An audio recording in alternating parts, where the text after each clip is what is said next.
Hello, folks. We are live with the final round 2026 FIDE candidates. Joining me is a special guest, friend of the dojo, Grandmaster Alex Cholovich. Alex, how you doing?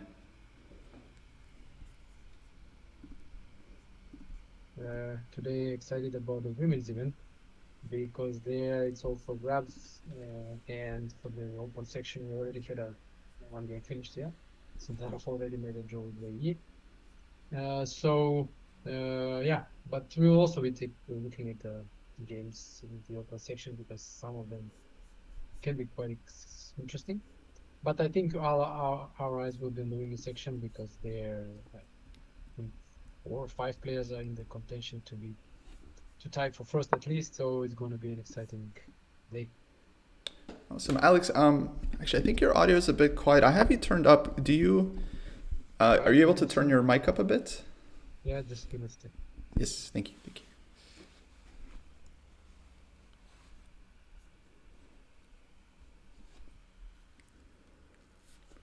Yes, folks, I'm streaming from Stockholm today, so I don't have my usual setup, but yeah, exciting to cover the final rounds. Of course, Sindarov, he won the tournament yesterday, so actually we were never really going to focus on his game for today, but it seems that he has already finished his last round game against Wei Yi. They've made a draw, so he finishes with 10 out of 14 points and will now challenge Gukesh at the end of the year for the World Championship. Any better with the sound? Sorry to interrupt. I think, can you turn up even more? All right. If it's better now? Yes, Better? that's perfect. Perfect. Okay, good. Beautiful. All right. So, All right. yeah, but in the women's section, things are very much going to be decided today because we have two leaders, Bibisara Asabayeva from Kazakhstan, and the second one is, oh my God, help me out, Alex. I'm blanking. Yeah, Vaishali. Vaishali, Vaishali. yeah. Yeah. And she's playing white against Katarina Lagno. So very interesting dynamic today. Both players have 7.5 points out of 13. And Bibisar is playing with black, Vaishali playing with white. So if one of them wins, the other one doesn't, that player is going to win the candidates. Yeah, but also bear in mind that we may have a tie break. So in case of a tie, we are getting a tie break. And I wouldn't write out Jurjiner or Anna Muzichuk. Because if Vaishali and Asabayeva don't win and let's say make a draw and then let's say Jurjiner wins, then she joins them in the lead. So we may get a tie for first as well. So all combinations are possible. Yeah, so Zuzhiner is just half point behind. So if she wins her game against Muzichuk and the other two draw, then she would catch up. We have a three-way tiebreak. And if somehow they both lose, both Bibisar and Vaishali lose, and Anna Muzichuk wins, or Exactly. Goryachkina wins, then yeah, we'll have multiple way tie. Actually, yeah, Lagno also has 6.5. So Lagno Yeah. is definitely playing for a win against Vaishali on the black side. Yeah, she chose the dragon, which is not her usual choice with black. So we're getting a very sharp fight in that game. Vaishali probably surprised by that choice of the dragon. And she chose a line that it's, I mean, not kind of main line, yeah, Mm-hmm. but kind of quite a possible one. And I think she's probably trying to surprise Lagno in return because this line with knight c6 and bishop c4, I mean, it's playable, yeah, but not what they usually do, which is take on d5 and play positional. Right. So like nowadays, it seems like mainline. There's many moves other than ED5. I remember Queen E1 was a big move, King B1, Yeah, but like ED5 nowadays seems like the main line. Knight takes C6, BC, and then yeah, Bishop bishop d. D4. Yeah, exactly. And I feel like this one, it's unfortunate for black, right? Because either they take on d4 and they give up their bishop, or they have to play e5. And then that position, I mean, very playable, right? But supposed to be a bit better for white. Yeah, yeah, and also lacking in the dynamics that black is usually sitting with Elmo Dragon, so not the happiest of choices. But okay, Vaishali just probably wanted to avoid possible surprises there, so she went her own way. Yeah, and it makes sense if your opponent is playing an opening that's new for them. then you don't want to play something that they prepared deeply. And Logno already thinking here after knight c6 and bishop c4. And for me, Yeah. this is new. I've never seen this bishop c4 move in this exact position. I'm So checking the database, in fact, mhm, to see if what we've had here just recently. And like no groundbreaking games or people who have played this recently, some engine games. But the latest, let's say, uh, high-level game has been between Hovhannisyan and Jordan Van Forest. It was played at the Grand Swiss in Samarkand. And I remember witnessing this game there. It was very sharp. It went like Jordan sacrificed a lot of pawns. He went in this position, bishop b7, mhm, and then there was a massive exchange on d5. So White took with as many times as he could on d5, and Jordan then played queen c7. So he was a pawn down, but he had these open files against the White king, and he had quite a good compensation there. So eventually it was drawn, but this can be dangerous for White. I mean, ending up mated, but can be also dangerous for Black, ending up without compensation and pawn down. right. But yeah, very typical kind of pawn sacrifice for this position. I mean, I think White can reach a very similar thing if they just take on d5 right away Yes, without bishop c4. yes. But And that's yeah, supposed to be dangerous for some reason. if I remember correctly, Black goes queen c7 here as well, leaving the Yeah, rook in the corner. And then if yeah, White yeah. takes the rook, you get like bishop f5. Yes. White's forced to give the queen for the second rook, and then if I remember correctly, Black is supposed to be better in this position. Queen is Yeah, very yeah, very yeah. strong with the two bishops. So generally, White doesn't take the rook, but yeah, plays Black still gets compensation for the pawn. And yeah, Logno thinking. So I think great choice by Vaishali. Like your opponent surprises you. You play a line that you know is playable. It's like trendy, but maybe they didn't check. And now it seems like Katarina is caught out of book and yeah, now has to figure it out herself, like not being a dragon player. Yeah, yeah, that's the thing. I mean, you can. It's all fine to surprise your opponent, but then when independent play starts, then if you're not comfortable with the type of positions you're getting, then it may work against you. So it's not always just surprise for the sake of surprise. You must also consider what happens after that. Yeah. Now let's check Divya's game against Bibisara.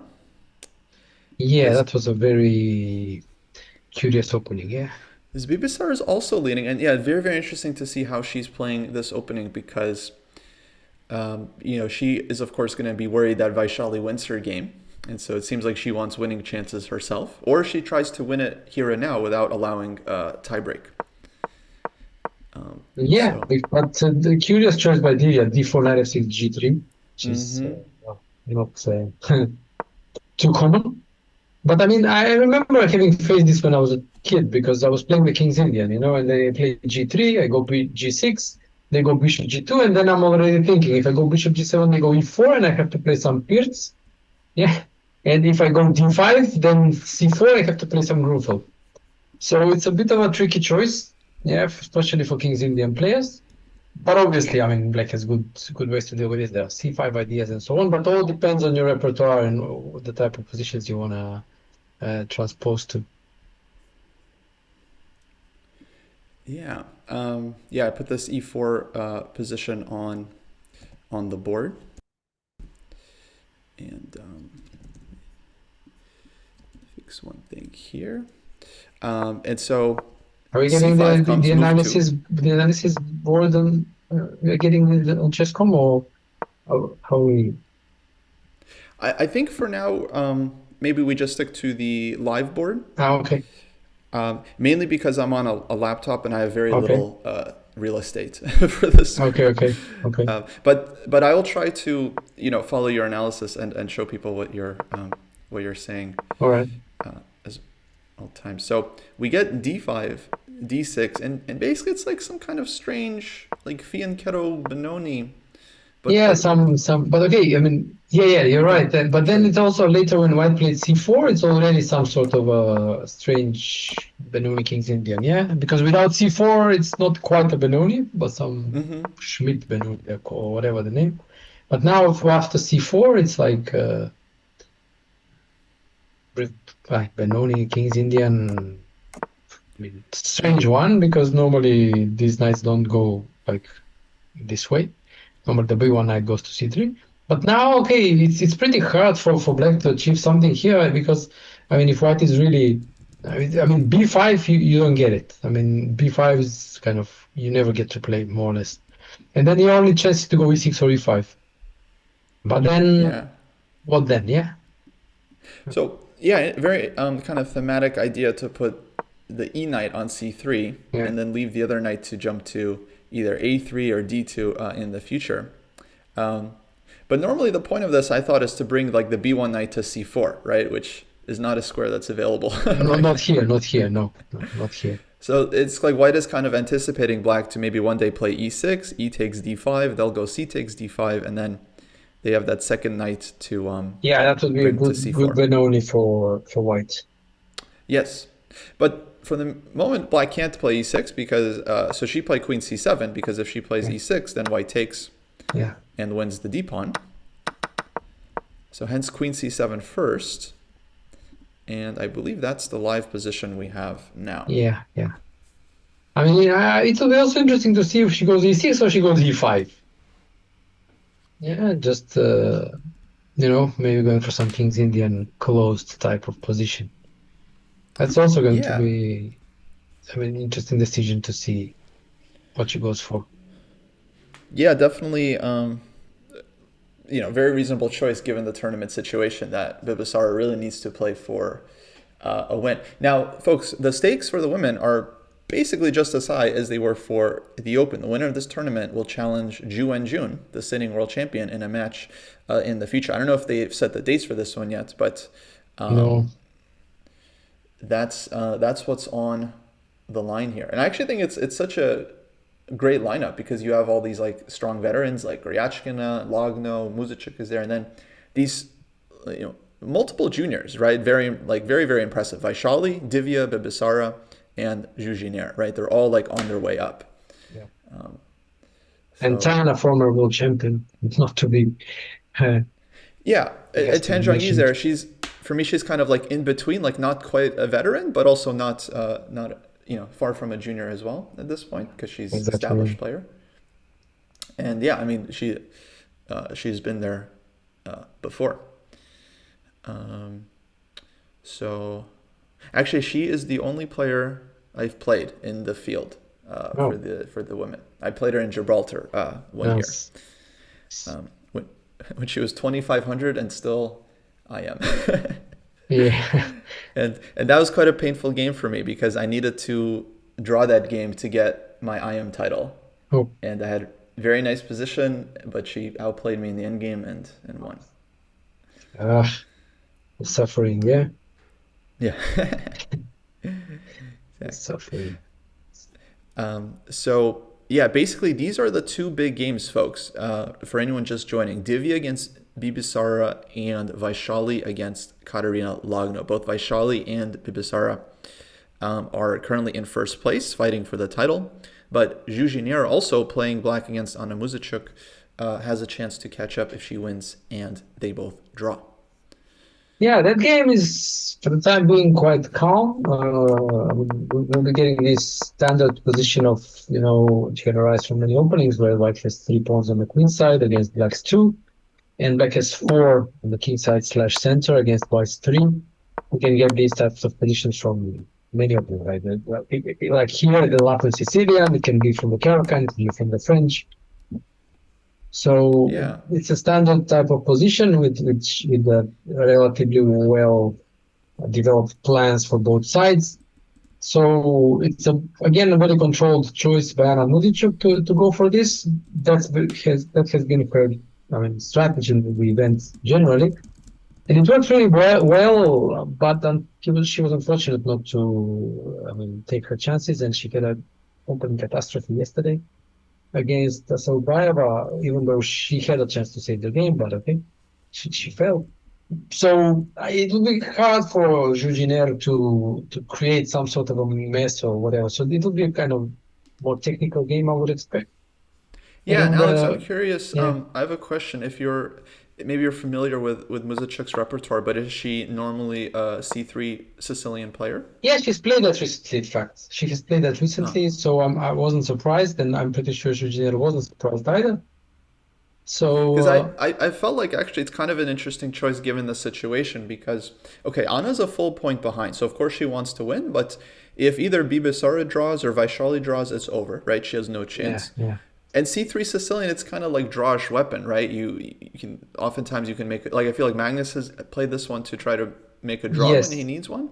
yes, And but given that Zhu needs to win, right? It's kind of like provoking her, I feel. yeah, and it's trying to sabotage her. But this is like you, it's like you. If you want to make a draw with white, you can, but it's not necessarily that you cannot play it for more. So you can play the C3 Sicilian and play for more. I mean, you get an equal position, but you can still play. And these positions, like when you get these pawn majorities, you can play them for a long time because you always have something to play for. Like basically, your plan is simple: try to push these pawns forward one way or another. So it's a choice for a long game, yeah, when these Yeah. majorities will persist until the end game most likely. So it's not necessarily that she's playing for a draw. I don't think she is, but she's just setting the course for a long game, and at the same time trying to thwart Jujiner's maybe more aggressive intentions if she had them. Yeah, and I'm pretty sure Yeah, she did. exactly. Yeah, I don't think she's playing for draw at all. In fact, I think quite the opposite. Like I think she really wants to win because she has very small chance, but she needs to win. And yeah, for me, it feels like just kind of a interesting provocation because now she knows Jujunior absolutely has to play for a win, and so I think she's kind of hoping that she plays something risky. And I feel like Black did play a line that's like not the most solid, right? This d5 followed by knight f6. Yeah, it's a bit of provocative line, especially if white goes to tries to keep the pawn with c4 and so on. Black gets good compensation, but okay, that was politely declined by Anna, and now we get this standard type of position. Yeah, Yeah, exactly. Queen c7, knight c3, and okay, both players seem to already be spending a bit of time. But like you said, this is a very kind of thematic structure, so I don't think it's going to be difficult. Like Black has many, like bishop e7, there's b6. You can think about taking on d4, so she has yeah. She has to also some think about the options. d5 break. I don't know if that works or not, so probably she needs to address that. Uh, so I mean, if that doesn't work, she can play a developing move. If that works, she has to take on d4. So basically, those are her choices. Okay, so basically, you think she's thinking like, if bishop e7, d5 is a problem, Exactly, then exactly. I Yeah, need to play cd4. exactly, exactly. Yes. Yeah, yeah. And maybe we could just quickly look at it. Is bishop e7, d5 an issue for Black? I guess I would expect e takes d5, Yeah, takes with the pawn most cd, likely. yeah, and then maybe b5 is ambitious. Yeah, And trying for b4 and bishop b7. yeah, maybe rook e1 first, Hmm. and then threatening some d6. Right, so let's say rook e1, Black castles. But then maybe I can take on b5, take on Uh, e7. yes, exactly. So Maybe bishop there are d6 is some. then from that respect. Maybe bishop d6 is better because you blockade the pawn, and in case of d5 takes, then you castle, and then it's blockaded and no real danger at first sight. Yeah, bishop on d6 looks a lot better. Just up a tempo, basically. And then, yeah, pawn on d5 Yeah. doesn't look so impressive when Black has this nice blockade. Yeah, exactly. So maybe it's not a threat, but that's for Yeah. her to decide. Yeah, I mean, if she wants to go for that type of position, but those type of positions like do have potential because for black, I mean, because she gets this queenside majority, which can start moving now. B5, C4, like put something on Yeah. C5, and then as long as the pawn stays blockaded, then black should be fine. But on the other hand, what would you say? Is there a drawback to c takes d4?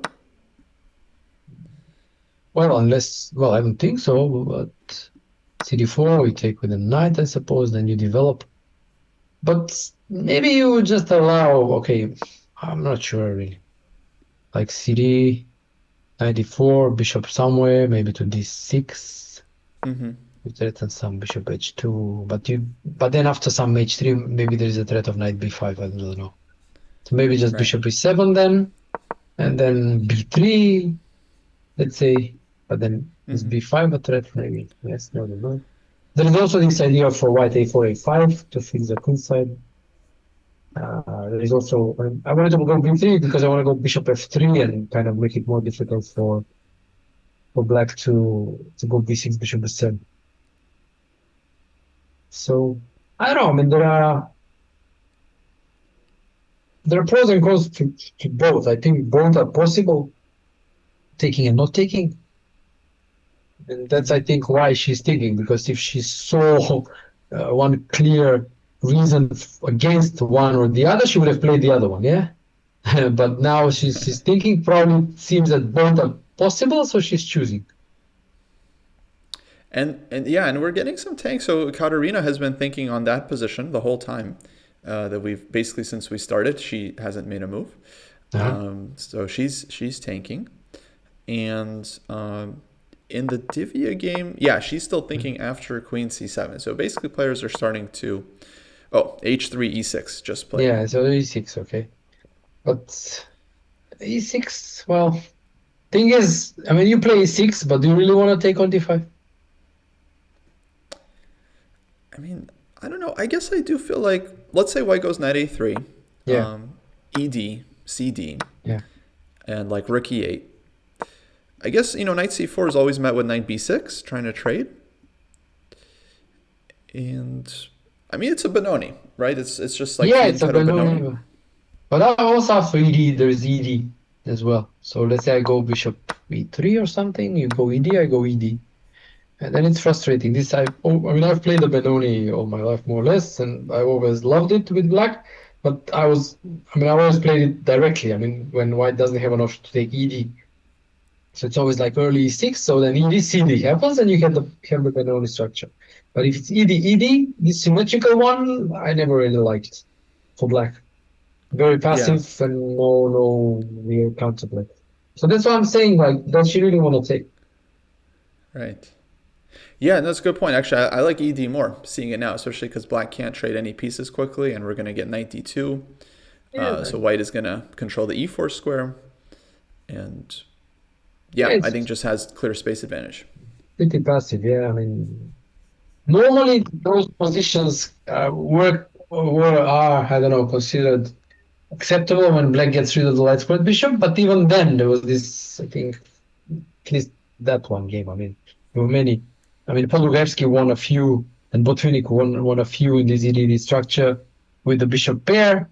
Okay, and there was also Spassky Fischer in the return match. Spassky won a good game in that structure. So it's suffering, long-term suffering. So for a more combative choice, black should go e5. I mean, that's not also not so great, but at least Hmm. there's But more it seems like like her intention is to take because, let's say, if she wanted to play E5, she would probably just do it right away. exactly. Yeah, that's what I'm Yeah. thinking. Yeah, that's what I'm saying. But Because en passant, like in either case, black is happy if white takes on E6. sure. So yeah, I think intention must be to take. And I mean, yeah, my first instinct was like to go CD5, right? Because white has already committed the B1 knight to go to A3 or D2. But maybe that's how black is thinking as well. Like that's kind of what she's expecting. Yeah. Um, but yeah, maybe she would have better chances going into just the pure King's Indian structure because that one looked very, very complicated. Yeah, e5 and okay. I mean, black is will do the standard stuff, push f5 maybe, and get some King's Indian stuff. I mean, Yeah. it's not Now, easy that one either, but still. mm-hmm. No, there's a question why take on D5 want to keep the tension. No, I think that's what Alex is saying, that maybe black doesn't want to take on D5 so quickly. Yeah, that's also But possible, but that doesn't stop white. Bishop e3, knight d2, rook e1, queen somewhere, and you have a bunch of moves that you can play. exactly. And do you agree with this? Generally, like when you have a space advantage, you're going to have more improving moves, right? Like the opponent's going to run out of moves Yeah, before you do. normally, yes, yes. So white can continue king h2, rook e1, queen c2, and then if black is not taking, it's like, what are they doing with the knight on d7? What are they doing with the bishop on c8? They can't just kind of sit forever. Exactly. Yeah. Which is also why I liked your e5, because then black has a very clear plan to just play for f5, and then At least get black something. Yeah. has very very clear plan. Yeah, Yeah. exactly. So okay, very interesting.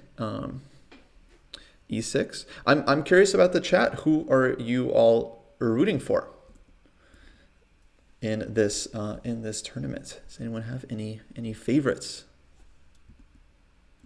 Alex, do you have a favorite? Like in the women's section. Mm-hmm. Well, I mean, not really, but I'm always thinking like in terms of who I want to see play Ju and Jun. Right. So from these players here, I mean, I think like Zhu Jiner probably will be the toughest pairing for Ju and Jun. Because honestly, I don't think Vaishali or Asabayev are on that level. So I think in either case, Ju and Jun would be the clear favorite. Whereas against Zhu Jiner, it will be closer because, okay, Zhu even surpassed her on the rating list. So, I mean, she's shown that she has a very high potential and a high level. Whereas these two players, I mean, Vaishali and Asabayev, I kind of don't think they have it. They are there just yet. Yeah. So from that respect, with the idea who I want to see for the World Championship match, I would say Zhu Jiner. But again, her chances are not that great. So I mean, okay, but anything is possible. I mean, really. Yeah, interesting. Yeah, I didn't realize Gineris passed Ju and June on the rating list, but 2578 is yeah, very serious rating. Yeah, yeah, yeah. And yeah, going into the tournament, for me, it felt like she was kind of the favorite. Of course, the highest rated player, but also she's very young. She had an amazing year, 2025, right? I think Yeah. maybe the best year out of any female. So Yes. um, really, really exciting player. I'm Yeah. rooting for Anna Muzychuk, my Wow. Ukrainian sister. My Ukrainian sister. Yeah. She Yeah. has not many chances, but still. No, but she. I mean, obviously, we were all following the tournament, and I was really at first. Okay, she was the last minute inclusion, and I think I really liked how she played. Very controlled, very risk averse, like very stable. But then and I really thought, okay, she was also leading, and I thought, okay, really, she continues like this, she will win it. But the thing is that she started missing her chances. I mean, that game against Diva, she was completely winning, and not only she did not win it, but she even lost it. That was horrible. And also then This against was the Goryachkina. queen end game, right? Yes, The yes, yes. But the before big that, she blunder. was winning with the rooks and everything. But and then with Goryachkina, she displayed fantastic in-game technique. She made all the hard moves, and then when she was like literally two moves away from a win, she messed it up and she drew. So she basically threw away point and a half. And with point and a half, she would have been in the lead now. Yeah, Right. with that Yeah. point and a half, which was there for the taking. She already had it. So yeah, I also would have been really excited about that possibility of having a match with Jumanju, but unfortunately not this time. Yeah. Yeah. Um, and yeah, someone made this point earlier in the chat. Such a long tournament, such a grueling tournament. Basically, everyone in both sections, other than Javikir Sandarov, has like huge regrets about the tournament. Right? Games they didn't win, Yeah. blunders. Sandarov's the only one that like I think can be very very happy. And even No, he missed some chances against exactly, like exactly. Blue. Yeah, I think he was quite disappointed. He said it somewhere. He was quite disappointed not to win against Blue Bomb. So, Right. but he was winning. So, Yeah, yeah. No, exactly. And Blue Bomb, by the way, the only guy that drew both games exactly. against Javikir. Wow. Yeah, yeah, yeah. Great So the stuff. Blue Bomb sweep was real. Yeah, yeah. No, I joked about this on Twitter. I mean, it wasn't about the blue ball sweep. It was about the blue ball wall. I mean, yeah, you don't, you just don't lose to the winner. You know, that's just don't. Yeah, and everybody else did. So Yeah. Very cool. Let me ask you, just because we have, players are starting to think. Yeah. Like, what are your initial thoughts on this upcoming match between Sindarov and Gukesh? Well, I mean, hard to say. I think in a way, I mean, not really, but in a way, we have a similar situation to the prior to the match Gukesh Dingiran, because Mm. what we had there was this we had this amazing challenger winning everything. Candidates, in Gukesh's case, Olympia, then everything else before that. Here we have Sindarov winning World Cup, great Tata Steel winning candidates in such a fashion. And we have a world champion who is underwhelming, right? So, speaking from that experience, we saw that actually, even though Dingerman had a horrible year before that and he was not in form and everything, he put up a great fight. I mean, Mm-hmm. it was, and that should have gone to tiebreaks. Basically, his nerves let him down in the last game, and we got what we've got. But that game, that Gukesh, I mean, didn't really show any superiority in that match. And I think we'll have something similar in the sense that, in spite of Gukesh being underwhelming for a while and Sindaro being outstanding, the match will be very, very close because, I mean, both are super young, both are super great calculators, both will have excellent preparation, and then details will decide, psychology will decide, and all these things. So it's going to be a very, very close match. There are no favorites there.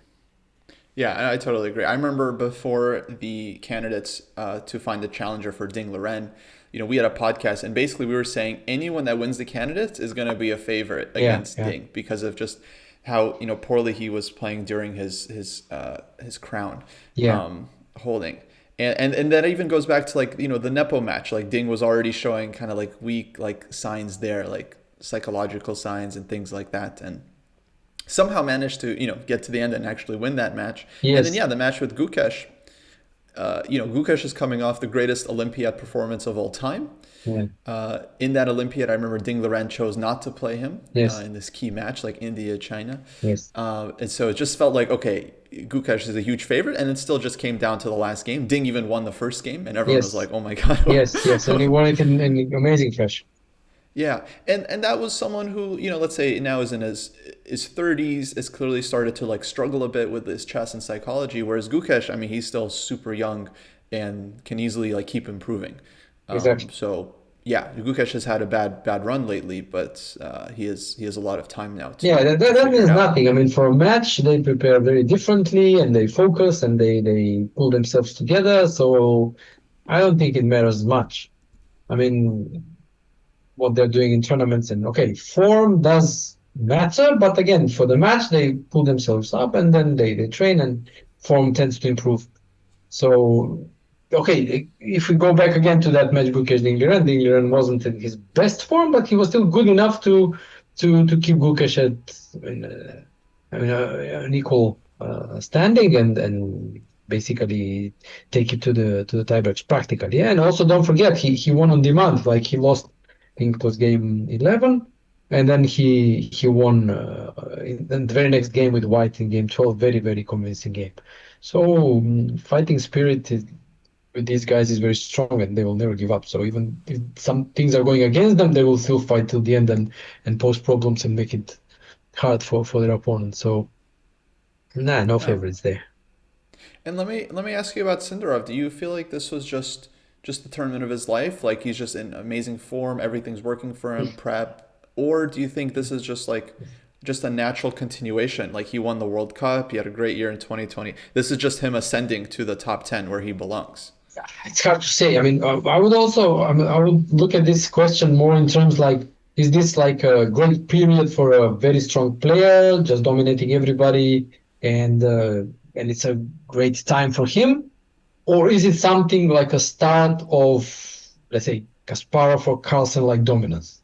So, I mean, I think all of these players that we have in the candidates, if they're in their best form, they can perform at some like 3,000 rating performance. Yeah.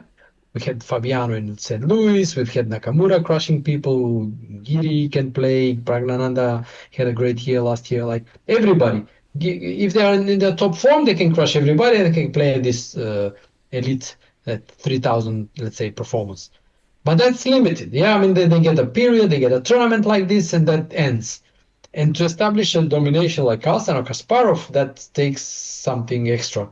So the question here is more, okay, obviously it was a fantastic period for Sindarov, but if it starts a start of that type of dominance, well, that's hard to say. I'm more inclined to say no rather than yes, but we don't know the limits of his talent, of his potential, of his workability, of his, yeah, I mean, character and everything else. He's, I mean, still only 20, so it's hard to say. Yeah. So everybody's saying, okay, it will be hard for anybody to establish any dominance after Carlsen, for example, in a similar way, or Kasparov. Yeah, but I mean, history has surprised us more than once. So it's early to say. Yeah, let's see. Yeah, yeah, yeah. And yeah, unfortunately, we won't know until some time. But Sindarov, he's supposed to play now Grand Chess Tour, so we're going to see him in some very high level events, Sinkfield Cup, I think, and Yeah. yeah, it'll be interesting. Interesting to see how he performs. For me, it looks like he already had the talent, and now is just like now he needed like I guess some motivation or just some like extra confidence to kind of like get up to this level and prove to himself that he can play with these guys. But clearly now he Yeah. should know that, and Yeah. yeah, how far? Last year he did it. Yeah, with the World Cup, also Tata Steel, and now this. So the confidence yeah. is already there, not going anywhere. Yeah, yeah, yeah. Alex, were you the one on Twitter who was you were comparing Sindarov to Kasparov in terms of his like No, it wasn't me. I analysis? actually I actually compared him to Tal because Oh, yeah, okay. because what I noticed is that okay, he plays very fast and his opponents think for a very long time. So I just was joking and I said, okay, he's like that. He's hypnotizing his opponents and they fall asleep because in almost all the games he was playing very fast and his opponents were in time trouble. So that was my joke. And actually, what you're referring to, the tweet was, I think, by Sutovsky, because he saw Ah, this. that's right. He saw this. I also It's looked uphill. at this analysis post mortem of his game against Caruana, and he showed some lines, the ones he calculated, and Sutovsky compared him to Kasparov. I mean, honestly, I wasn't that impressed because I think that's kind of a normal calculation for these players. But well, sure. I mean, they're all like machines when it comes to, to calculating. So I mean, I'm not really surprised to see that level of calculation. Gotcha. But yeah, I agree. It definitely very early because actually all these juniors have had amazing runs in the last couple of years, and then they went back down. So obviously Gukesh had a run all the way to the World Championship, Yeah. and then has since kind of faltered. And then at one point Pragnananda was three in the world, Arjun crossed Yeah. 2800. Yes. Noterbeck was three or four in the world, and they've all kind of fell a bit. Yeah, Yeah. Noterbeck Yeah. is now back there. I think he's gotten like through his slump, and now he's Exactly. so Exactly. Yeah. Yeah. No, this and is like yeah. yeah, exactly. This is what you're saying is what I just referred to earlier. That I mean, is it a period or is Yeah. it something more long term? And for all of them so far, it has been periods. Mm-hmm. Yeah. So let's see if it's something more long term or not. Yeah, no one has truly established themselves. The three highest rated players have still been Magnus, Naka, and Fabi. Now But it's this is Fabi now. disputable. This is disputable because okay, this has been argued widely on Twitter. Yeah, I mean Carlsen Naka. Okay, I mean they play a couple of classical tournaments, like Naka especially. I mean he just plays Naka, and it's hard to say that he's number two in the world because he just sits on his rating. So it's the same as like I don't know. Let's take an extreme example. Let's say Gary plays two games Mm-hmm. against somebody. Okay, and he's like number one in the world now. Yeah, or number two. How realistic would that be? So the same applies to Naka and to a lesser extent to Magnus because they don't play so much classical tournaments as opposed to these guys who constantly play classical all the time and they still keep their rating. It doesn't apply to Fabiano because he plays a lot, and I would say he is the dominating force here. Well, he's probably very disappointed, but otherwise in a way he's the playing player, yeah, from the Right. top three. Yeah, exactly. Yeah, both Magnus and Hikaru have completely, not completely, but yeah, slowed down a lot. So they play like a few tournaments per year, if that. And yeah, I mean, in this tournament, Naka, of course, I think he's losing something like 15 rating points, right? Which is Not super surprising if you feel like he is out of practice and the rest of the guys are in practice, and yeah, they're just gonna nip at him. And any draw, he loses points. So Yes, yes. yeah, I guess I feel like the balance is starting to restore a bit. But Yeah, FIDE has stayed very, very active, so his rating yeah, seems quite real. yeah, he's also losing rating here, I mean, probably, some 10 points or so. Yes, but he had I think very decent first half. Obviously, Yes. Sindarov had better, Yeah, yeah, yeah. but then of course he clearly had some kind of collapse against Naka and then losing to Giri and yeah. Yes, yes. That Okay, that that was the turning point for the tournament for him. And I'm surprised, like, this is the third candidates tournament in a row that it happens to him. All right. I was in Madrid when he had a fantastic event, and but okay, Neto had better, but still he had like I think +3 in the first half or something like this, which was amazing. And then everything started going down, starting with that loss to Nakamura in the second half. Same happened, okay, Madrid. Then we had Toronto, exactly the same. Even though in Toronto he managed to overcome that and stay in contention till the end, but he lost to Nakamura again. And now again, repeat from Madrid, losing to Nakamura, then collapsing. I mean, I remember reading somewhere in an interview that he said that he has thought about this, he's not going to repeat the same mistakes and so on, but it actually turned out he repeated the same mistakes. And it was a complete repeat, yeah, from Madrid. I don't know. well, what do you think his mistake was? I mean, in the sense that like, okay, he loses the game to Tanaka basically on the chessboard, right? Maybe it wasn't a good game on his end, um, I should have saved but that but game. I mean, come on, any other game, any other situation, he saves that game, he makes a draw. yeah, no, From but for me, I feel like the issue is that he wasn't able to bounce back, right? Because like you will lose games, but then of course these guys are so good at bouncing back and then not collapsing. But how do it's very hard. It feels like sometimes it's just not in your control, right? Whether you're going to be able to get back there exactly. or not. Because previously, like in the candidates he won, I remember he lost like I think he lost a very key game to Karyakin, like round Yes, 11 or yes. 12, Yeah, but then he and bounced back then with Bitaronian. he had to like win like maybe his final two games or one and a half out of two, Yes. to clinch, and he managed to do it. Like psychologically, he was capable. Yeah. But yeah, when he loses to Naka, somehow it's like it just takes all the air out of Yeah, his yeah, system. yeah. I mean, I don't know why or how. I think it's something psychological. And also, don't forget, I mean, it's bouncing back here is incredibly hard. And it's not a given. But he played that game against Giri very listlessly. I mean, he was not there. I mean, bad strategical decisions, like just not there. Really, really bad game on his part. Probably his worst in the tournament. And also, I mean, don't forget that Berlin was 8 years ago. So he was 8 years younger, 8 years less burdened by his experiences, by his life troubles or whatever if he had. Yeah, and because these things accumulate as you get more experience, you play more and more tournaments, you just I mean, yes, you become more experienced, but on the other hand, you lose the freshness, you have some disappointments that affect you. You have this mental burden that is not easy to shake off, and it really bogs you down when it comes to these critical games. So it's not for nothing that younger players tend to do better even in these critical games. You would say, but he's experienced. Yeah, he's experienced, but he's also more troubled. So I mean, I'm not surprised that he's not capable of doing what he was capable of doing 8 years ago. So I mean, I actually about this I wrote a controversial thing on Twitter that when I said I think this is the last candidates where we see players over 30.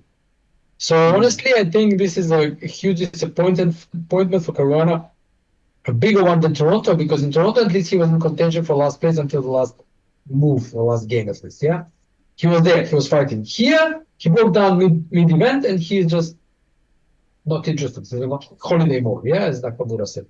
And here, this is I think a huge, bigger disappointment. He's 2 years older. There are 2 years more to go for the next candidates. I mean, I would really be happy to see him come back, but I just don't have the confidence anymore. So I don't think any of these guys that were pre-tournament favorites like Caruana, Nakamura, Giri, I don't think they'll make it in 2 years. Yeah, yeah, Naka for sure. I feel like he's out. He's just I don't think I feel like he's not even he might not even like try to qualify. No, I think he'll even announce retirement soon. That's my impression. Yeah. Um, and Fabi, yeah, it'll be hard to say. I mean, for me, I felt like the Toronto 2 years ago. To me, that would seem like a bigger letdown because he was so close.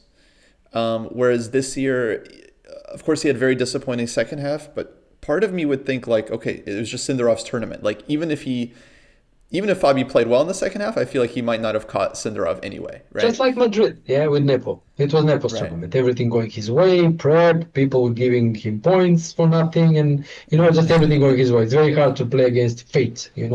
When you see that Yeah. some player looks like he's destined to win this and everything goes his way. That's hard. Yeah. Alrighty, so we have some moves and Vaishali Lagno. Lagno was spending a lot of time here, folks, after bishop c4, and she went bishop e6. Yeah, that could have transposed Vaishali, to the game I mentioned, yeah? exactly. Yes, we had trades on d5, and if black had played bishop takes d5, queen d5, we get the direct transposition. Yeah, queen c7, but she played rook b8, so... And that was you said that was Jordan Van Forest Yeah, against against Hofhannisyan. Venetian. So strong, So, yeah, Grandmaster. So instead we see rook to b8, which, okay, looks like a very logical move, attacking b2. And someone in the chat mentioned they have this still in their notes. Bishop b3 is their move for white, which looks very logical to me. What other Canada moves would white consider here?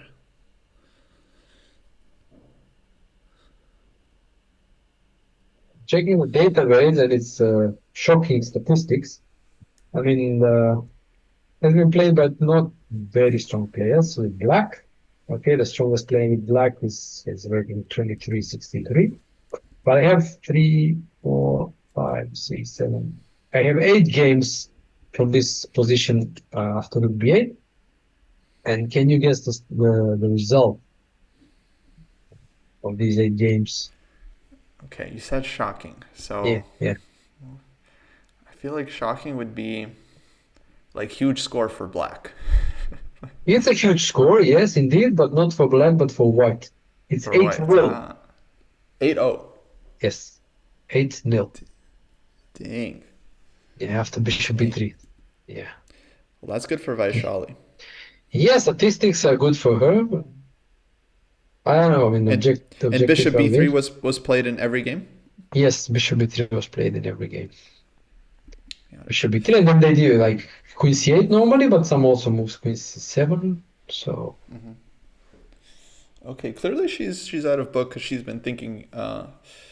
Now I think after bishop e6 she started thinking, but yeah, I would say bishop b3 feels like the most logical move in the position. It's just a very like typical way to you park your bishop, you cover the b file. If black takes on b3, then you can choose how to take, but either way, like the king is covered. And of course, you can trade queens as well, maybe. But yeah, it feels like a very logical move. yeah, definitely. So But what else that's could she be thinking about here? Because I feel like any pawn move just looks very weakening. B3, yeah, C3. Like I exactly. wouldn't want to do Oh, that. but Shadow likes to think. I mean, she's all the time juggling every game with us. So Okay. Yeah, I think very very good chance that she's playing bishop to B3 here. I think she's just trying to make sure that there's nothing wrong with it and she has nothing better. Let's check in on Bibi Sara. So some interesting developments yeah, here. yeah. There, I mean, come on. Some decisions that would have never crossed my mind. I mean, honestly. Yeah, E6 she takes. She takes, okay, I'm not sure taking, I don't think so, yeah. But then And, even and more probably was shocking, yeah, connected to her next decision too, right? yeah, Bishop f4, knight e5, and and take takes like, that as well. yeah, Takes knight d2. Wow. I mean, these I'm with you. structures, Very surprising. yeah, very surprising. I mean, these structures normally were known to be good for black because there's just, I mean, e6 pawn is controlling d5, you're gonna get a square, you don't have a light, dark square bishop with white, and black simply needs to find a way to plant that knight on d4. So dark square weaknesses are a major issue for white here. I mean, I don't know if there's something concrete, but okay, bishop d7 play. But this is already, I think, pretty promising for Selbayeva, especially she also has a 25-minute advantage on the clock. Well, things went south, I think, very quickly for Divya, but that was her own doing. I mean, it wasn't that. I mean, Baby Sara did anything special to provoke this. It's just her own doing. No, she did it to herself. Yeah, she spent okay, 11 minutes on 12 minutes, 11 minutes on h3, and then 10 minutes on d takes e6. We were both thinking that white does not have to react to just go bishop e3. Yeah, something like. And so clearly, yeah, she took with the intention to go for this bishop f4. Yeah, but Take knight how can you e5. just give up that dark squared bishop? I mean, come on. I mean, sometimes I'm shocked. It's not just this game, and there have been other games. When you just see this kind of what looks like a complete lack of chess culture. By some players who are supposed to be very strong and very good. And this for me is exactly this. I mean, okay, you take on e6, but please play some f4 or something. Just. Control some dark squares, keep your dark square bishop, yeah. But to give it up, I mean, it's just. I mean, I don't know. I don't know. Yeah. It's hard for me to explain. I mean, sometimes I wonder, like, how is it possible? No, I'm with you. I honestly don't get it at all. And you're a grandmaster, so you're allowed to say lack of chess culture. Yeah. I mean, I'm not But the first one to say it because the famous story with Kasparov, yeah, with Sergei Movsesian, yeah. yes, but I would love if you would tell it for the fans. Yeah, I mean that's a famous story because it came out. It happened in 1999, and 99. It was this first bit of a like a introduction to the story. 99 was this big first World Championship knockout event in Las Vegas. All right, and then not all of the players were playing, and Movsesian made it pretty well. I think he went to the quarterfinals or I don't know, maybe semis or something. I don't remember. But then again, at some point, Kasparov said, okay, this is just chess tourism, these are just chess tourists. And that stuck with Movsesian, okay? He basically called Movsesian a chess tourist, who is obviously a very strong grandmaster. And his peak, I think he was like 2750 or 40 or something like very, very high rating in the 90s or early 90s, I don't know, at that stage. And okay, there was some sort of a kind of a annoyance by Movsesian. Okay, and then that year, same year, they play actually the same tournament in Sarajevo, in where Gary is playing as well. And in the last round, okay, he's playing Movsesian, and they play this English attack in the Najdorf. Where Gary plays with e6, the Scheveningen option, and at some point he plays some rook c8, and there's a knight on c3, right? And there's no queen on d2 to cover the knight, so it's just defended by the pawn on b2.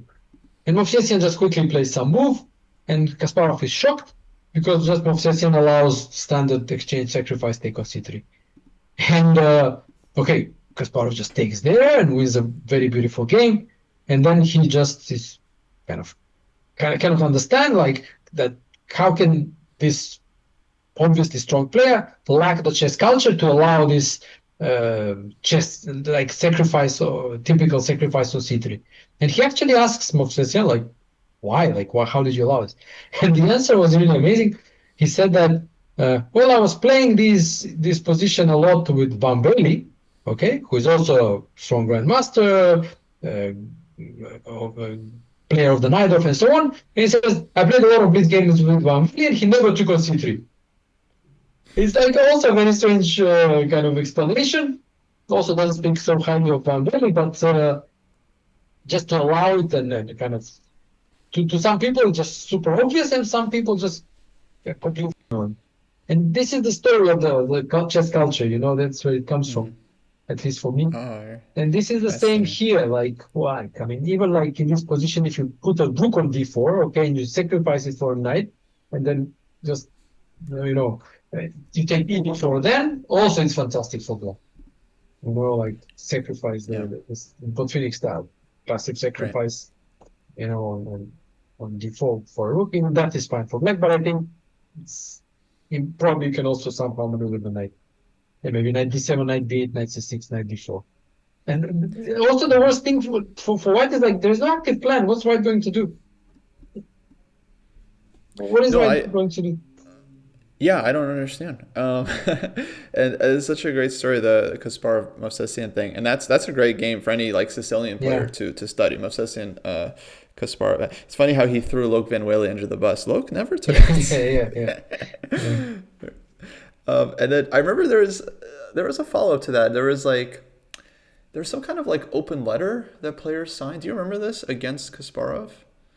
About what? And there's some kind of I don't know open letter that they didn't like. I don't know. Maybe it was something about like the World Championship cycle or what. But I remember they asked Movsesian, and then he said this famous thing about how it's like, beating Kasparov. It's not about writing open letters. It's about not allowing Rook takes c3 in the Sicilian. Yeah, yeah, So good he point, good point. he had a kind of sense of humor about it, which Good which point. I Yeah. like. But Nah, he's a great guy. I mean, Sergey is a great guy. I know him, so he's a yeah, yeah, great yeah, guy. Yeah. very very strong. This structure, sometimes you can get this like in the Sicilian as well, with the same kind of operation, or white gives up the dark squared bishop, and doubles the pawns. But all the Sicilian positions I've seen, black is always fine with that trait. Yeah, yeah. And this doesn't seem that different. In fact, I remember seeing a game of a very old player, Louis Paulsen, Yeah. who's around in the 1800s, and Mhm. I believe Paulson was actually the first guy to play a lot of Sicilians. Yeah, So yeah. if you take the starting position of like Sicilian Dragon, for example, or Sicilian Khan, and you look at the earliest games, you will see Paulson's name in a lot of these different Sicilian lines. And he had some very nice games. I remember seeing some of his games where he gives up the knight on e5 for the dark square bishop. He gets these double pawns. It looks anti-positional, but his dark squares are just very powerful. Yeah, yeah. Actually, I mean, in English-speaking world, the Camp Sicilian is called Camp Sicilian, but in the Eastern Europe, for example, Russia and then also Balkans and something, it's called Paulsen. Right. So also Taimanov Sicilian is also called Paulsen. Yeah, Yes. so there is a distinction in English-speaking vocabulary on chess, like Khan and Taimanov, but both of them are actually called Paulsen in Soviet Yeah. literature, for example. Yeah, I've heard this. I've always wondered how that came about, but I feel like yeah, all E6 Sicilians. It just seems like that's just all Paulson, Yeah, exactly. Yeah, yeah, yeah. Exactly. which is cool. So, okay, Rigdian on the board, and Divya now is more than 30 minutes down on the clock, and okay, I guess not having the best tournament, 5 out of 13, only 2.5 points behind, but yeah, out of contention completely. And basically just is trying to play spoiler here. Um, but I Yeah, like Bibisara's position quite a bit. And Vaishali did go bishop to b3, yeah. queen That's true. c8 played, and now king to b1. So very logical move. And I like Vaishali's position as well. So they might both win today, Well, and we would see this playoff. well, that's been massive. Now, Alex, do you have any info on the playoff structure? Not really, but I can look it up. Yeah, maybe it'd be interesting.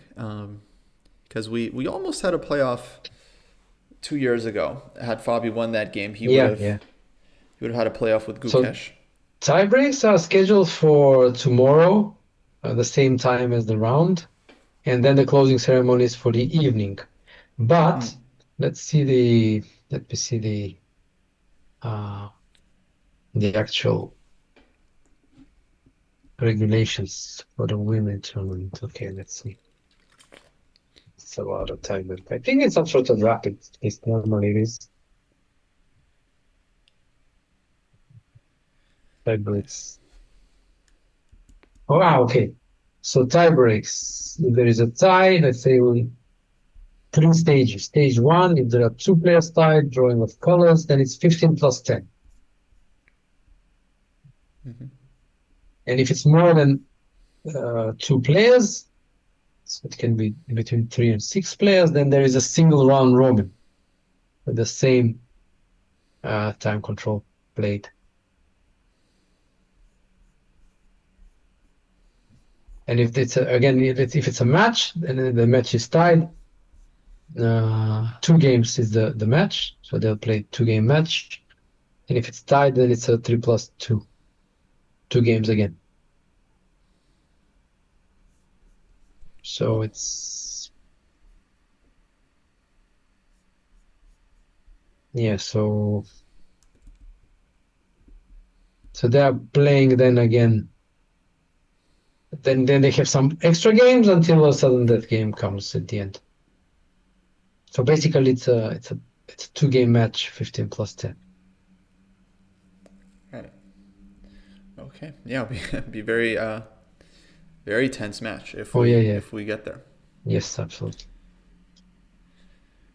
So Let's see. So, Katarina now thinking how to get compensation for this pawn. Logno basically in a must-win position to try and win the tournament.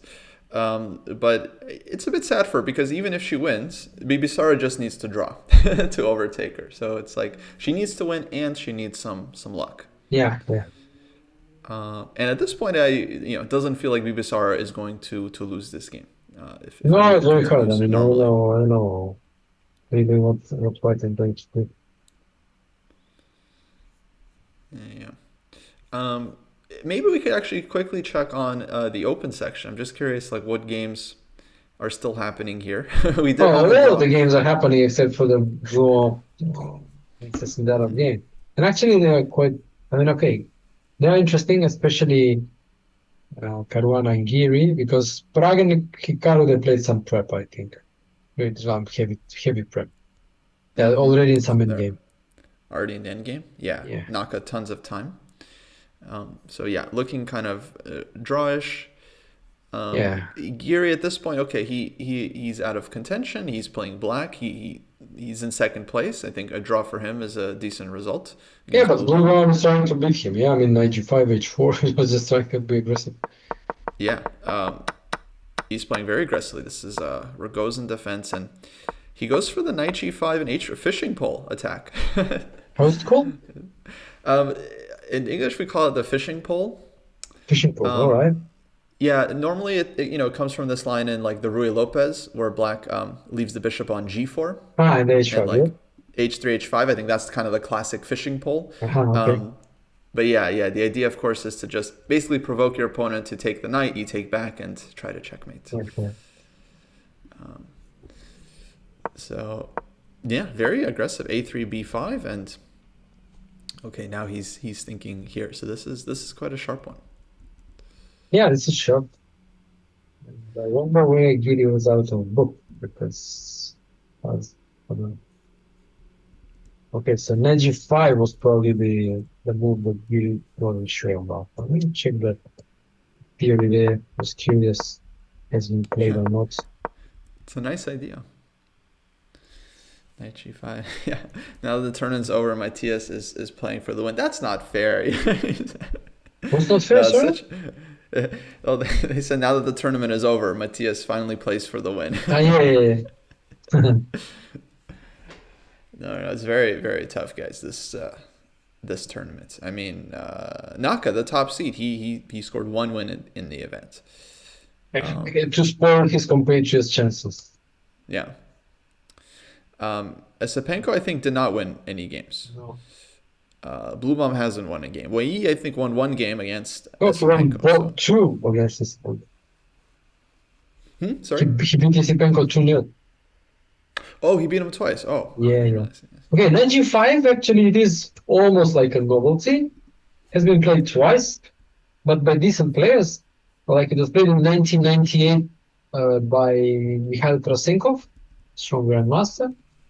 Yeah, against San Segundo, also strong grandmaster at the time, and it was played last year in the Grand Swiss, actually, in the women's section, Bantica against Oye from Canada. So that actually maybe Naji, yeah, that they, I mean, that was played knight g5 a6. Mm-hmm. And now the actual novelty is in that game, Bantika played f4. Eventually, she won, but Matthias played queen c2, Yeah. and that's the kind of probably the real novelty here. But I'm pretty sure knight g5 really did not explore. Yeah. So h6, Yeah. h4. Okay, Gary way down now on the clock, so clearly great not super aware. with fine. Yeah. So that's the position. Mm-hmm.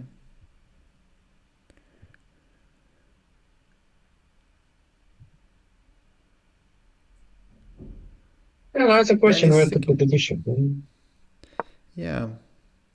I mean, yeah. He played a3, which means he can consider like both bishop d3 and bishop a2. Yeah. I would say kind of main options. Um, but bishop d3, you do have to think about losing your piece, right? Yeah. Like hg, knight So d7, let's say, and then it's not clear yeah. how white is attacking. I mean, it might still be dangerous, but it's not immediately clear what's happening. Yeah, yeah. Um, But maybe there's some check and queen e4 and maybe then I don't know. but if he Yeah. goes bishop a2, he still has to think about the piece sacrifice because now black created the square on f8. So there's no like immediate checkmate. But of course, it is very dangerous. So if bishop Yeah. a2, then white's getting like probably queen h7 check, queen h8 check, queen takes g7 as a minimum. That's dangerous. And You don't want to yeah, go there. very, very, yeah, it feels like black is super close to getting mated. Um, so bishop a2 looks kind of more natural, especially because you played a3. Can bring the bishop back to b1 even. But Yeah. okay, of course, very concrete position. So he doesn't want to just make a move and then find out he's losing a piece. He wants to think No, no. first and No. make sure. Um, and then we have Fabi against Esipenko. Yeah, that's very interesting. In fact, as a kind of player, that always is interesting to me to see how people are playing against the open. And this is kind of 23. Okay, he's Penko. Okay, he also played bishop. What did he play? Bishop g2 and bishop d3 against Giri. Yeah, Mm-hmm. so he had these quirky ideas against the Najdorf. But this is actually has been played. Uh, and let me see the time. Okay, he quickly went g6, Fabiano. All right. So he wasn't maybe surprised by this.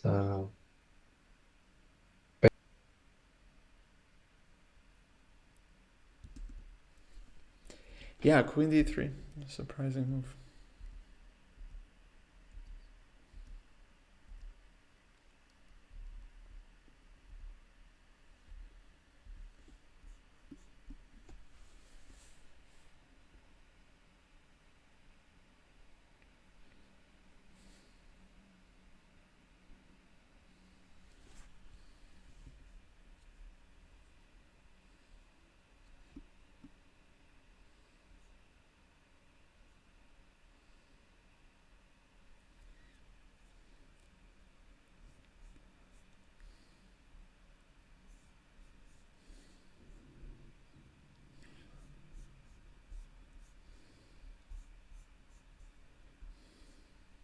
Mm-hmm.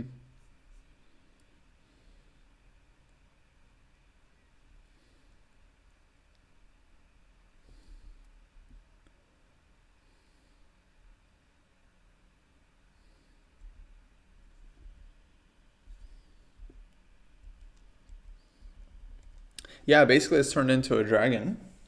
But white is behind like the usual f3, g4 Yugoslav attack. So it's seems more like positional even.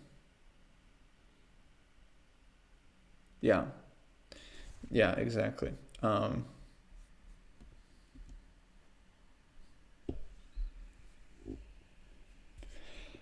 Yeah, I guess from Caruana's point of view, so he is on 6.5. He's a half point behind Wei Yi and a full point behind Giri. So of course, first place is all that really matters for him. But I'm sure, a win is always nice to finish with. Um,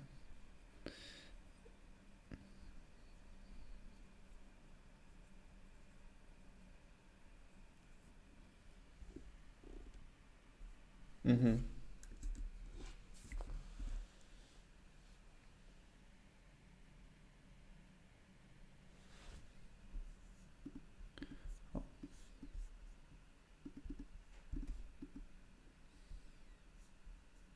Indian slash Queen's Indian that Kasparov liked a lot.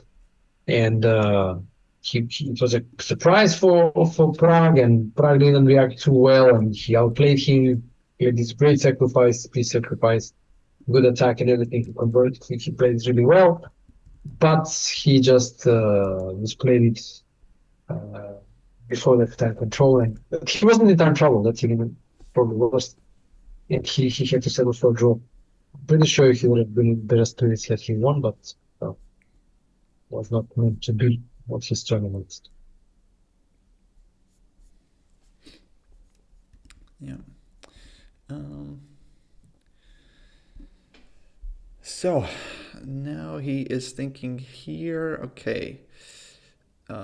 Blue bomb. Okay, blue bomb did play bishop a2 and bishop b7 from Giri. Mm. All right. Well, let's go back to the women. So they of course have everything left to play for. And Okay, read the. Am I still? Can you hear me? Because it says like I'm muted. oh yes, you're good. You're muted for a Uh, moment, but ah, it's all fixed now. Yeah. All alright. good. Yeah, apologies about that, folks, but should be back. Sometimes the audio just decides to cut out with no warning, and then I have no way of knowing. Yeah.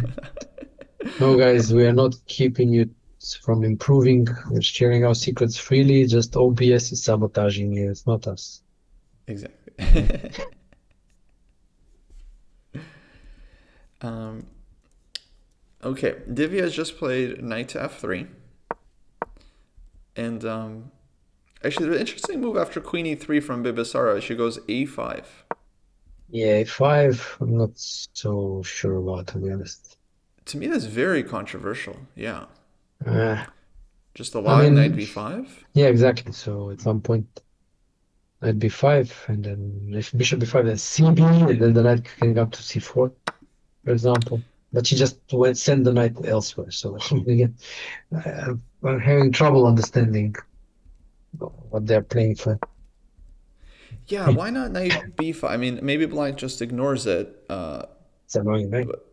with queen b6, but it's super annoying. Yeah, and it's like knight Okay. b3 comes and There would be one d6 or something. But you know, it's that when it comes to understanding how these players play and so on, I read or heard this about Grishchuk, He says like, okay, he says like, I'm analyzing the games of a so and so player, yeah? And like in Botvinnik's times, you write this like a characteristic, okay? You just try to understand how he plays, what are his preferences, stylistic preferences, how he wants to play, some typical decisions, and so on. Okay, so he analyzes the games of a certain player and he forms his understanding of this player, right? And he feels that he understands how this player plays, right? And then he says he talks about this player with another elite grandmaster, all right? And he shares his insights, like what he learned from analyzing the games and so on. And he says, I was completely shocked to understand, to learn that the impression of this other elite grandmaster was completely the opposite and different from mine. So even they have issues like understanding how players play, like what their style is, what they prefer to do and not to do. And even if they have trouble, I mean, it's not a surprise. We also have trouble with these things. So when we say, okay, I don't understand how this player is playing, or I don't understand why they're doing what they're doing, it's not that uncommon. Yeah, players do misunderstand each other. yeah, absolutely. Oh man, but yeah, it was very hard time understanding this decision and then not playing knight to b5 for Yeah, uh, yeah. for black. Okay, now she goes b6. This may be okay. B6. I don't know. Again, This I don't maybe understand explains what a she little bit. what she wants to do. I, I guess she wanted to play b6 earlier, and then was worried about a5 or bothered by a5, I don't know if that's correct, but that seems to be like her concern, because why else would you start with a5? That, And yeah, yeah, that I can understand, but I just don't understand why is that urgent to do it now. I don't think that was on top of Black's priorities to fix the queen side like this. I thought she yeah, had better things to do. That's what I don't understand. But okay. um, yeah, I don't really get it either. Yeah, knight b5 can be played at any moment, and maybe she doesn't take, but yeah, it's just so difficult to leave this knight on b5 for the time being. Yeah. Okay, let's check with Vaishali. She now has a very interesting decision after bishop takes b3. And she can take both ways, yeah. Yeah, I've always thought, CB is the smart way to take in these kinds of situations. Yeah. But I'm not sure. I mean, either way, Black will have kind of a hook to attack with a5, a4. Not just yet, but yeah, that would be the general plan. And but just as an idea crossed my mind. Lagno, she had a really topsy-turvy tournament, and she was winning, losing, winning, losing. But only also during the game, she was winning, losing, winning, losing. Big swings of the evaluation, big blunders and opportunities and so on.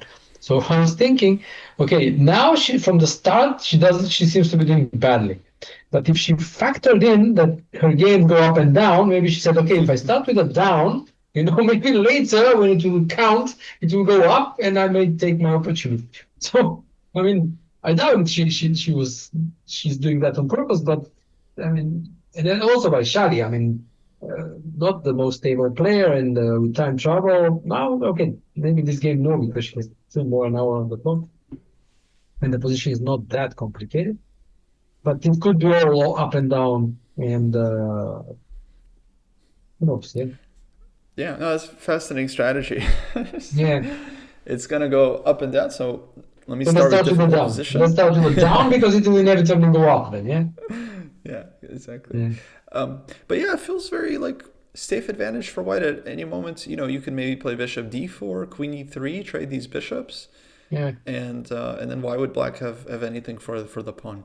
No, I mean, I guess the kind of long-term game for black is that okay, let's say you exchange bishops and you get only queens and rooks on board, and then the two extra pawns are actually on the queen side where the king is. So you can't easily advance and make something out of it because you weaken your king. And that makes it practically difficult to convert the pawn, as long as the queens are on board, queen and one pair of rooks at least, yeah? Because there will always be some kind of counterplay against the king. So it's not easy, yeah, but obviously it's an extra pawn. So white has all the chances, but I'm just saying that extra pawn being in front of the king and with all these pieces on the board, it's going to be harder to make progress. So a5 immediately she played, so giving it up. Check this out, a5. Wow. Maybe there's rook a8 coming and queen a6, but I don't Yeah, know. if queen takes pawn, rook a8 seems to be the idea for sure. Looking for queen a6, and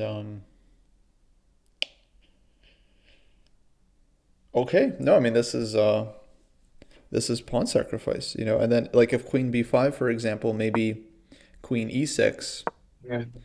opening up rook fb8, and then looking for queen a6 in the future. Yeah, so it's giving up another pawn, so white has three extra pawns which have nothing in front on the queen side, but the king is also there, so you can't really advance and you're being attacked there. So unpleasant. And okay, maybe it's also she's trying to play psychological chess. That's why Shali maybe doesn't like to defend like this. So, but for the time being, Yeah, she's the one who spent more time. right. No, I mean, yeah, clearly a practical decision. Now, if I'm Vaishali, of course, I want to look at queen a5, but I also want to look at other options, like queen d7 comes to mind to try and trade queens. Because if I'm pawn up, I can trade queens. I'm definitely Yeah, definitely happy, right?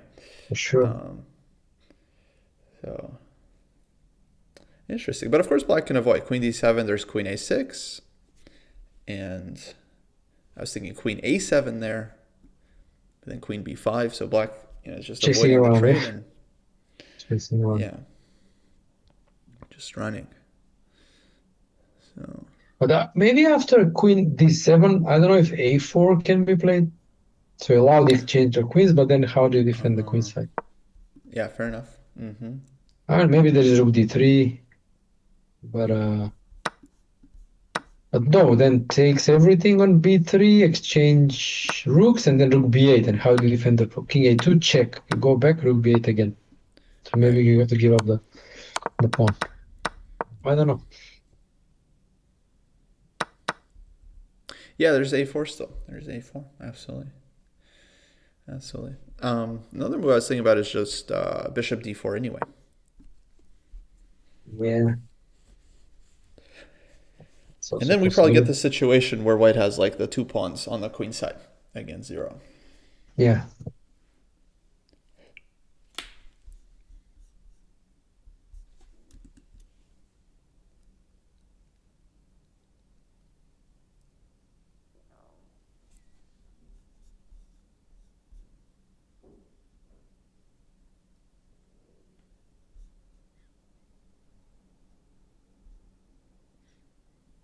So, as the women play with a different time control, I think we'll get the crisis there sooner because when they're looking at the times, okay, Divya has 36 minutes left for 22 moves. Yeah. And Nazarbayev has hour and 11. That's a lot.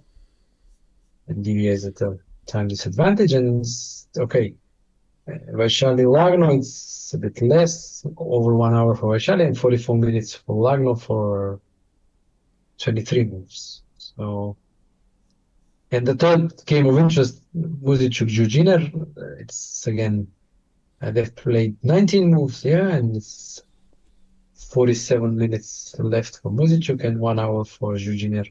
And the game is okay, progressing a bit slowly. I mean, all the pieces are on the board. And okay, white is doing the usual stuff, trying to advance on the queen side. Black is well entrenched. So again, I think this will become more critical as time trickles down. Some more Oh, it's crisis will nice. happen. Nice line from the chat in this Vaishali game. Uh-huh. If queen a5, rook a8, queen b5, black Yeah. can try rook a1 check, Oh, king request a1, c2. queen takes c2. So Nice. dual threats, queen b2 and rook Yeah, a8. that's actually quite nice. And that does look winning. Yeah. Let's say, okay, bishop d4, rook a8, queen a4, takes on a4 twice, and then wins the bishop on d4. Yeah, it's a very nice line. Yeah. Okay, so that's a huge, very important line. I'm sure Logno has seen. Logno, she had the combination of the tournament, right? Oh yeah, that beautiful mate against Stan. Yeah. Remember, yeah, it's like rook sack and then queen sack. Yeah. And just So I think she's spotting this one as well. yeah. As is Vaishali. Okay, so that means probably it's way too dangerous to take the pawn then if you can't play like queen b, because if rook a8 you have to go back queen d2, then it's just queen a6 and Okay, you have to play c3, but then you're just shaking, yeah? yeah, it's not fun. It's not fun at all. And yeah, here black also might just just create threats, and just hard to Yeah, just defend. pile up, yeah. Maybe just not even practical. Um, so Bibasar, by the way, I feel like she plays fast generally. Yeah, she does. So she's way up on the clock against Divya. Yeah. And okay, I think we thought she had better position earlier, but still, she's not worse, I would say.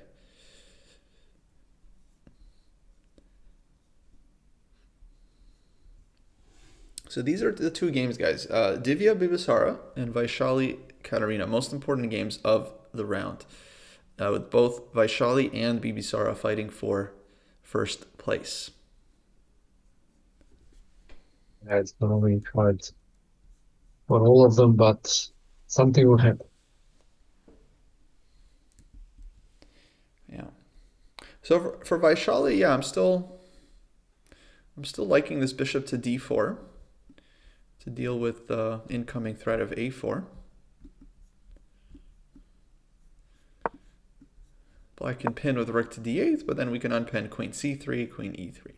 Maybe, okay, I don't know if how good it is, but they can play e5, you move the bishop, then a4.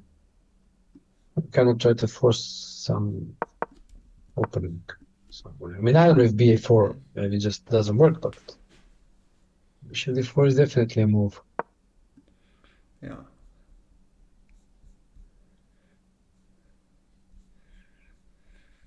Okay. Vaishali thinking. She likes to think, so let's see, maybe she thinks for longer.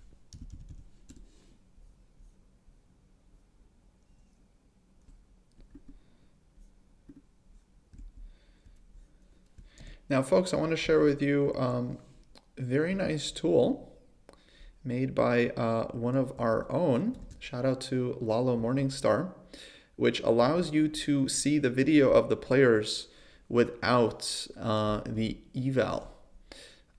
So you can watch the player cams, both sections, using the link in the chat. And you can find your game there. You got to load the games, and then you can see the players live and read their body language, see how they're doing, everything. So let me pull up some of these. I want to check out some of these players. Okay, Bibasara, she looks pretty calm. Divya still It's very bored, I taking. mean. Yeah, exactly. Spending lots of time. Is Divya and yeah, Vaishali Katarina Lagno, very, very tense on this board. Basically, it's tense on all the boards. All the players know that everything is on the line in this last round. Only Goryachkina and Tan Zhangyi basically are not able to play for first, but there's still quite a bit of money on the line, and one win with such a tight field allows players to overtake each other in the standings. So.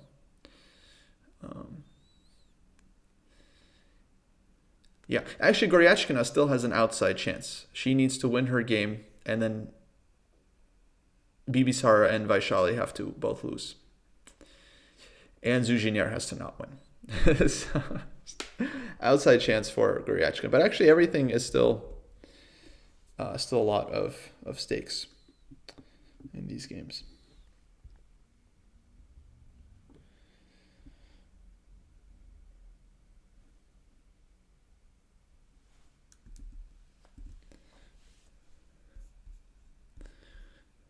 Okay. Updates. Yeah, it looks like people are thinking. Vaishali is still thinking how to react to this a5. Okay, do you play h4 at least on the stream? I don't know if that's already Yes. on the board. h4 played. All right, she wants maybe some bishop h3 to get the bishop more active. Yeah. Okay. We I mean, can, feels like a very logical move. yeah, At well, some point, maybe some h5 as well can come into play. what happens with knight g4? Yeah? It's queen Yeah, so g5. knight g4. Maybe queen g5 is the idea. And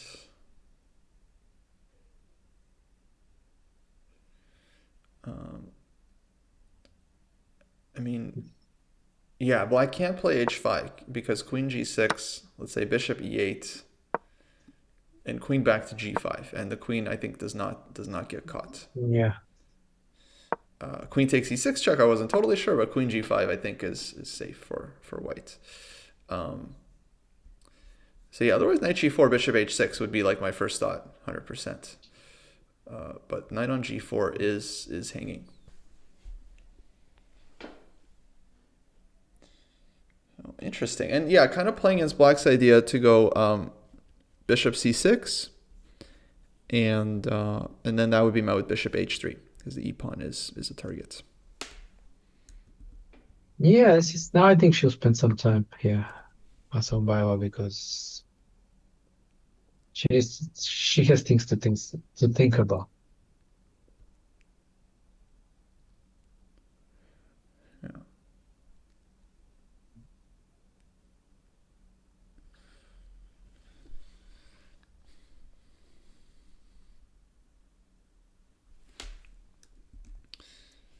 Okay.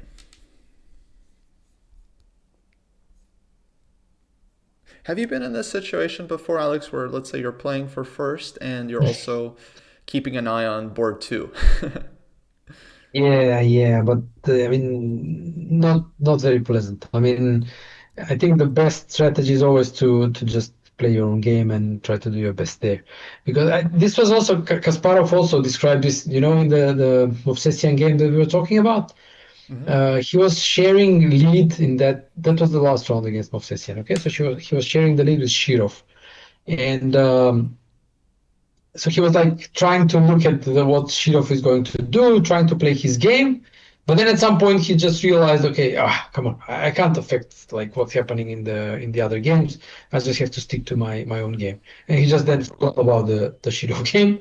Yeah, and just he played his, he won, and eventually he won Seoul first. So he didn't share. Shirov didn't win his game, and he won the tournament. So I think you can't do much. I mean, if you have your strategy, just follow your strategy. If you want to make a draw, just make the draw, and what happens, it happens. Because again, famous. I mean, this has become common, I think, in today's modern pragmatic chess, where uh, last round, okay? So you're leading, right? You have a lead by half a point, and then you make a draw, and then allow the followers to catch you if they win, or you play for win yourself and you secure the first place, right? And okay, the first known, okay, publicly at least known example of this was, in Curacao 1962, the candidates tournament, and Petrosian is playing there. Yeah, and he's leading by half a point ahead of Keres, and Hmm. he plays in the last round against some Philip, I think, outsider. Yeah. So what does Petrosian do? Okay, he makes a quick draw against the outsider. Yeah, and that leaves Hmm. Keres, okay, who's playing white against Bobby Fischer, gives Keres a chance to catch him. Yeah, if he wins. So basically, Petrosian is saying, okay, Fischer should lose to Keres, but in fact, Keres had a realistic winning chance in that game in one moment, and he missed it, and Petrosian was proven right. But then you have a situation like, let's say Kasparov, uh, who was playing for a win, let's say not allowing these possibilities of people to catch him. If he could win, he would win, right? But I think that the modern pragmatic chess generation, starting with Carlsen, is more in the Petrosian camp, and you just, okay, I'll make a draw, and if you win, okay, okay, we share or we play tiebreak or whatever. So they don't want to risk. And I've noticed this first with Carlsen and then pretty much everybody else. Hmm. So nowadays the trend is towards bird in hand. Just let's make sure, let's put the pressure on the opponent and see how they deal with it. So I can't say I like it so much because it's less interesting for the spectators, but okay, it's obviously their decision. Yeah, and of course it's like it's kind of like it's two different situations. Let's say where when you're half a point ahead and when you're equal, right, to Yes, your yes, competitor. And then I remember the candidates that Carlsen won. That was a really tense final round because he and Kramnik were oh yeah, equal yeah, going into the that was last nice. round. But it was also unequal in the sense that Carlsen had the better tiebreaks, Exactly. meaning So that if they that both meant got half the a same point more, score, basically. yeah, basically with a half a point more, exactly. And then that forced Kramnik to play very sharply for a win, and yeah, that ended Yes. up being one of the most dramatic final rounds ever, Yeah, yeah, basically. absolutely. I was there actually in London, not for the final round, but I was there earlier during the event. It was really great, a great atmosphere. I really enjoyed it. Yeah. And okay, Nice. I will not play the chess. And if somebody asking in chat if I will play the Olympiad, will not play the Olympiad. My last Olympiad was 10 years ago. And unfortunately, ever since then, the chess federation of my country hasn't invited me back. So even though I had the best result in Baku in 2016 by far, but they haven't invited me back. And well, okay, I won't go into the reasons. It's always money and then stuff, but okay, doesn't matter. Yeah. Um, yeah, someone was asking if Sindarov and Gukesh will play Olympiad. I'm I pretty would sure they expect, will. yeah, both of them. I think that's very, very important event for their countries. Exactly. And actually for the last like two Olympiads, it's been India versus Uzbekistan, like going up for Yeah, yeah. the medals basically. So and now it's like yeah, Uzbekistan has only gotten stronger, so it's going to be Yes. very, very competitive. Oh, yeah, Um, absolutely. and they're playing Absolutely. on their home court, so yeah, it's going to be very interesting. Okay, so Bibisara, she is thinking here after h4. Um, and it's tough to find the move because okay, he goes king h8. Well, logical. But now I guess we would expect bishop h3 for white, Was and it then move black has to to... figure out how to continue. Yeah, but there's also maybe knight g. Okay, bishop h3 probably, but knight g5 also is kind of provocative. I mean, do you want to go h6 or not? Mm-hmm. Yeah, But bishop knight h3 g5 is makes more also. sense, I'd say. More importantly, she made the move quickly. Yeah, king h8. I thought she would think for longer, but she just made a neutral move quickly and passed the ball to her opponent. Yeah. Mm-hmm.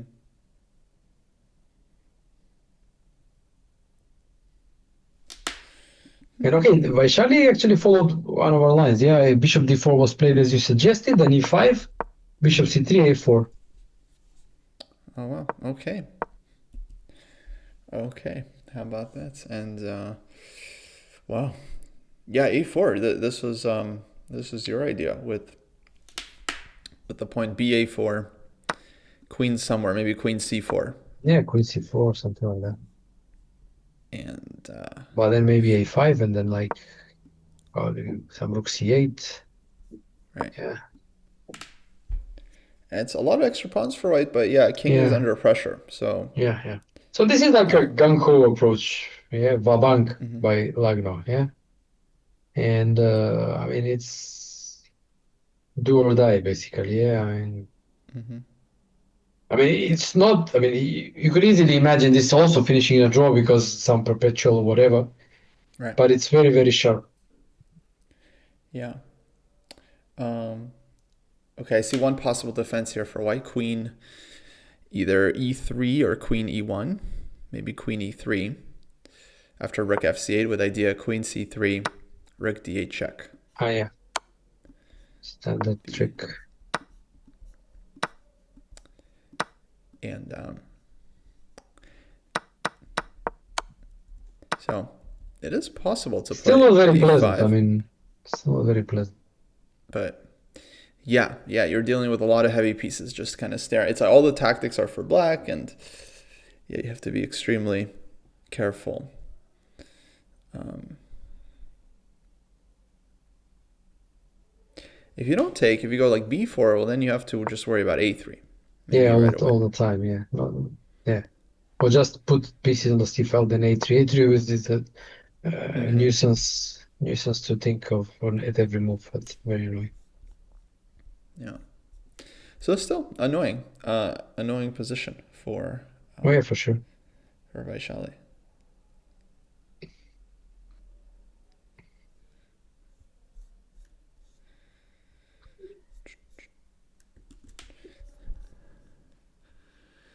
Okay. So yeah, bishop h3 from Divya as expected.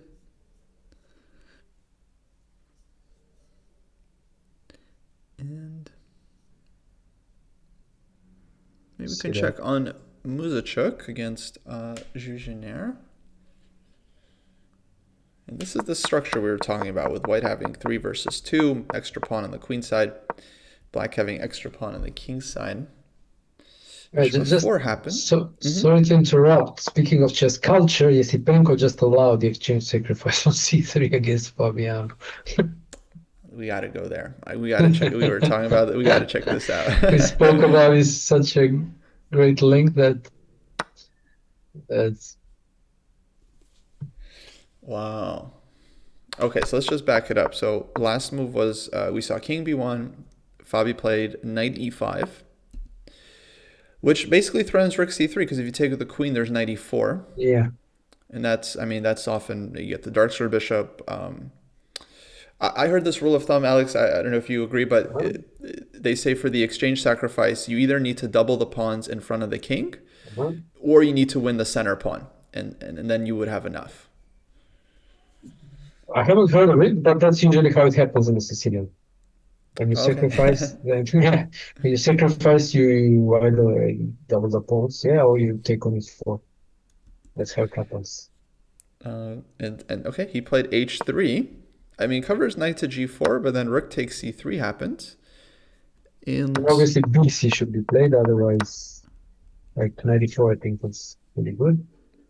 So BC, and then, okay, some long-term compensation, just like in the Kasparov game, yeah?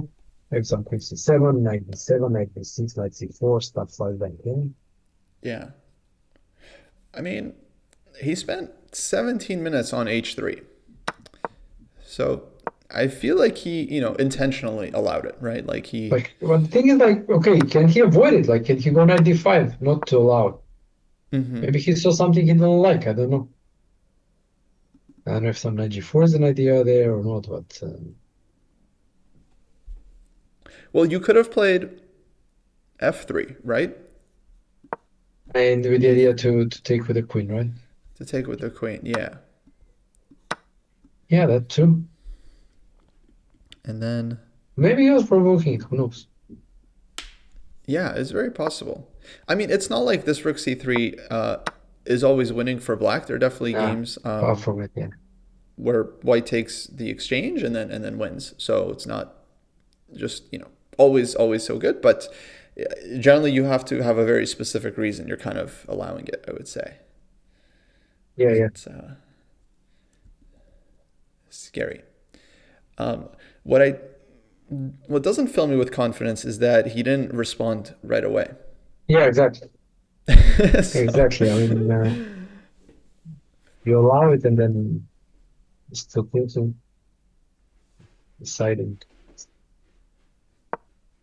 yeah.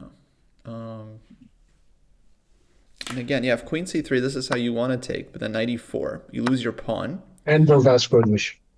And dark sword bishop, right? Which maybe black doesn't even have to take right away because it's like I think it's you should kind take of with the fun. pawn because giving up the dashboard bishop, I don't like it so much, plus giving up the pawn. Right. So pawn takes, and then I imagine we just get the typical Kasparov queen c7, rook Yeah, c8, exactly. just Stuff like that. Yeah, stuff like that. slow build up, and it's just long-term positional compensation. One of Yeah, the yeah. most classic cases. Yes, yes. We foresaw this, yeah, by talking about the Kasparov game. Yeah, exactly. Okay, yeah, we'll see how this one plays out. Okay, so Vaishali actually gave up, or she took on a4 and then gave it up. Quickly after queen c4, b3, queen a4. Okay, I guess she maybe wants like bishop b2 now, Yeah, right? bishop And try b2. to. But still, it's hard. I mean, black will just put, let's say, queen a6, whatever, then put a rook on c8. Then how does white make progress? Extra pawn, but what? You can't push any of those pawns. Yeah, so it looks like a decent compensation. Yeah, yeah. I mean, maybe white, let's say, like tries to stabilize, like bishop b2, maybe queen d3, and then like h4, h5 starts playing on this side. No, not enough resources for that, it feels. Yeah, I mean, there's no real attack. It's Yeah, just no real attack. basically just a plan to, yeah, try to do something. And there are also some tricks. I mean, like, okay, let's say, like puts like queen and rook on the a file, the queen a2 check, in c1. Then if the rook is on the c file, then b3 may hang. Like there are threats over time. Not very pleasant. Mm-hmm. Mm-hmm. Yeah. And wait, I just wanted to check the live feed of Esipenko, and yeah, he's sitting there on Thinking, Rook C3, and he's thinking. So it's not like he he's was away from thinking. the board. Yeah, he's he's thinking. Fabi's away from the board. yeah.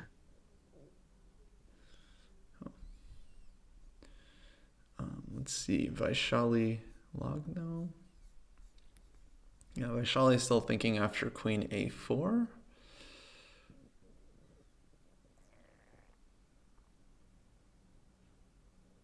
And Divya and baby Sarah.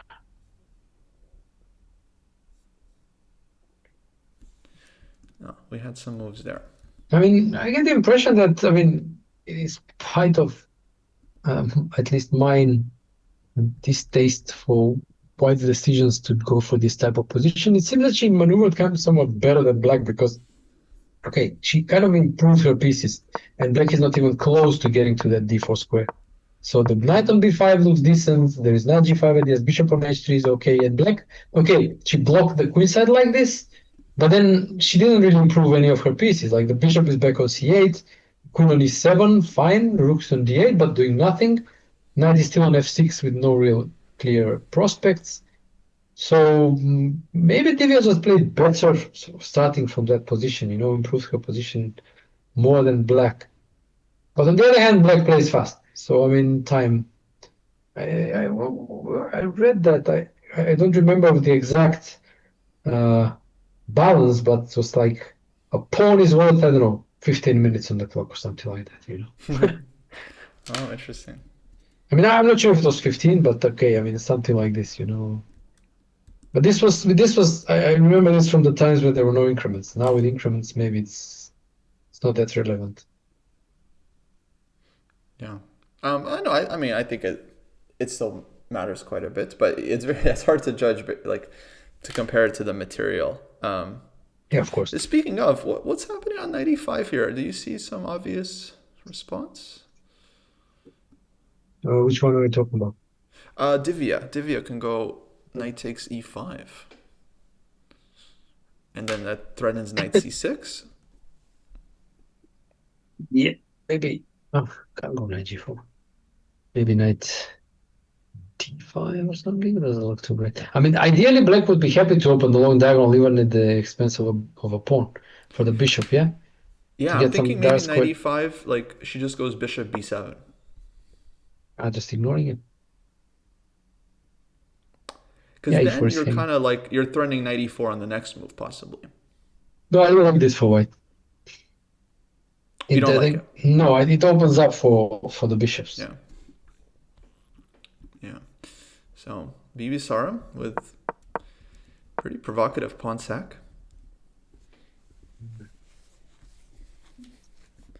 Divya down to 25 minutes, so not a lot of time for her. Although they do have increment, they do get extra time of Yeah, 40. they do have increment, yes. Unlike in the open section.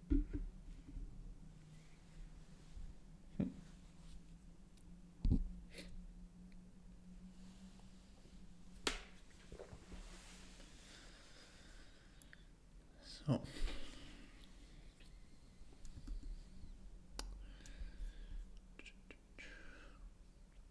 Yeah, and also losing to Georgina, it's also kind of not very pleasant development for black because white is just pursuing her line of play, extra pawn on the queen side, just push, and black is kind of on the defensive there. So unclear when and how Georgina takes a chance to take over.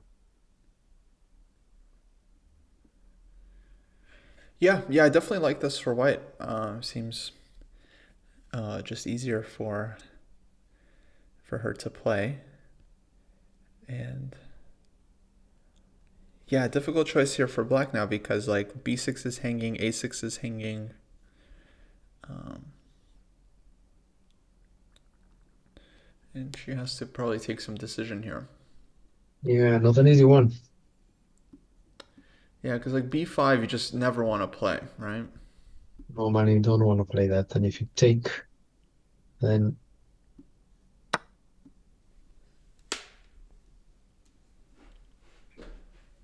takes with the knight.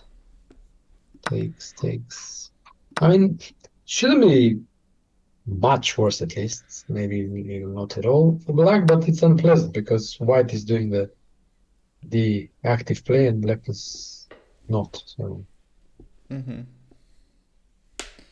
Yeah, I guess the pass pawn, but maybe it's not so not bad for so black. dangerous. There are a lot of pieces on the board, but still. Mm-hmm. Right.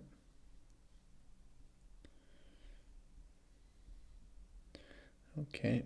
Yeah, games will be heating up very, very soon. Also, probably I'll have to leave you in a couple of minutes because it's not nothing else because my kids are coming back from school and it's gonna become more loud. Yeah, So okay, I can stay absolutely. for five more or something, but then I'll probably have to go. Sure. Yeah, no problem at all. It's been great to have you here Yeah, and hear thanks for your having me. Yeah. insights. And I think people are they've loved all the stories, especially about chess I, culture. yeah. Glad of that. Yeah, they liked it. So I think commentary should be like, okay, try to talk about the position, but also talk about general things in chess and to make it interesting for people and all these things. I think So so. That's often, yeah, my favorite part about commentary is when they share some stories, some yeah, insights, like yeah. things you can't really find in books so easily. No. So yeah, maybe we can get some predictions from you. How do you like based on the positions now? Who do you think will? What do you think will be the results? Oh man, really no clue. Like really everything is possible. I mean, I don't know. Three results everywhere. Everywhere. Yeah, three results Yeah, everywhere. I'm just, I don't know. not an easy call. No easy call at all. I mean, especially time travel approaching. I mean, it's like Hmm. hard to say. Yeah, I mean, for the most part, yeah, these games are like move 20, They're all around move move 20, 20. Yeah, 22, 22. Yeah, so actually, all three games are on move 22, which is kind of yeah. funny. There you go. And like, okay, Divya has the least time, but uh, given the complex nature of the positions, it's not enough time, and they'll have to think more for the critical decisions that are yet to come. And there's kind of quite probable that they will end up in time trouble.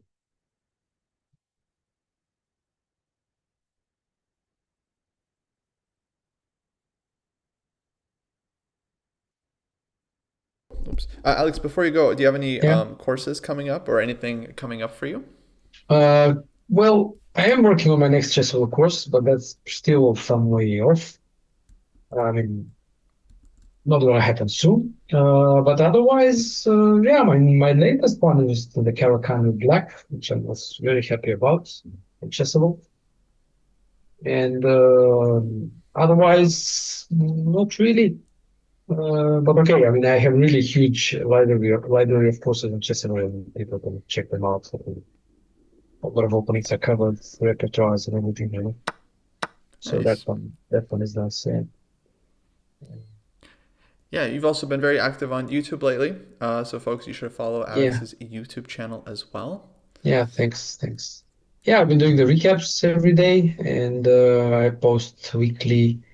Uh, Once a week, I post a video often on openings. Also, you can see a huge library of openings analysis there. Some instructional material as well.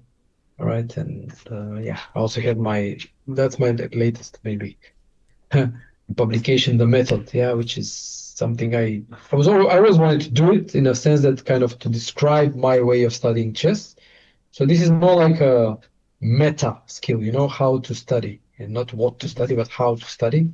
And I describe how I analyze games, how I worked with puzzles and how I used online chess to actually help me and not make me, I mean, to get out of the addiction that actually suffered in the early days of online chess. So that one you can also check. It's also on my channel. You can read it in the description of the videos. You can see that one. Nice. So And yeah, whoa, check this out. 94 from Bibisara. that's the point. We should be seven, Oh, yeah. yeah. All right, let's check the cameras. Did Divya miss this one? Let's see Let's the go to the camera. feed. Doesn't say much. She's covered by hair, so can't see. Let's see. I want to see when Now 94 was. you can put you can, You can go back a bit. yeah. Take on the one. I feel like she missed it. I mean, I don't know. Maybe not. She did reach like she was about to make a response, but then she hasn't moved yet. Uh-huh. I definitely missed that this was possible. I did not see this coming after rook to d1. Um, yeah, what's happening? Queen e4, bishop b7, black takes on f3. Yeah. It looks like very good if white doesn't have something special. But then again, okay, even let's say we win a pawn, right? And Mm-hmm. we exchange light squared bishops, right? You have a double pawn, yeah? And if I establish a blockade on e4, your bishop is dull, yeah? But even if you even if you let's say push e4, okay, I go b3, and you're an extra pawn, but your pawns are double, the weak. Mm. How do you make something out? I mean, okay, that's a ideal scenario for black, but still not much. Okay.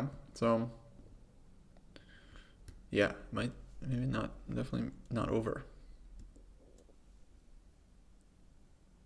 Yeah, not, what you should play still, it's a question.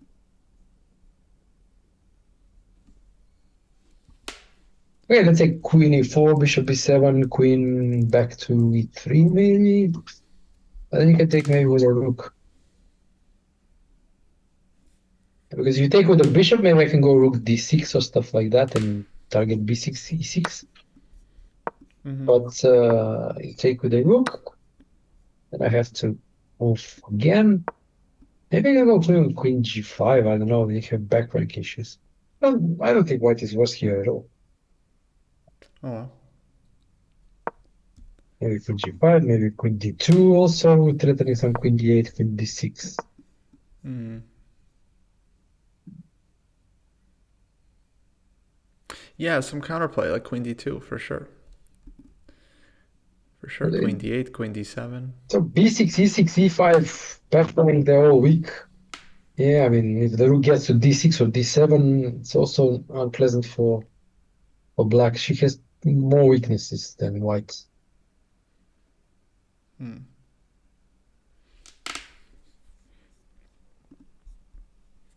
So yeah, I would agree. It's not so simple.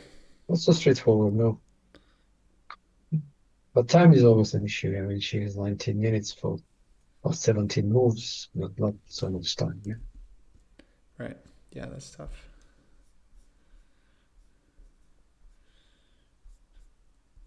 I don't know, maybe she can also play some bishop g2. I don't know if that works. And if you move the knight, I take on e5. If you don't move the knight, maybe I take on e5 again. I don't know. Mm-hmm. That's I mean, kind of shocked because there's too many hand. I don't know. Speculated for sure.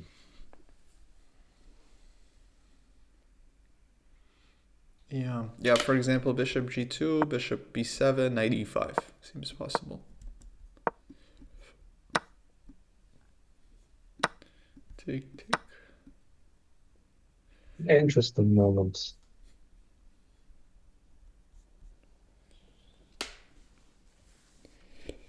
Yeah, big moments as well. But okay, it feels like VSR is feeling good. I mean, she played this fast. She's up on the clock. She's staring Divya down. Yeah. Yeah.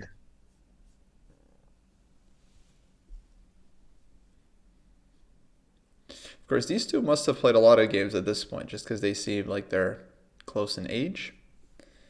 maybe faced each other in youth competitions.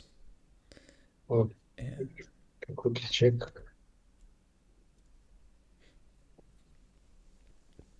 I think we'll have many Actually, games against no. each other. I've played 4 In games in total. 4 games.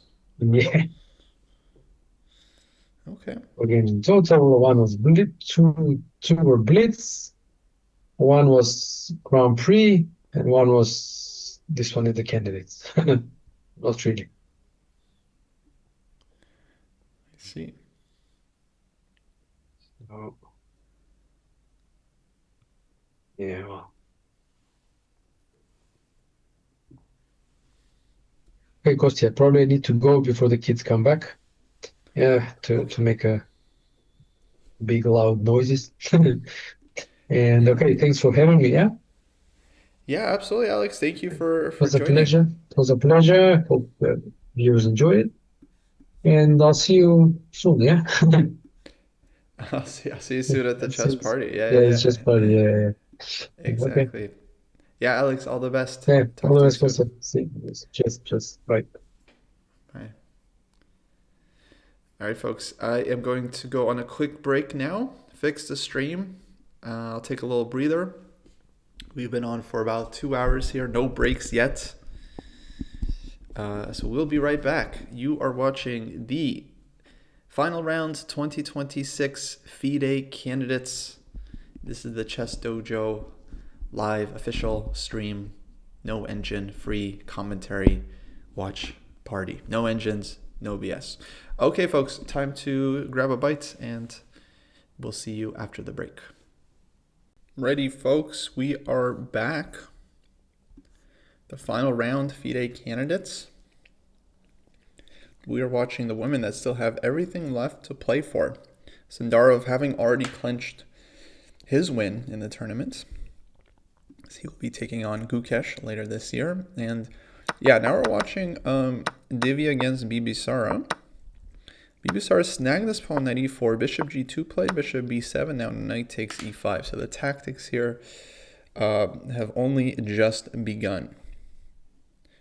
White snags the pawn, knight on e5 is hanging, knight on e4 is hanging. 50 minutes for Bibisara to try and figure this out.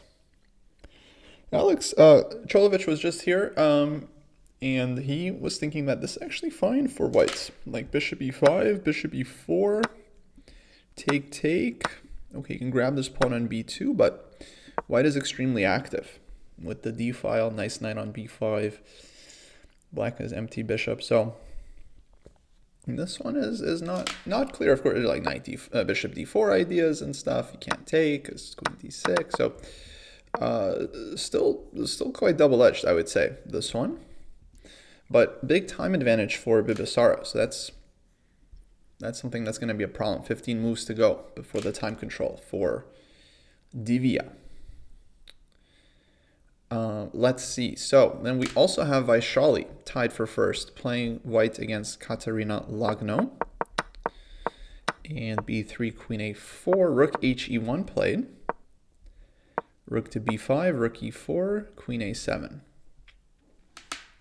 And here white is up a pawn, but black is looking for this compensation with rook a8.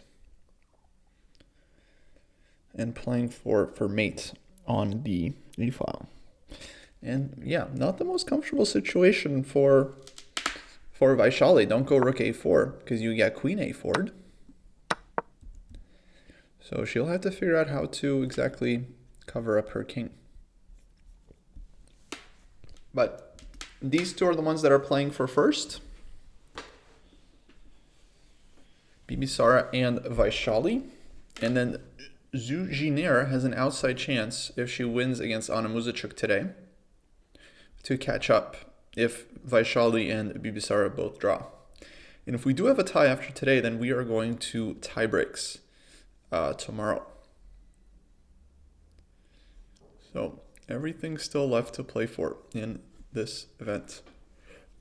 I do want to check on the Open. This is the Muzichuk game here. But let me just see, because we had this really interesting rook takes c3 sacrifice from Fabi. And I'm just curious how this one has played out. Sapenko took with pawn, queen c7, f4, knight back to d7. And this is the position now. Fabi with exchange sacrifice, lots of compensation, 30 minutes on the clock. Ideas like knight e4, followed by queen takes c3. Might be in the air. So rook to d4 played, kind of supporting the e-pawn, supporting the fourth rank, and yeah, basically intending to maybe give this rook back if black decides to give the bishop on d4. Blumam-Giri we were also looking at. This one was interesting. Let's see what happened here. So bishop a2, bishop e7, castles queenside, b4, d5. Knight d4. Wow, what a sequence. b4 doesn't want to take because the knight comes in. So it goes d5. Now if takes, maybe he takes on c6, maybe he just recaptures like this and looks for queen f7. I mean, this was very, very sharp.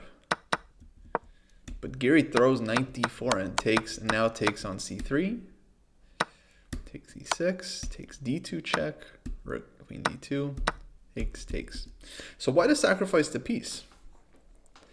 But now it's hitting the queen and has discovered check available against the king with knight takes c7 or knight c5. But I don't know, it is a full piece. Black also has the option to just give the exchange right away, and then white will have rook for 2 pieces, rook and 2 pawns for 2 pieces. That position, though, my instinct here is that actually black would be doing quite well in something like this. You have the 2 pieces, and you have very active bishops. You have like knight e4. I don't know. It feels like it's taking a long time for white to get g4, g5 in. Whereas black is like, maybe playing some knight e4 soon, maybe some c5. So this one looks very, very double-edged, but I would probably take Giri's side, black, here. Okay, let's go back to the women, though. And yeah, Vaishali game, rook e4, queen e3. I think I'd rather be white here.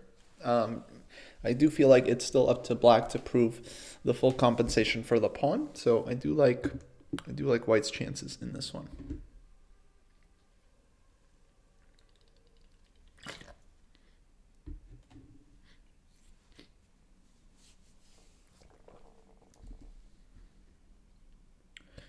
Okay, getting a little cold, yeah. So let me grab my hoodie here.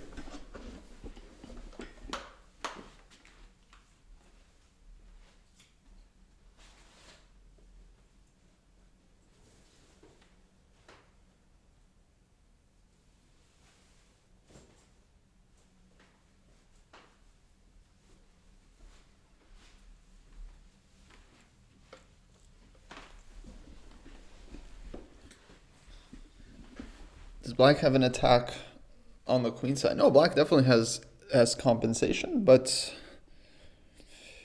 it's not clear if it's a direct attack or if it's just compensation, right? White can put the bishop on b2, and then you eventually give a check on a1. White goes king c1, right? It's not so clear that black is breaking through. But black definitely has comp, because it's hard for white to use the extra pawn. White has an extra pawn, 2 extra pawns on the queen side, 1 extra pawn total, but it's very difficult to push these pawns without creating massive amounts of weaknesses.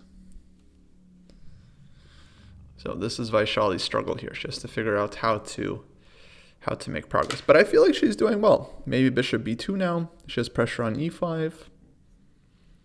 So I think she has reasonable chances here. 8 minutes for Divya. Oh boy. And look what we have. Knight e5. Knight takes f2 played. Hitting the rook on d1. So there's no time for bishop takes b7. Rook d7 was the response. Looks logical. What was black's point? Queen f6. Queen f6 is what she's counting on. So she leaves the bishop hanging on b7. But then maybe she can take on e5. Seems to be the idea. Here, here, here, here. And then black wants to take here and have a lot of counterplay against the white king, actually, I think. So, very sharp situation. If Bibisara wins this one, then she's in excellent position to win the tournament. And now Divya thinking, and she's on to 8 minutes.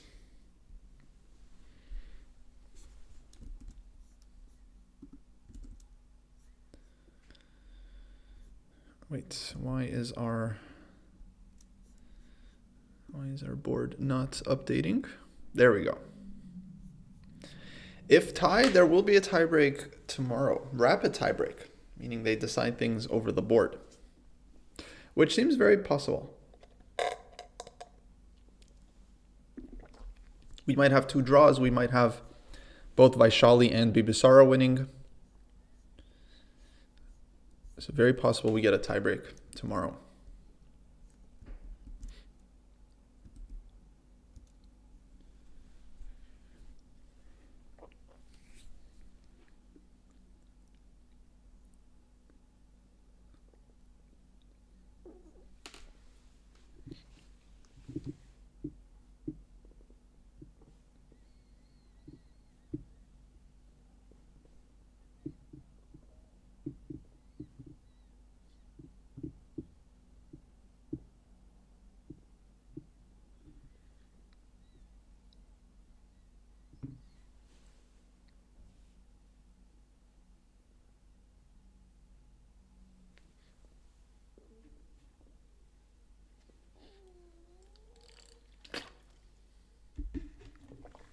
Camera dead. Uh-oh. Wait, moment. What's happening? Ah, that's Zoom. Zoom. Problem with Zoom. Okay. Should be better now.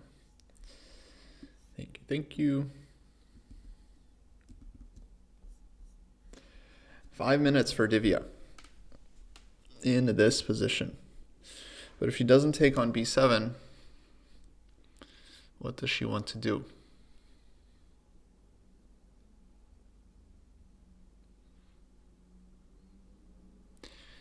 She can also take on b7 with the bishop, but then you have to worry about knight h3 check.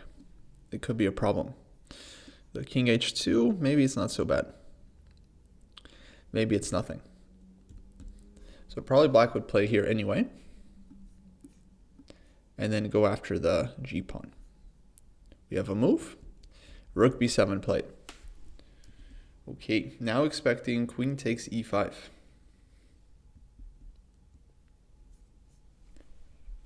Yeah, not a lot of moves played so far. 27 moves, but 13 moves to make to the time control for Divya. So she's going to have to make a number of moves here, basically on increment. But next couple moves might be quick. Although, yeah, queen e5, she trades bishop e5. And then she's going to have to figure out what to do there. Bibisara thinking, does she have another move? I don't see any knight h3 working. Knight d1. I think queen e5 should be the thing.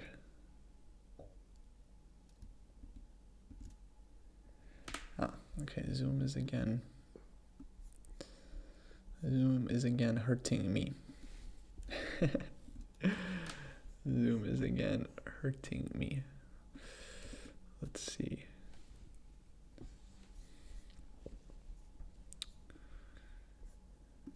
Maybe I can fix the camera another way.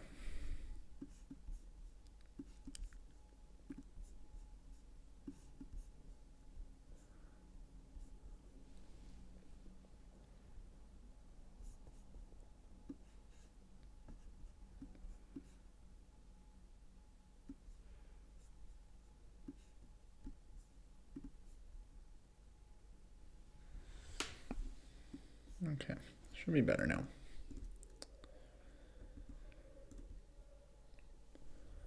Okay, queen e5 played.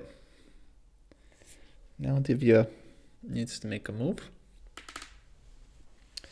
Probably you trade queens here as white because, yeah, otherwise you have to step to the side and you might lose your g pawn and then just get mated. After queen g3, knight h3 check. So trading seems necessary. Bishop e5.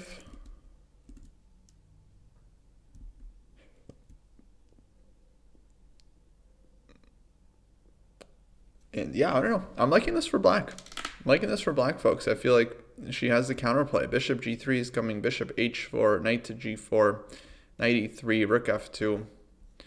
Okay, white also gets to make moves. Rook b6, rook b6. But somehow feels like black is going to be creating threats against white's king, which is very unpleasant when you're in time trouble and very difficult to deal with. So big chance for Bibisara here.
Tough to know what to play with white here. Not even sure what the candidate moves are. Well, whatever move Divya makes will be a candidate move.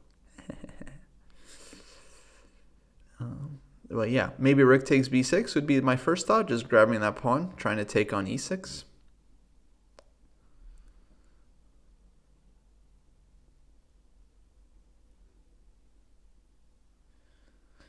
And yeah, if they both win, both Bibisar and Vaishali, then we will have a playoff tiebreak.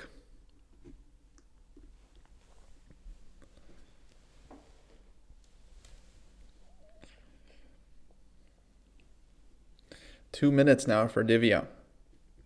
Big time trouble. Yeah, basically she's going to make 10 moves on the increment to try and make it to the time control.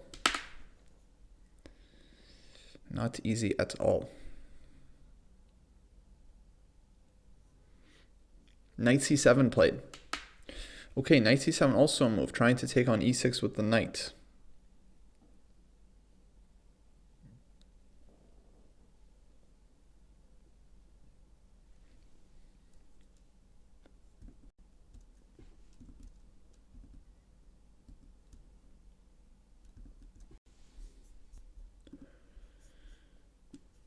Wait, let's find our board.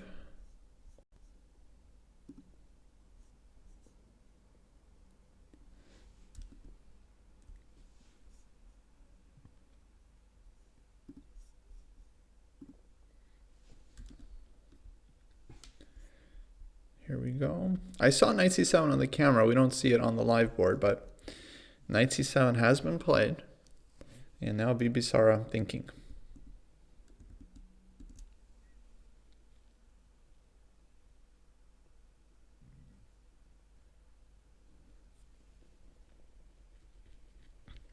Now why take the rook with the rook on b7? I think maybe just to keep the bishop around white's king.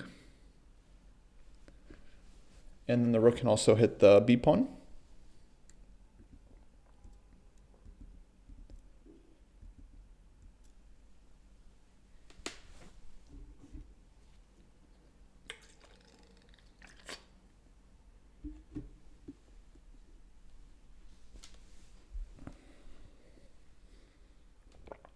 Now Bibisara deep in thought after knight c7. So she's calculating, because she doesn't have to take on g3. Maybe she has some bishop d4, but then knight takes e6.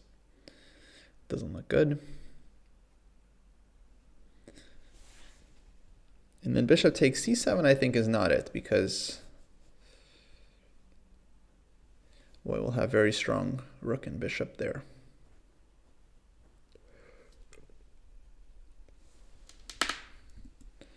So what will she play?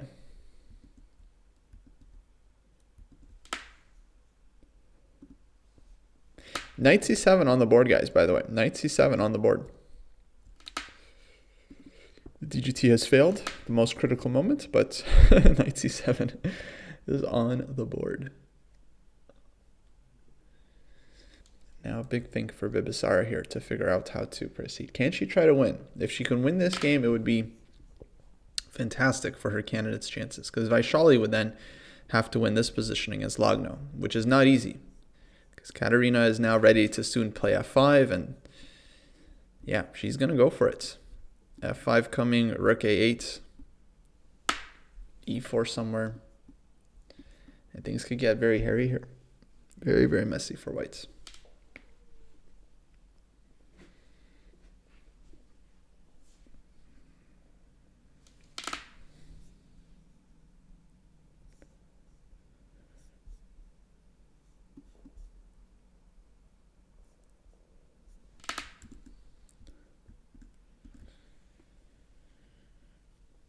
Okay, so let's stay on this game for a sec. I'll keep an eye on the Bibisara game. So we might get a move there. Let's go to Bibisara actually, because I think she's going to try to play against Divya's time. So knight c7 on the board, and now let's see what move she comes up with.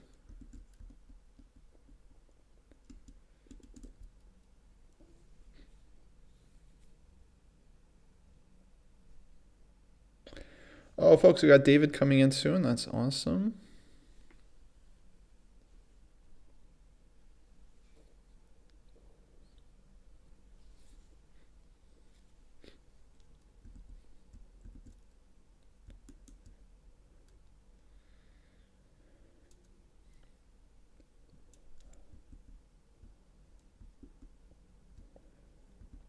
And yeah, I might go on a very short break just to set that up. Then we will be back. Oh yeah. I'm relying on David here to break down these games for us. Unfortunately, live board has stopped working. So bishop b5, knight c7 on the board.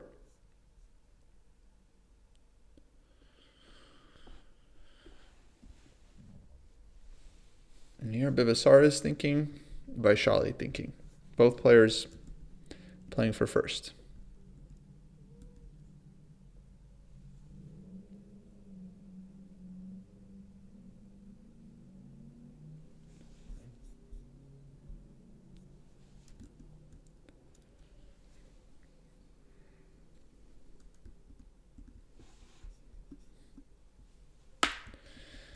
Okay, let me keep an eye on their camera. We'll know exactly when Bibisara makes a decision.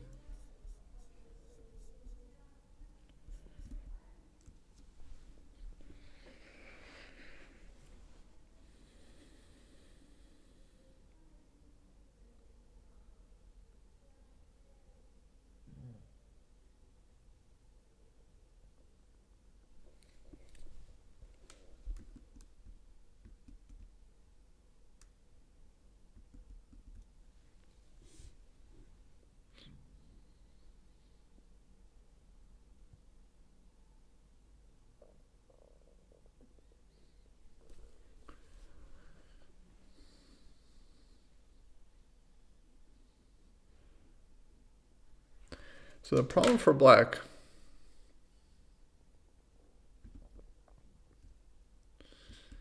is that it's a little bit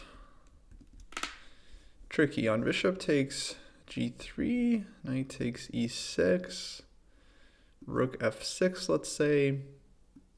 White goes rook e7, threatening mate. Or a lot of checks. So if you go like h6, for example, you don't get mated perhaps, but You do allow perpetual, and maybe black wants more, especially given the tournament situation.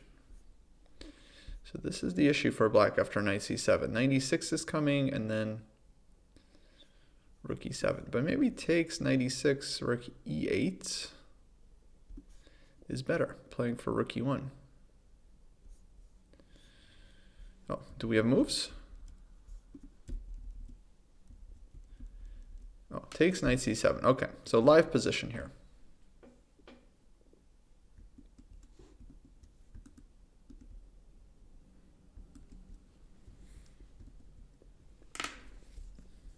Is Sarah still thinking? Wait, knight g4 played. Knight g4 and then knight e6 quickly by Divya. So knight g4 is interesting, looking for bishop d4. Knight e6 played. I wonder if she wants rook f2 now. But on rook f2, again, there's a problem of rook e7. Rook e8. So maybe she wants rook e8 herself. Idea like knight f4, maybe take, or maybe bishop d4 check is better.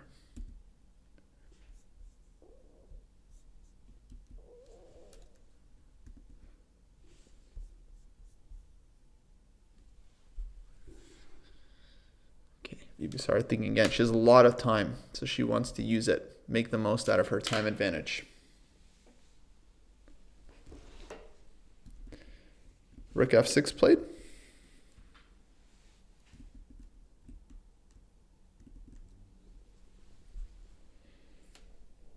But now rook e7, what does she want?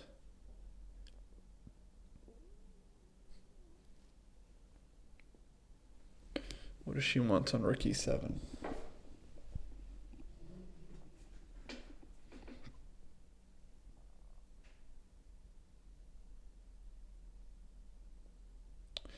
Oh, that's good points from chat. Yes, h6, the king can walk. Ah. That's an important detail, no? h6, check, check, check, and resigns. But maybe on king g8, white is going bishop d5. Oh, and they're both attacking with opposite color bishops. Oof. And who's mating who first?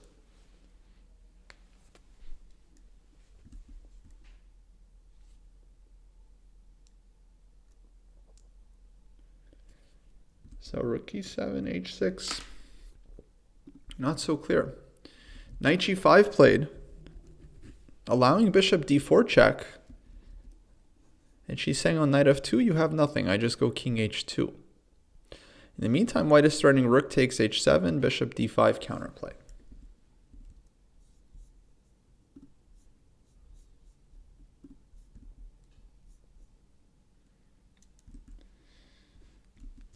So this is double-edged. Somehow felt like black should be faster here, but still concrete. Oh, we got David. Greetings. Hello, hello. Let's get David in.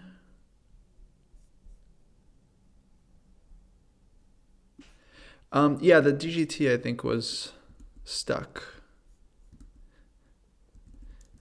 Yeah, now it's moving. And wait, she's repeated. She's repeated multiple times. Hold on. One. Oh, they're making a draw.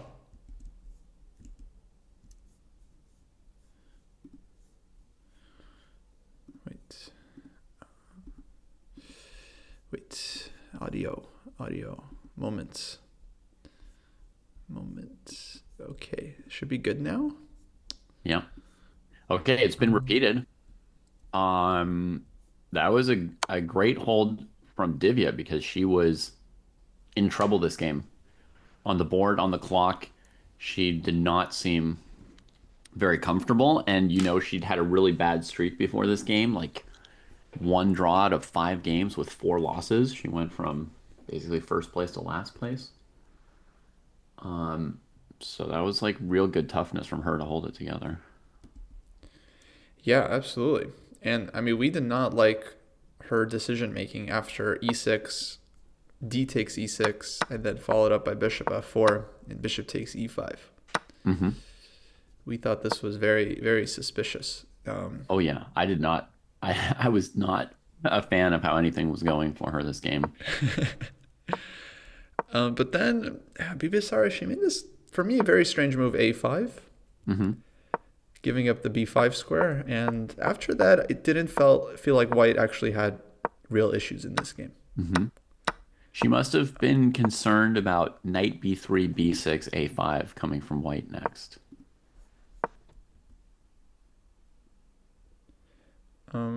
Knight, yes, knight b3, Might have b6, felt there a5. was a threat of knight b3, b6, a5 from white Right. right here, queenside. But honestly, when you've got the only dark squared bishop, you should not be afraid of having your dark squares beaten. Um, the normal way to play such a position would be bishop c6 with the Yeah. idea of queen c5, rook d2. And the other idea being, bishop c6, rook d1, rook d4. And, Right. and you just say, good luck. Good luck. Or like knight b3, rook d4 anyway. Yeah, knight Can b3, rook happen. d4 anyway as well. Knight c5, rook c4. That was another line I'd seen. So, Yeah. Um, okay. But, well, the players have made up their mind.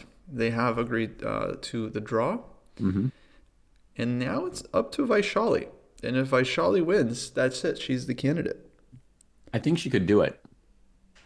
Bibisara's draw, makes the round more interesting for a couple other people here. Ju could Hmm. catch her with the win, but a lot of Yes. people needed her to lose. So like that was the Right. end for Goryachkina and Muzachuk and Exactly. even Yeah. Lano. So, So they were, yeah, they're likely not, yeah, not fans of the draw by Bibisara because they now lose their chances. Um, and actually, I mean, that might be bad for Logno, right? Because she kind of went all out trying to win this game, yeah, playing Dragon. yeah. And okay, she probably sees the result. You lose your esteem, right? Now you Hmm. see, okay, now she's only playing for maybe second. Hmm. So if anything, that gives like Vaishali a boost, which is Bibisara's main rival now. Hmm. So Oh yeah, I think if okay, you're Vaishali, you're happy that Divya drew that game. Also, I mean, Divya had suspicious looking situation on the clock on the board. I mean, you'd be very nervous as Vaishali. Now you're feeling good. yeah, now it's all in your hands. Although depending on the And person, they just sit and try to win their game and they don't worry about the other boards. I don't know. yeah, but I think you have to be at least aware of the result, even if you don't. We were talking about this with Alex. He's saying you shouldn't really focus on their position too much. Just focus on your own game. But Hmm. once the result is in, yeah, very important to know what you need. Hmm. And Yeah. yeah, now good situation for Vaishali. If she doesn't see winning chances, she can try to just shut it down, hold the draw, and then she's guaranteed a tiebreak. Yeah. And if she can win, then she wins. So it's close to a free roll here for her. Yeah. I don't like that she took the queen off the d file. I thought, Hmm. plunge that queen into d6, d7, just dominate space, right? As long as black's unwilling to trade queens, because a queen trade is borderline lost for black, right? I mean, two connected Hmm. passers, you're basically lost. So she can just, put that queen in black's face, and black has to play around a queen on, let's say, d7. It's Yeah, tough. yeah. And looks like okay, she's kind of going back to this play. Queen e4, maybe queen d5 next. She's kind of slowly inching her way forward. Yeah.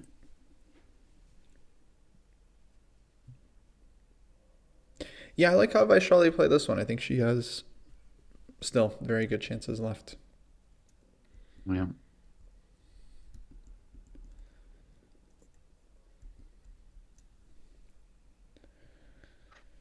Very brazen dragon Sicilian from Lano.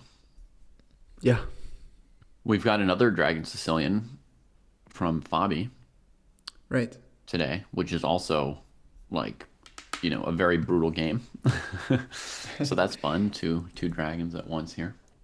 Yeah, I mean technically that one was like a Nightorf, Yeah. but quickly transitioned. Yeah, he started with a Nightorf, and then there's a variety of six moves from white where if you want to, you can play a dragon. And it happens somewhat rarely just because a lot of Nightorf players temperamentally aren't dragon players, right? But like if white plays A4 on move 6 or A3 or knight B3 or something, there's no reason you shouldn't be able to just play the dragon, and it should be a fine option, right? But people don't normally do it.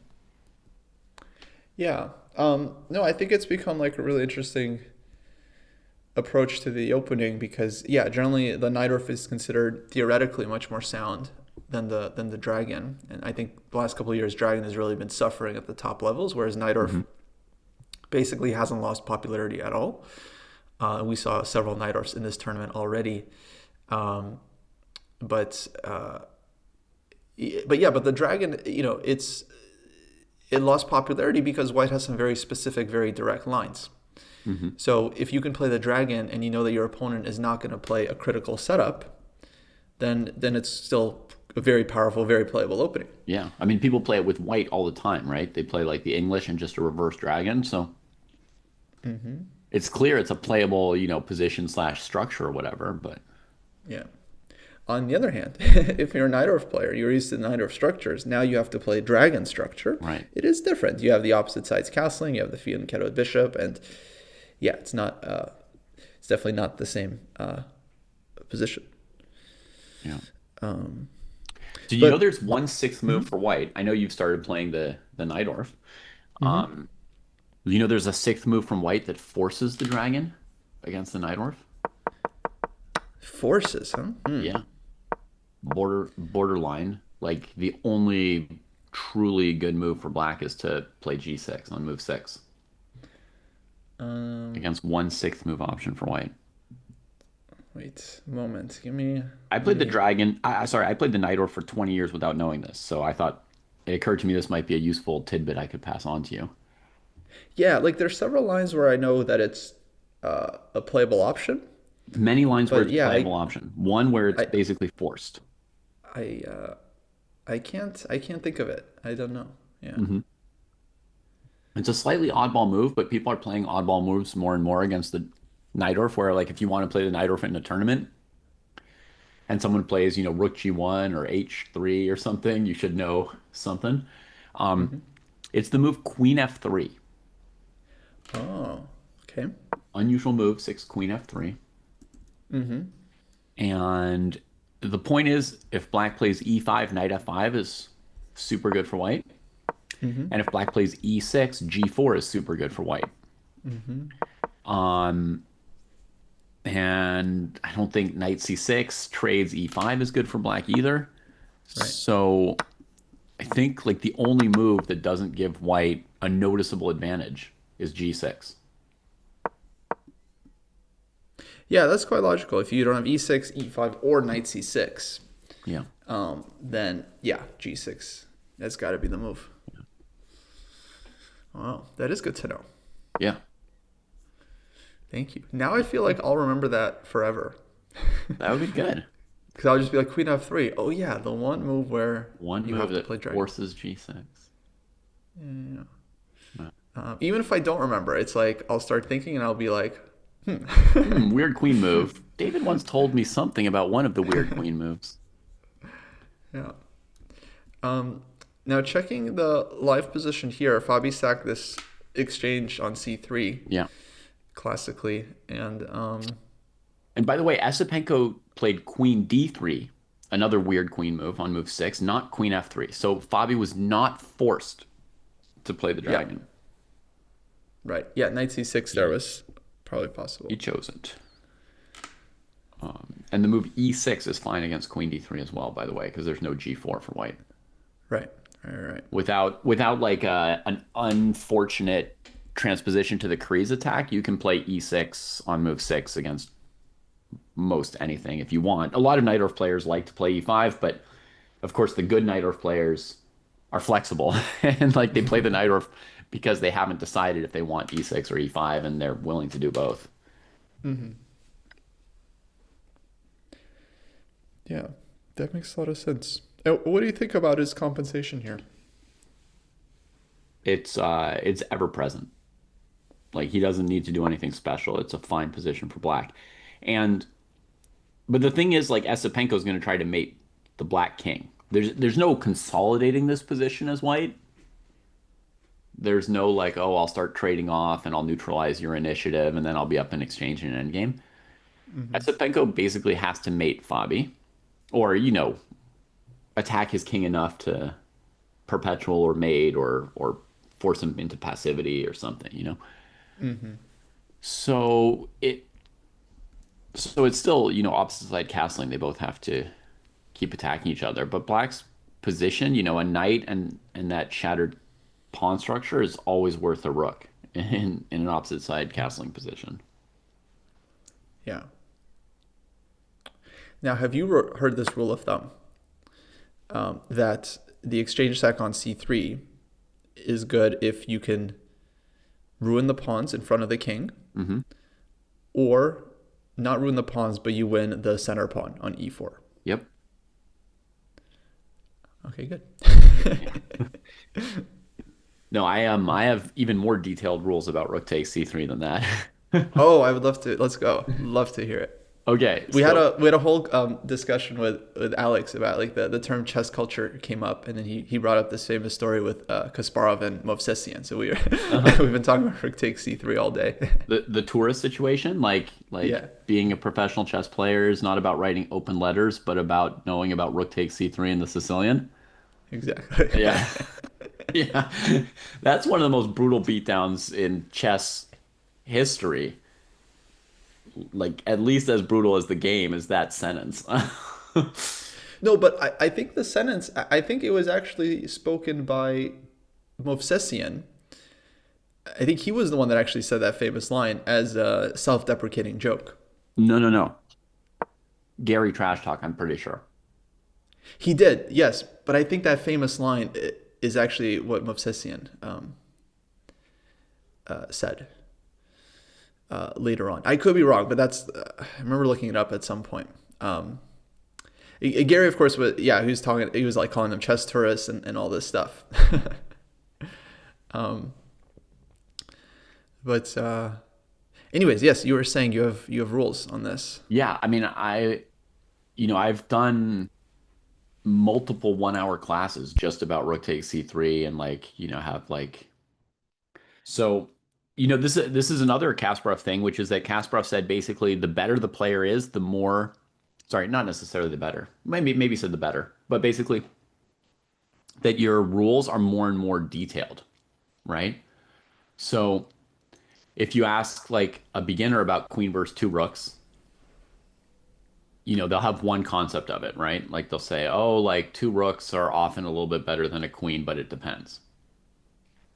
Then you ask like a better player, they'll say like, two rooks are better than the queen if the two rooks are like connected. Someone else will say, well, like the queen can fight against the two rooks if the king is exposed and there are multiple undefended pawns, or if she's working with at least one passed pawn and an open king. And then, more and more detailed, right? So the rook takes c3 thing, one of the most important things to look at with rook takes c3 is, are the white rooks any good? Now, this is like even more general than just rook takes c3. It's for any exchange sack. An important factor is the side with the extra rook, are their rooks good? So then in the rook takes c3 sacks, if the white king's on the queen side, it's almost always playable, at least, right? But how good or bad it is going to depend on mostly the speed of white's counterattack against black's king. Like in the Esipenko FIDE game today. But if the white king's castled on the king side, even if you win the pawn on e4, sometimes it's not good enough if white has a quick a4 or c4, breaking open files on the queen side for their rooks. So that's a very, very important factor with the rook takes c3 sack is, does white get a quick a4 or c4? Interesting.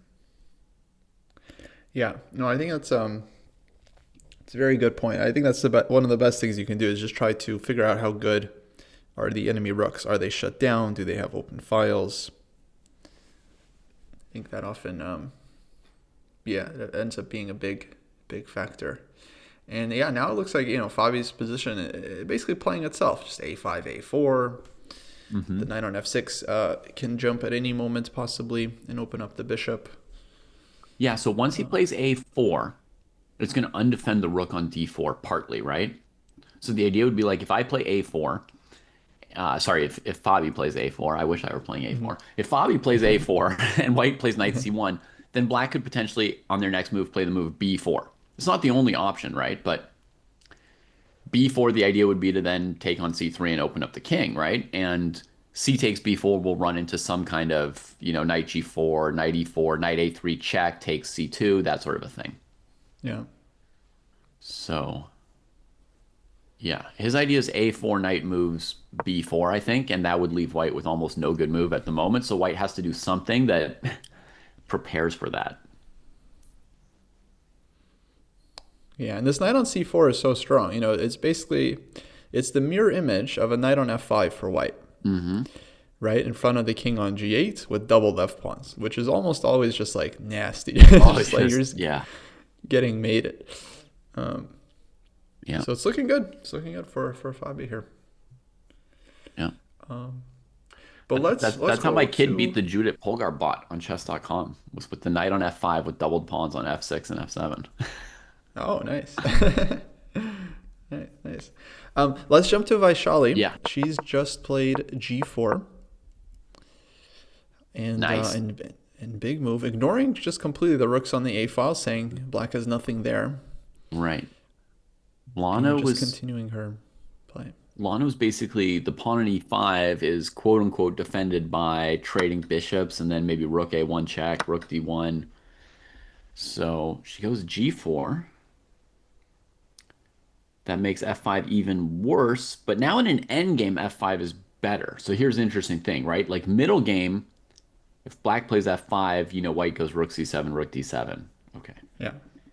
But in an endgame now, if you took the queens off the board, black can set up a pair of two-pass pawns with f5. And the fact that white has an extra pawn on h2 no longer decides that endgame. So this is a sharp move. Maybe it means she's going to play h4, h5 and try and, really play a middle game here.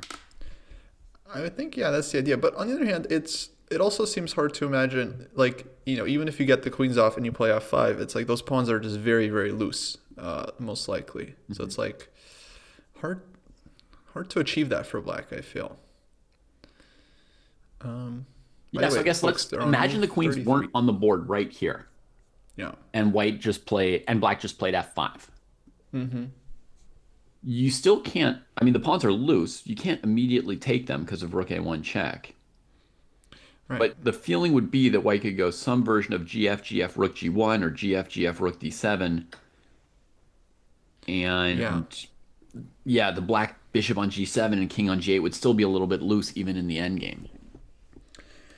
Yeah, all kinds of ideas there for white. And one thing you could definitely do is if you could sack an exchange to win one of those two pawns and then play bishop and two connected pass pawns against the rook, that's the kind of exchange sack you can win a game with. Yeah, exactly. Let me just find a sample variation. Let's say queen c4, for instance, f5. I don't know. Take, queen d5. Take. Some king move, just kind of cooperative line, rook to g1. And yeah, if white is able to go rook takes g7, rook e5, then that just looks like lights out. Yeah. It's very, very nice. Very good that you still have one rook on the board for yourself, rook and bishop versus two rooks. Yeah. Very hard for black to set up any reasonable blockade on your two pawns. And the bishop's very good at attacking the squares on the queen side that you need to queen your pawns while defending the square on the king side where they're trying to push their pawn because of sort of the diagonal thing. It's like very good in what I call race endgames or, opposite side pass pawn endgames. Yeah, I've definitely heard that when it comes to like race situations, the bishop is often not even worse than the rook Yeah. because they both hit both sides of the board and extremely long range pieces. Yeah. So yeah, this looks tough for Logno right now. F5, yeah, I think we're both not liking, but otherwise White's going H4, H5. I'm just trying to open things up. Yeah. White's bishop on c3 is super important. It's the piece covering the king. If you could somehow exchange sack it for black and then play f5, e4, there'd be some hope in that, but it's hard to even approach that bishop at the moment. What could you do? Triple queen a7 somehow? And try and force rook a1? So Yeah, that would at least be a thought. queen e7 here, does that do anything?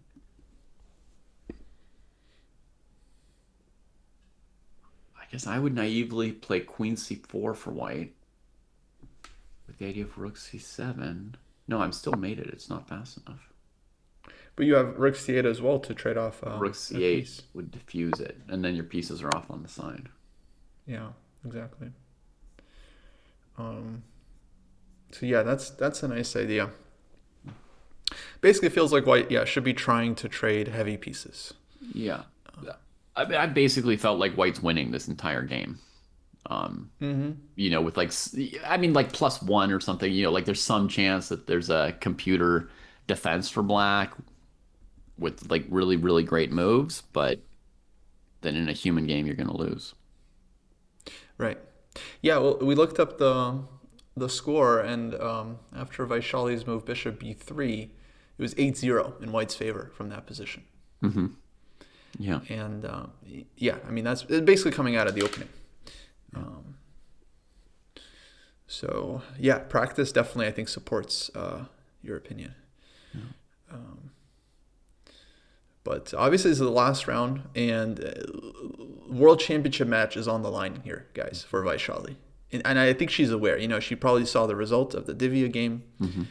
She can do basic math. She needs 1 point here to win the tournament. I mean, can you believe she's on +2 and she's only tied for first place? It's such a close tournament. Wow. Yeah, the women's tournament was very, very tight. I think a couple of rounds ago, it was like a point and a half separating like first and last or something. It was very, very close. And multiple players have taken the lead and over. At first it seemed like Anna Muzichuk was gonna win, and then Zuziner was surging, Vaishali was surging, and yeah, no, very, very competitive field. I would say in the Open it was also competitive if you just don't count Fischer. I mean Sindarov. Yeah, exactly. I mean, that's the thing that I was most wrong about in my predictions, I think, for the Open tournament was I thought that it would be something tight like this, with a couple people at +2 and nobody below -2 and so on. And if you discount Sindarov, then it becomes true. Yeah, but somehow he didn't get the memo. He's like, why don't I just win all my games? Yeah. Good strategy. Okay, King H7. Basically, a helpful move. She's getting out of any kind of Queen C4, Queen D5 ideas. Yeah, but H5 comes even But yeah, exactly. harder now, right? Like your capture on G6 would be with check. So if you imagine like H4, Queen E7, H5, Queen A7, Right. the fact that I'm now taking on G6 with check means I probably don't even need to defend A1. That's sort of the tempo of the position. It'll just be check, check, check, check, check. And yeah, like Queen D5 or Queen C5. I mean, White is basically first. Yep. Classic opposite sides castling line that comes down to one move. Right. Where it's like they've got some unstoppable. Let's say for argument's sake that Rook A1's unstoppable, but it's like it's just the speed. Yeah. And I think I think this one's gonna go for white. It's cool to see like one dragon going for white and one for black at the same time.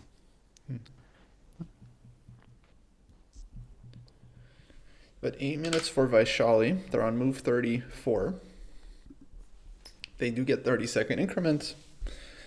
But these next six moves, I mean, we game might be decided basically. Yeah. If queens come off, or if black manages to find some trick. Katerina Lagno, she had the combination of the tournament earlier. This very nice like rook and queen sack. So she's a tactical one. She's looking out for these shots.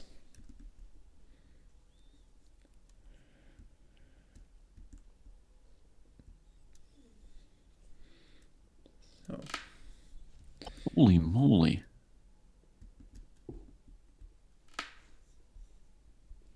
Oh, man. Do you know that Bluebaum lost? Oh, yeah, that game was very chaotic. We did look at it. I did like Anisha's position, but I did not. We didn't see the end. Bluebaum changed styles for the game. He was like, all right, I've proven I can draw basically every single game against these guys if I want to. Now, what would happen if I pretended that I was like, a super GM who's just supposed to win every single game against them? And it didn't happen. It's just like down a piece. Yeah, poor guy. Yeah, unfortunate. But actually, so that's nice for Geary. So he secures second place. Yeah. Normally he would have won this tournament. He played so well. The 8.5, yeah. I mean, he really had a fantastic second half. And again, it's one of those things where like he wasn't really in contention in the first half, but then Fabi was in second. He lost all steam. Geary manages to take over and snag second towards the end. And unfortunately for him, it simply won't matter. I think Gukesh is playing the match, so. Yeah. As somebody's pointing out, Geary's score would win the women's tournament, right? If Vaishali wins. Yeah. Yeah, exactly right. Yeah, last time I think Gukesh had 9. Really? I thought he only had 8.5. But I can just research it. Yeah, so around there. Maybe 9.5?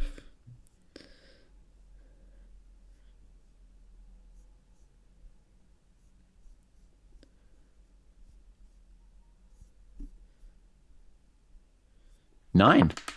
Chat was right again. Yes, wow. Chat never misses. 9 is a good score too. 9's a very good score. No, yeah, fantastic score. It's just I think it was, let's say, slightly less impressive just because there was like 4 players in contention at the very end. So I think Fabi and Nepo and Naka, they all finished with 8.5 basically. So they all had good tournaments too, but I guess like all the scores were a little inflated by, a certain presence. The famous, yes, Albasov was Basov effect. In that field. Okay, Vaishali plays rook cd5, saying she wants to go rook d7, but she leaves the bishop loose on c3 with that choice. Lano immediately takes a look. Here, Kostya, I've got something for you. Rook 1 to d3. And then we could ask chat, how should black proceed? Nice. What do you guys think? Any ideas for black here?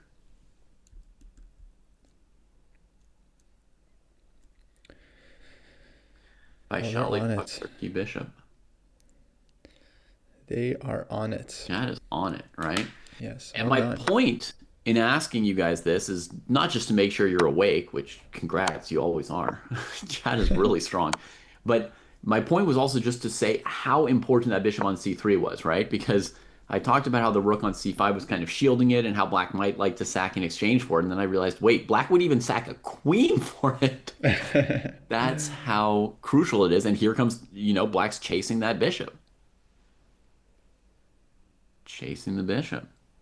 And yeah, you know, Lagna's just begging for rook. She's like, please touch the rook. Yeah. Please touch the rook. Oh, wait. I see moves on the camera. Bishop b2, rook a2 already played. Yeah. Ah, okay, we got these moves. Okay. Yeah, so that's what I meant by she's chasing it, right? She's coming after that Mm-hmm. that piece. And now is rook b2 a threat here? I don't think it is yet, but queen a6, surely Right. a threat. Rook b2 would be a threat if black could play f5 without queen f5 being check, Yeah. I think. Right.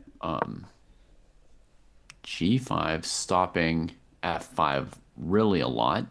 Don't love the move though. Against queen a6 though, she's going to go queen h4 rook d8. That's pretty decent. Yeah, no, I love it. I think like strategically I love to split the pawns. Uh-huh. And On the it side feels where like your okay. opponent has the majority. Yeah, exactly. So now she's kind of she's not really, well, she has mating ideas, but it's like this is a more like positional approach rather than trying to open it up with h4 h5. But it seems quite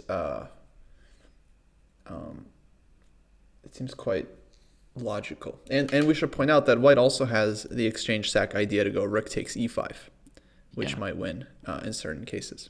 Yeah. Right now, not so much. Right now, black has queen takes e4 as a defense, but yeah, folks, you can imagine if rook e5, if black had to take on e5 because their queen was somewhere else, then white would take back on e5 with the queen, and it's a pretty good exchange sack. Yeah. So basically, she's saying, I'm going to go queen h4, rook d8 against more or less anything.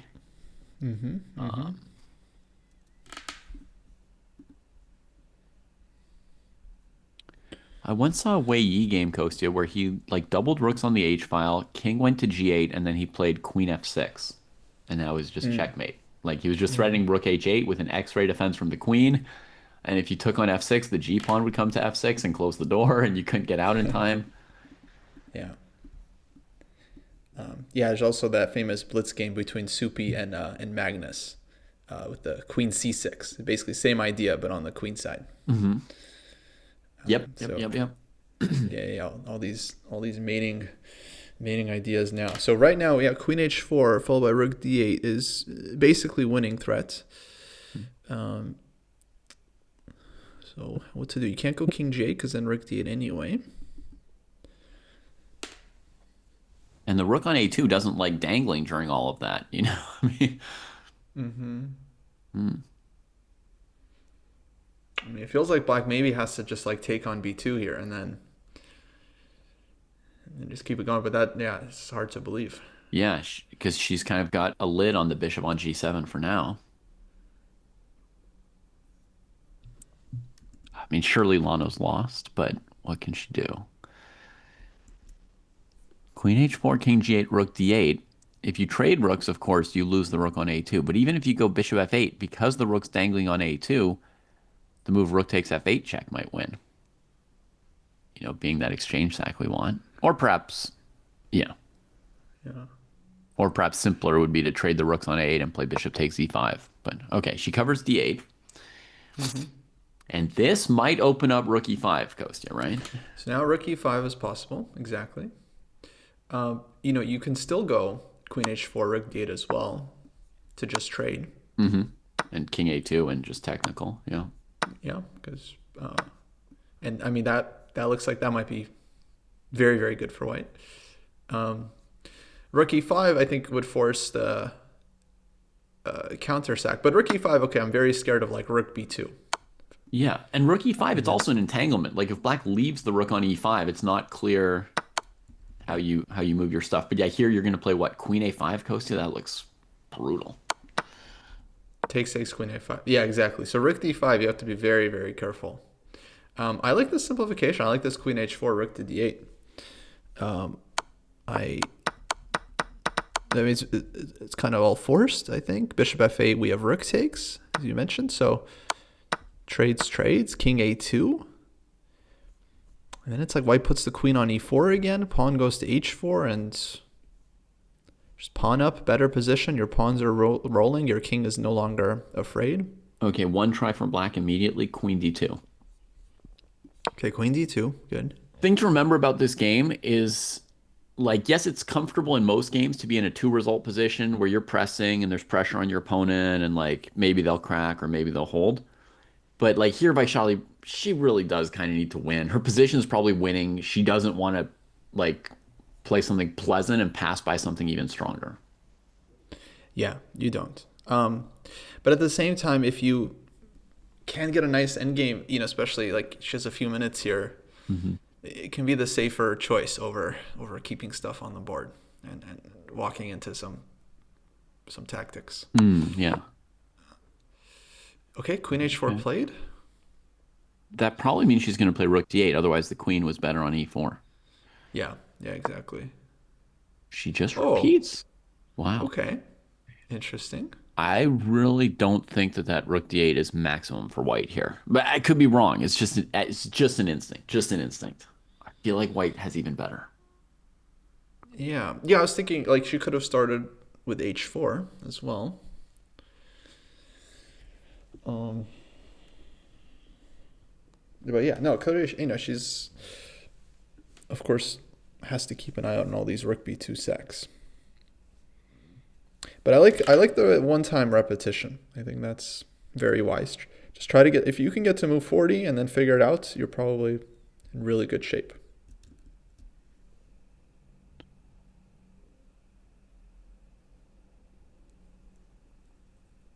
So in this position, I think white might be threatening the unusual move, bishop takes E5. Generally a no-no. No, no, no. I think that's made in two. Is mate in two? Well, Rook A1 check, yeah, is a problem. Oh, I blundered some stuff. Oh, Whoa. Rook A4. what? What's the point after rook d8 check? Oh, the rook's covering h4, so you can't go play queen h4 at the end. Okay. Rook A4. Dang. Dang, what an unpleasant move to see. Yeah, but how about this, Kostya? Rook d8, king h7, queen e5. Oh, rook b2, rook b2. Yes. Okay. I was Oh like, my god. but what if you've just hoped your way into getting mated? Okay. Oh boy. Okay, but there's a lot of rooks hanging for black. Somehow I don't believe this. Um, okay. Rook D6 is not working. No, what happens after rook d6? So Rook D6, Queen D6, Mm-hmm. Rook takes D6, Rook takes B2 check. Nice. Yeah. So that one's piece up for black. Okay, 4 minutes here for Vaishali. 4 minutes is enough to not just freak out. And you can Yeah, calculate here. You can do it. absolutely. Absolutely. Um,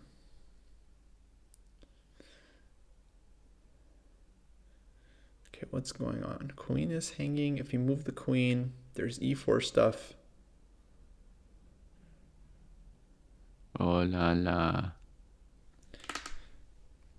Queen A4, the issue is rook takes and then E4. Okay, I got a crazy move here. We need a move there. Bishop There's rook B5. d4, but then rook a1. Yeah, okay.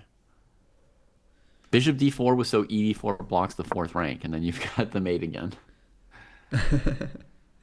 But rook a1 again undoes me with the idea of bishop a1, rook e4, and Yeah.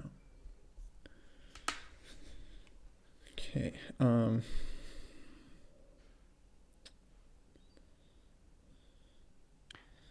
Oh, this is man. this is Vaishali needs serious. something here right Yeah. now. Yeah. And I doubt that she saw this as a candidate move for Lano, so she's Of course. in that territory. I mean, she could always bail out with queen a4, and she hasn't lost the game. Yeah, I think Queen A4 is playable because if you trade an E4, you have Rook B5. Yeah. But It's not pleasant. but I think White loses like most compared to before. I think White loses a ton of chances. A ton, yeah. If that pawn were on b3 instead of a4, I might happily play the two rook position, but okay. Cartier saying c4 could be an idea. for white here, blocking the fourth rank, going for mate. Rook d8, Okay. queen h4. That move makes a lot of sense. I really want to block the fourth rank. I wish I'd thought of that move. Yeah.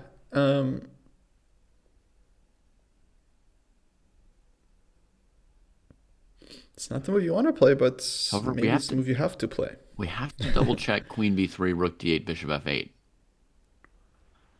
Because against queen e5, black reveals the threat of rook a1.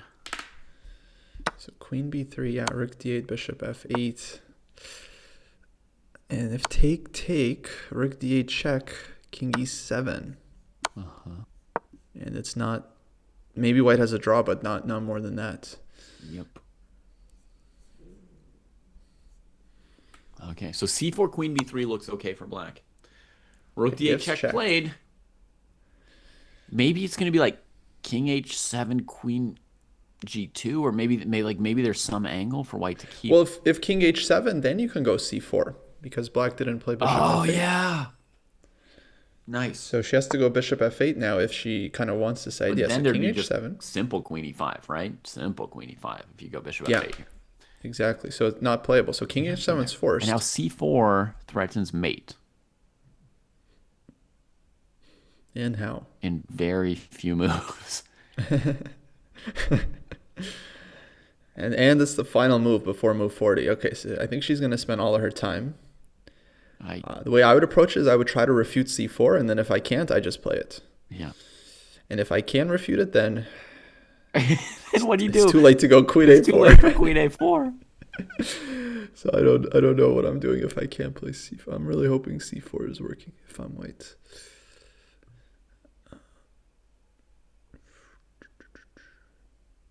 With c4 queen f2. You have rook d2 though. Mm-hmm. Yeah.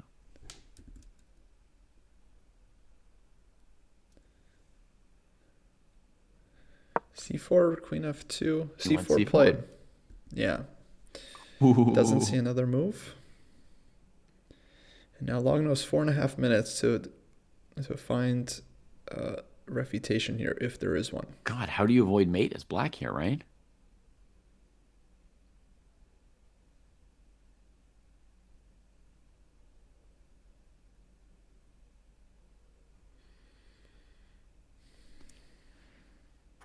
Wow. So rook a4, an unexpected tactical chance. Lana tries it, and Vaishali keeps her cool. She's surely shocked by the move. 4 minutes on the clock, and she refutes it. She figures it out. Yeah, with not an easy move to find, c4. I mean, it's opening up the king. Beautiful. Hanging the pawn. And she found the right move order, right? Check first, then c4. Very precise. She iterated on the idea. She scoured for candidate moves and concepts, came up with all of them, and then iterated to make it work. It was very good. She, I think, solves a lot of chess problems in her training. Oh, yeah. I mean, yeah, she and Prague, I think they come from the Ramesh school of chess. Yeah. Where you just solve until it's too hard, and then you just solve a little more. Yeah. Keep pushing. Dang. Okay. I mean, if she wins this, then 100% deserving candidate right here.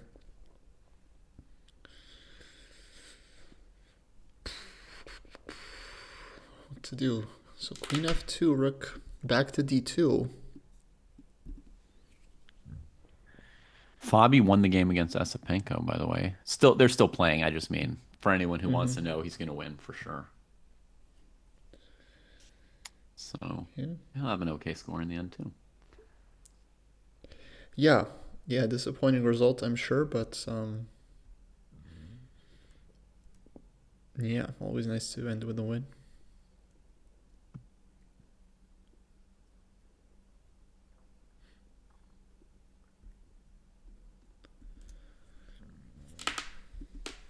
Let's check the cameras.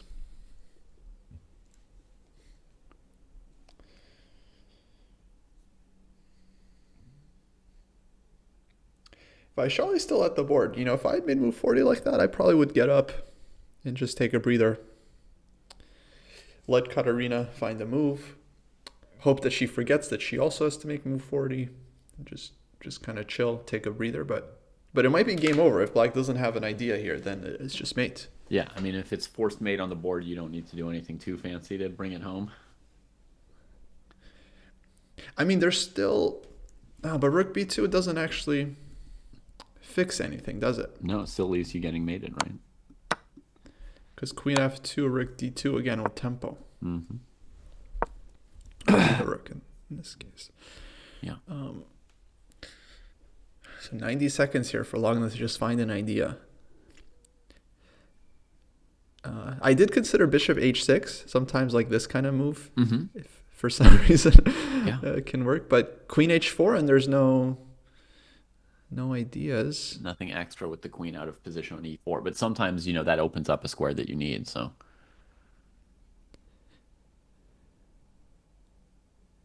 Yeah.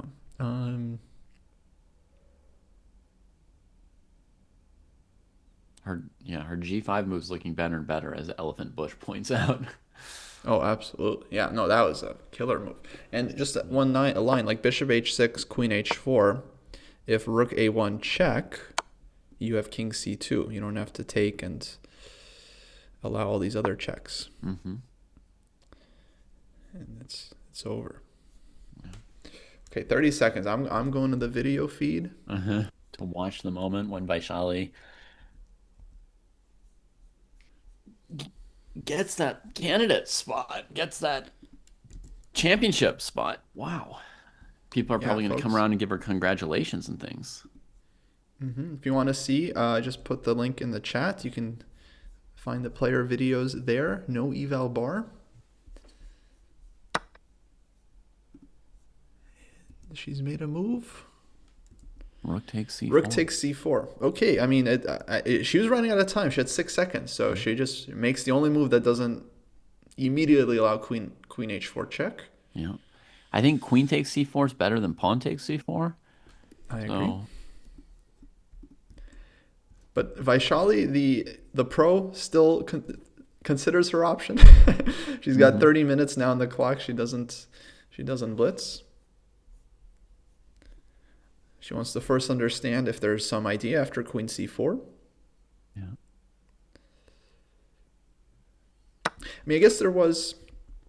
She does go Queen C4, so there was there's Rook B2, King B2, and E4 check, but it's just impossible to believe that. Followed by some kind of Queen A5 or Queen F2, but she'll have the angles covered. Yeah. Honestly, she can just drop a Rook on D4 and she's winning. So. Yeah, well, Rook B2 played because mate was anyway threatened. Yeah, and now the Rook A4 was still coming. So. Yeah, basically forced to give up both rooks. Yeah. But after E4, I mean, Rook D4, you're more than happy to just give it back. Give one rook back. Mm-hmm.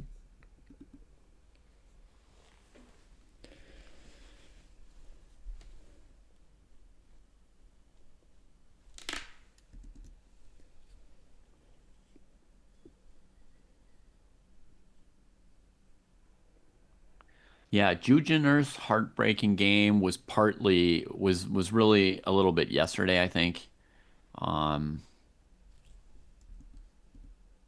She lost a 3-result game, so that probably put her in a tough mental spot for today.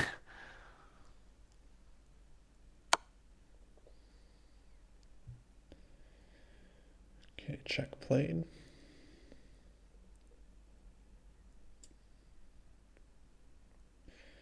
So now I'm expecting Rook 8 D4. Mm-hmm. I guess E3. E3 black still wants.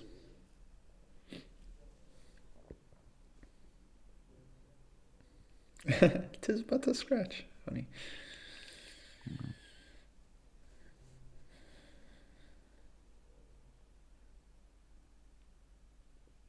Yeah, Rook 1 D4, of course. Huge blunder. Queen D8. Yeah.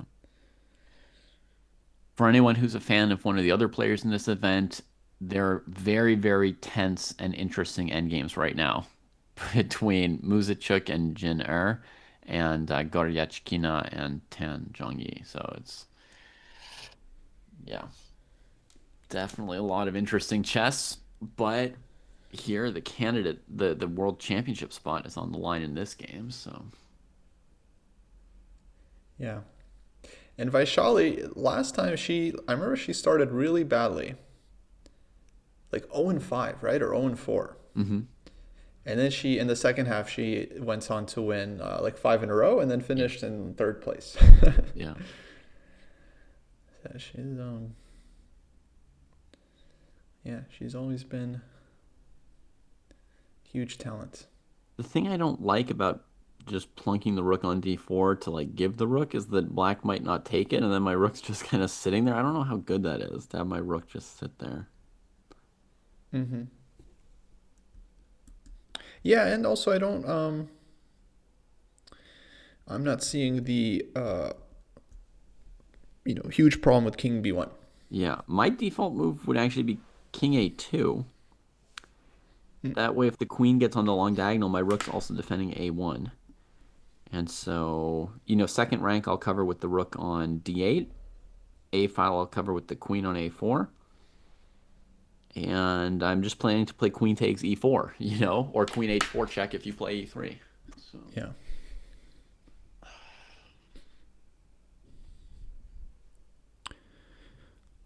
Yeah. I mean, it kind of looks like any king move is winning here, like on the light squares, maybe on the dark squares. Yeah, or on the dark squares. Yeah. I mean, you could just start running your king towards the king side, saying there's no bishop attacking me there. Right? Just king c2, king d2. Yeah, actually, I totally have seen that kind of thing before. Yeah. Um, It's like your bishop yeah, can only point one direction. So. yeah, and yeah, if the king escapes to g2, then it's just completely over. So.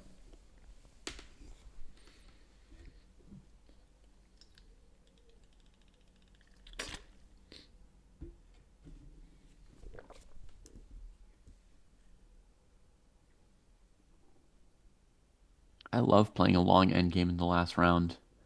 So even if, I see that Vaishali has won or something and that I'm not going to win the spot in the candidates, I would still just enjoy playing out my last round endgame as long as I can. Yeah, I mean, yeah, it's the last game in the candidates. You don't really want to end it, right? Yeah, Um, oh, let's check in on that 5e game sure. just to see how I can tell you everyone why I is think he's progressing. winning. Oh boy.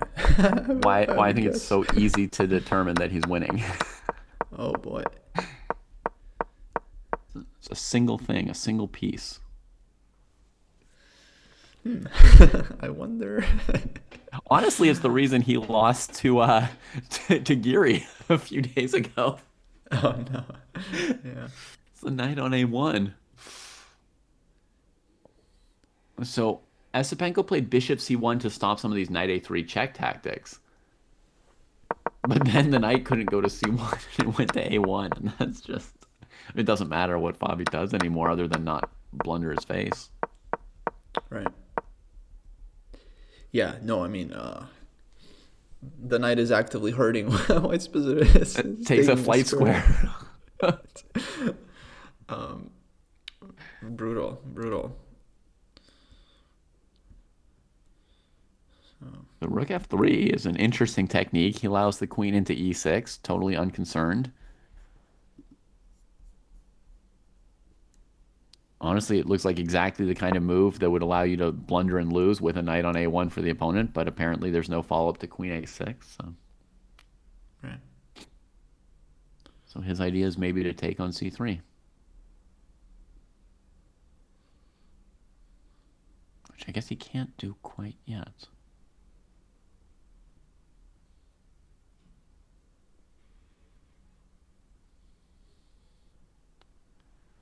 But could he play the move b4? Maybe. Yeah. I was thinking about this one.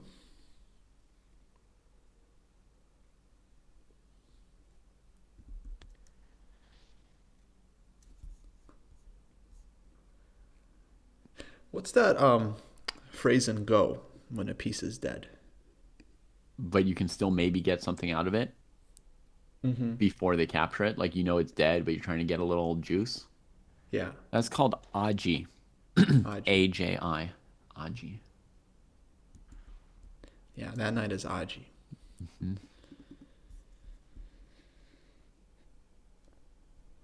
Oh, King C1.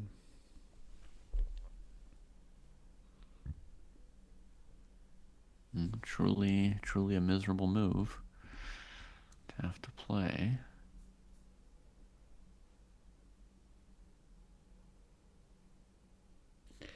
And let's see, they are on move number 32. And we're back in the open, so they don't have increment. So Esipenko actually might just flag this game because he has to make 8 moves in 2 minutes in a lost position. So that said, I'm sure Fabi I think he's just trying to calculate it just until the end. I think he's just trying to find a clear way. Maybe Rook H3 and Queen C4. Mm-hmm.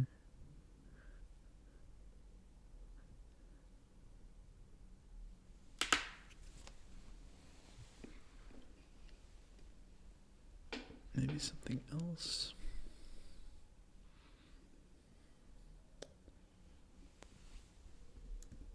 Ah.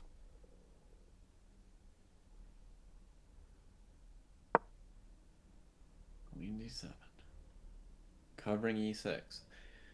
I was thinking about like King F8 and King F7. First, I looked at direct moves and they kept getting refuted. Mm-hmm. You know, one idea I had was knight takes C3, bishop takes C3, knight D3 check, pawn takes D3, bishop takes C3, and then you get refuted by Queen E6 check at the end. So Okay, interesting. Queen D7. Esipenko was ready for that with Queen H1. Fabio ready for it with Queen F5. yeah, Ooh. comes Brutal. around, covers the king, covers the light squares, and says like, "I'm just up material over here, right? 2 knights against a rook." Yeah. Yeah, I love Queen F5. Now Esipenko is he's burning clock. Probably has to take on F3 here because of Rook F1. Okay, is Rook H8, but Mm-hmm. King is going to. Well, he could take, huh? Yeah, but King F7 looks so easy. Right. What are the rooks doing? I guess the rook's going to go to H7 just to introduce the option of sacking, and then he's got Rook F1 check, winning the queen. No, I mean, yeah, Yeah, King Rook F7 F1. looks pretty good. Yeah. But also looks like he can just take and White has because Rook F1 is like a mate threat, King B2, Knight C4. So I think he could take and then run the king out to E6, and basically White should be running out of checks. Queen G8. Okay, actually wait, there's still Queen C8. So, but yeah, Knight F7, Queen C8, King E5. It looks winning anyway. Yeah, at this point, you're up a full piece. Yeah. So check, but he is. But honestly, after King F7, what's even the next move for White? I guess I thought he takes on F3. So Knight F3. Maybe Rook B8. Knight D2, and yeah, no, it's over. Yeah. Yeah, it's just crashing through.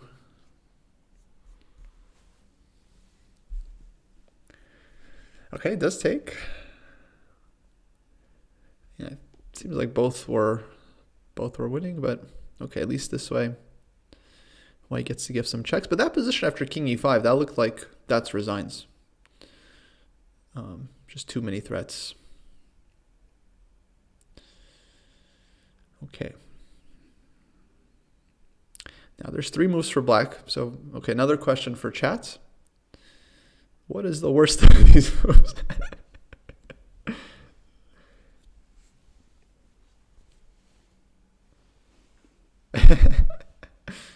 Here goes queen f7. Yeah, also very solid. So queen c8 check. He has knight d7 forced.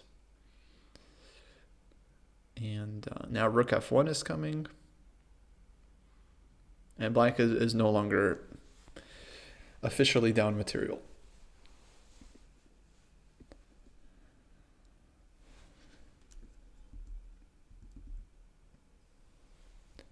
Okay, rook h2. Esipenko not enough time to resign. Basically just has to keep playing.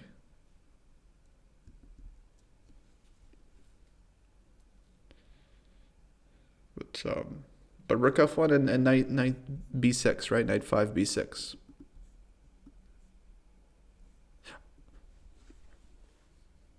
Okay, he has rook e2 check still.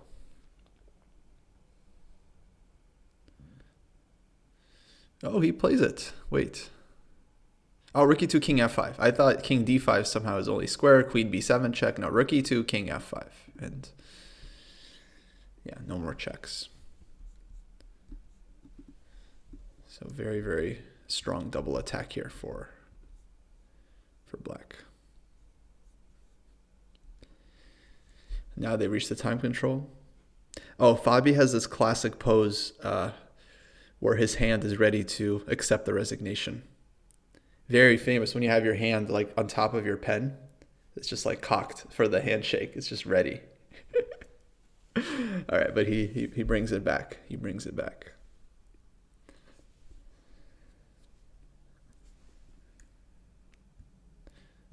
But yeah, this is the end for both players here. Esipenko, hard to say who's, let's say, more disappointed in the event. Esipenko had a really rough time. Fabi, of course, hoped for first. Both players probably deeply unsatisfied. And yeah, there's the resignation.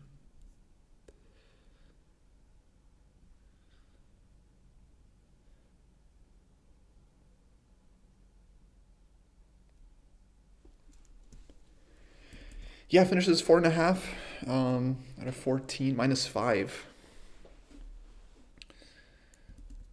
-5, I think, it takes the last place.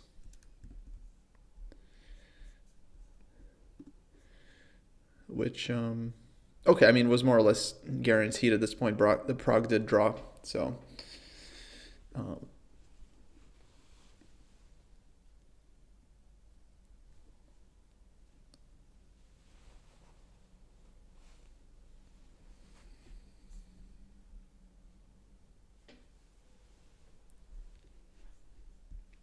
yeah, just somehow it just didn't go for him. He had the winning chances in the first game against Sindarov, and if he wins that game, completely different tournament. History, completely. I don't know. Maybe Sindarov would have just let it roll off him and dominate anyway. He did win by 1.5, but. Yeah. Oh, we lost sound. Sorry, guys. One sec.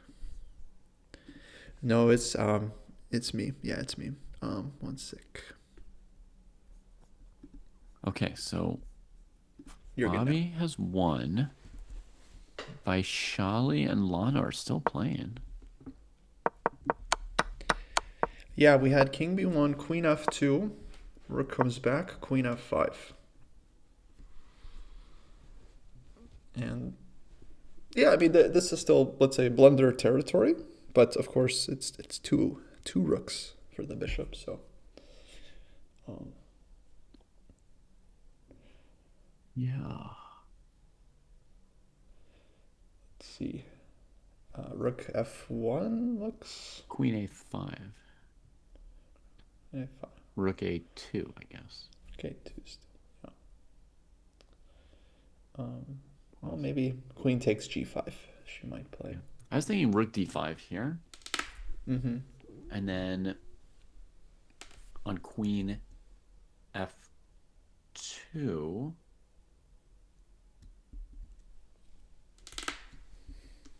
Well, I wanted to play queen c2, but there is queen a7. And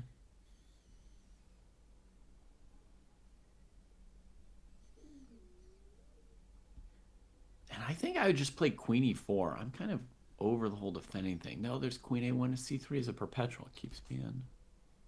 No, it's mate. Jesus. Well, what to do? Could we play queen d5 here instead of rook d5? Does that cut off the angles?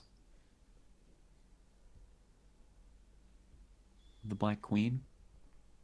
I have to get the black queen under control. Queen d5.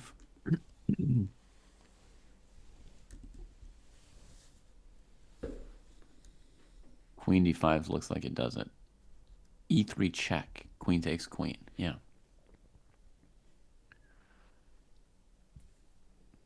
Yeah, I like it. You just kind of bully the queen. Black can never trade, so either trades or gives ground. And if she gives ground, I just want a tempo to play queen e4 and reintroduce all those mating ideas. Right. I'm tired of defending. Already tired. Yeah. Um,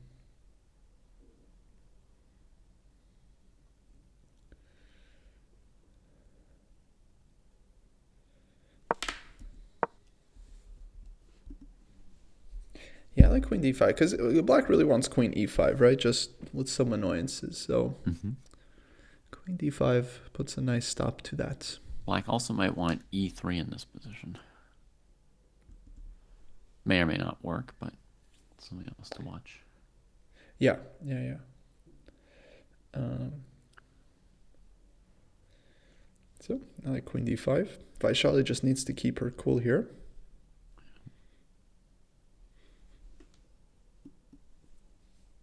Maybe queen d5, queen f3 could look a little annoying.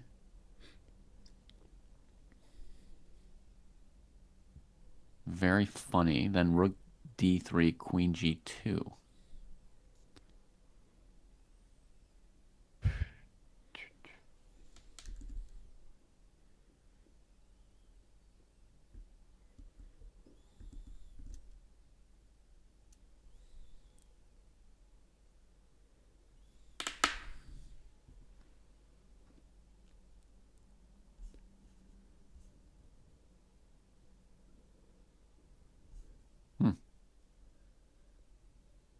Yeah, I don't have a simple forced win against queen f3. Amazing. But I still feel that queen d5 is the right direction.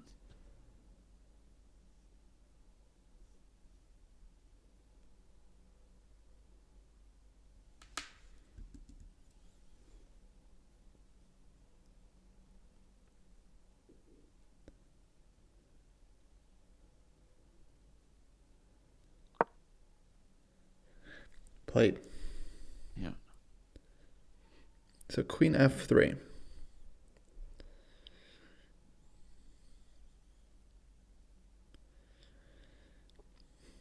Queen f3, maybe just rook c2. And just, ask how long you want to play this position. Right. What else does black have?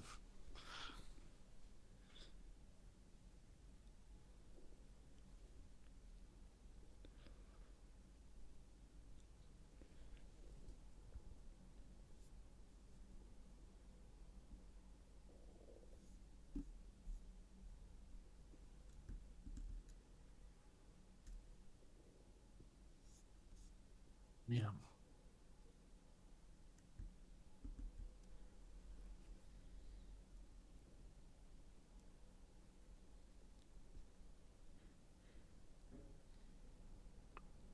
It's almost a Zugzwang to just sit for a move.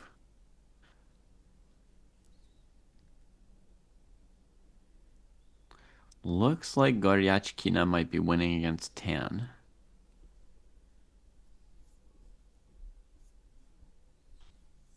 Mm-hmm.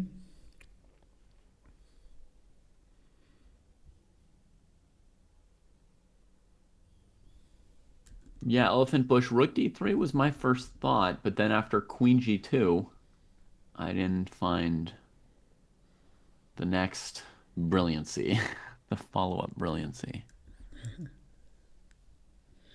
Yeah, this knight endgame is looking beautiful for white.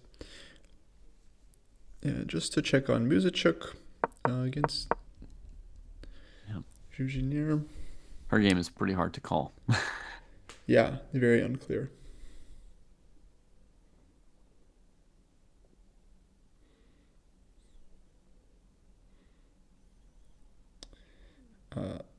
Very unclear for the moment. Yeah. Yeah. My guess is no one is much better here. I don't even know which of them is better. So Yeah. if white didn't have the h2 square, I would think that black could win with like rook to the first rank and knight d3, knight b4, knight d3, knight f4. Mm-hmm.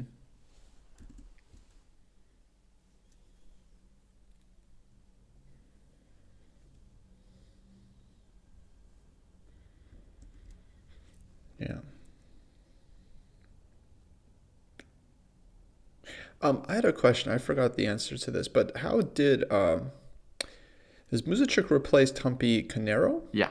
But what was the reasoning for her being the replacement? Oh, how do they pick her? Mm-hmm. Like, what was she next in line from? Yeah. I'm not sure. Yeah, maybe someone in the chat knows.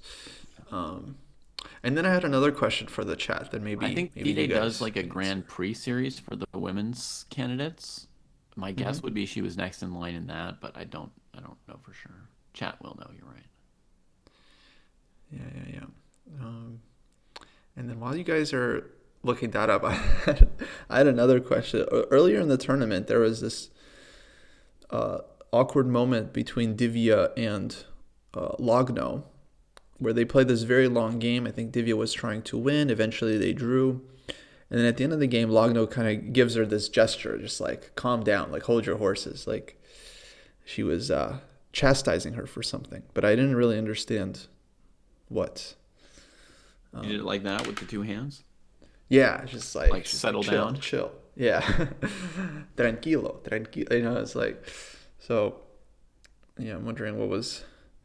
Because, I mean, the last few minutes didn't seem like Divya was doing anything inappropriate. So, just maybe it was something earlier in the game or. Yeah.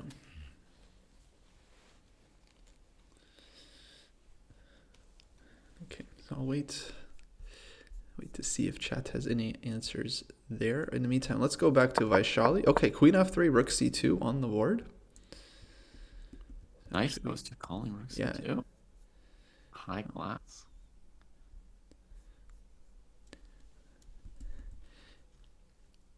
Yeah, I love this move. Just kind of showing black that just they have no kind of moves. Right. Even if she did have a move, white would very likely have a defense, but it's very hard to play when you just don't have an idea. And this move prevents queen c3, right? Is that like how Mm-hmm. you pick this move out of all other sort of waiting-ish moves?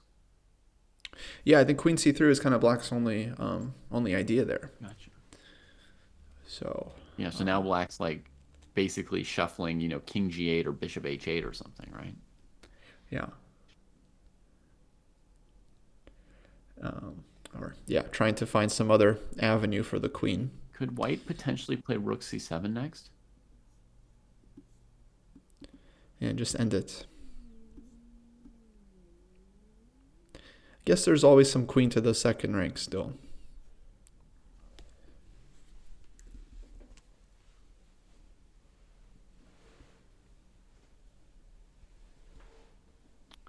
Looks like it was the Grand Prix for the for Anna Muzichuk. Yeah, and weirdly they've renamed it the Women's Event Series, which is perhaps part of why I didn't have like a perfect, confident recollection of it, because they use a new word for it now. Did they really call it Women's Event Series? That's Never an heard official that. FIDE tweet, I think.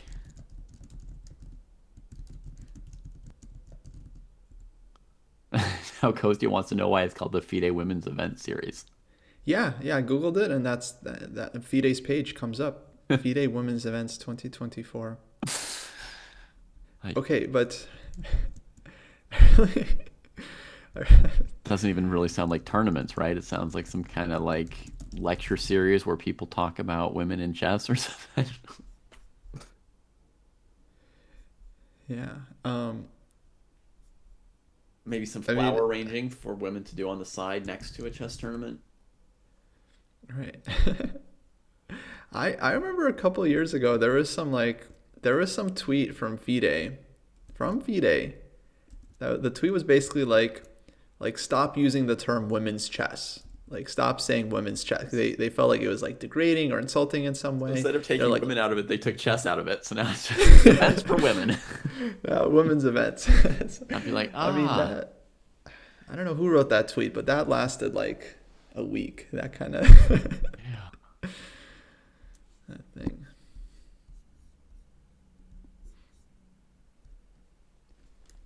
Okay, Queen F4 played. Queen f4. Okay, so what that does, we don't know exactly, but mostly black had to sit there and play another move.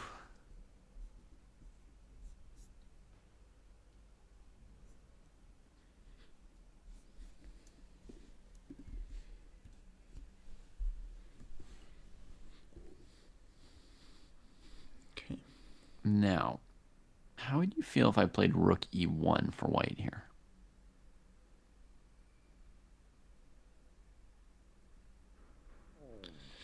Yeah, looks reasonable.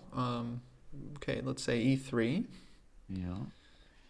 And now I want to play something like queen or rook to c4. Let's maybe go with the queen. No, then you get queen g5.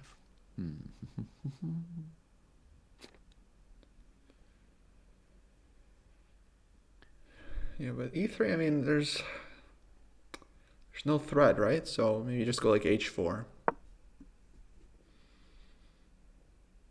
Oh no, I'll go queen g2. Queen g2. Ah, okay. Yeah, you Yeah, want the mate. Yeah. I actively want those h3 and h4 squares nowadays. Yeah, fair. I mean, I didn't know this, half an hour or an hour ago, but Vaishali has taught me. How to get in. Rookie one. Nice. And e3 played quickly. So, give me queen g2. Queen G2. Yeah, I'm sure Vaishali is on top of this one, and that might be resigns. If queen h4, I have rook e3, conveniently heading to h3 anyway.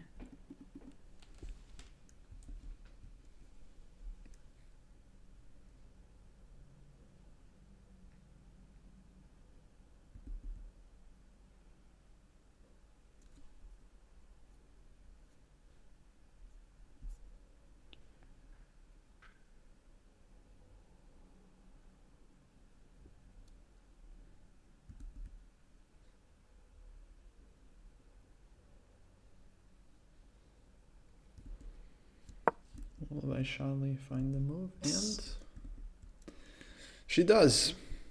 Okay, I'm going to camera feed. You're going back to maybe see another resignation. Yeah, love watching the resignations. Another moment where it can happen. See if Lano tells her to calm down.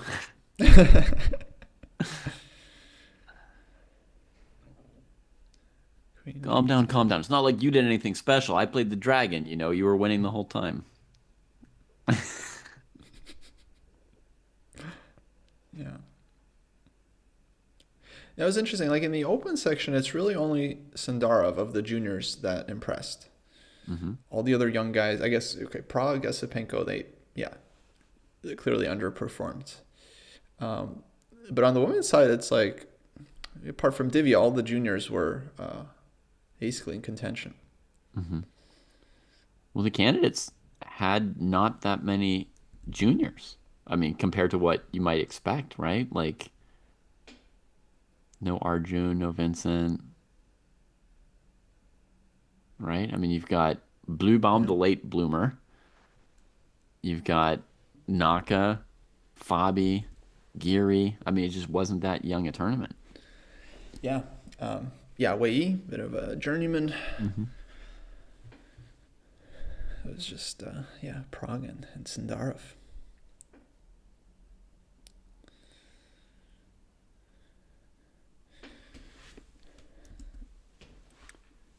Maybe Muzichuk is a shred better, but we can wait to see their game.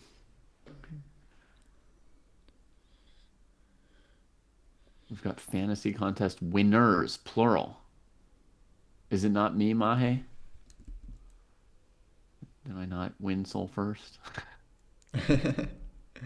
Yeah, it should have been me, David, and Jesse in some order, I assume.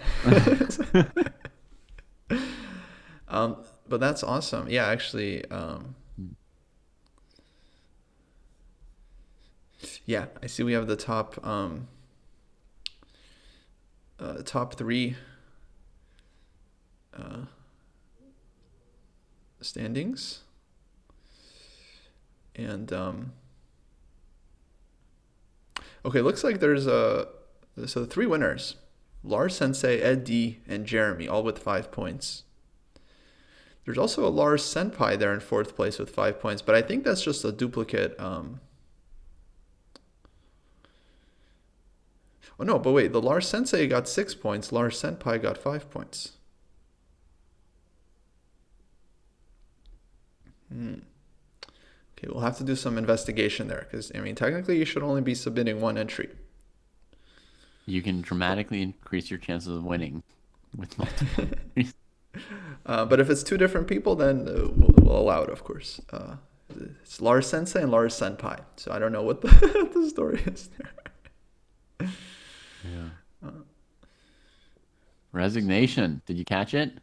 Oh no! Oh no! It's the internet. You can back up. Okay, I go back. And that's it. Oh, very respectful this time from Lagno. She congratulates her. And Vaishali is the winner. And we'll be moving on to the World Championship. Wow. For the women. Wow. Dang.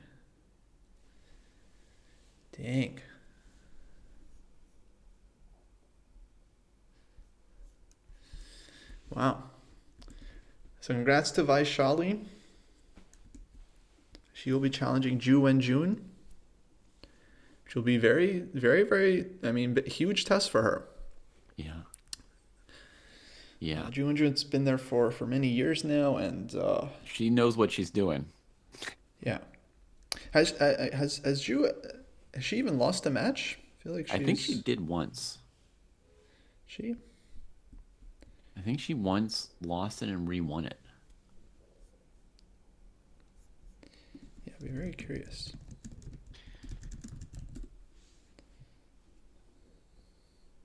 Five-time women's world champion. She defended her title in 2018, 2020, 2023, 2025. Yeah, maybe she's never lost it.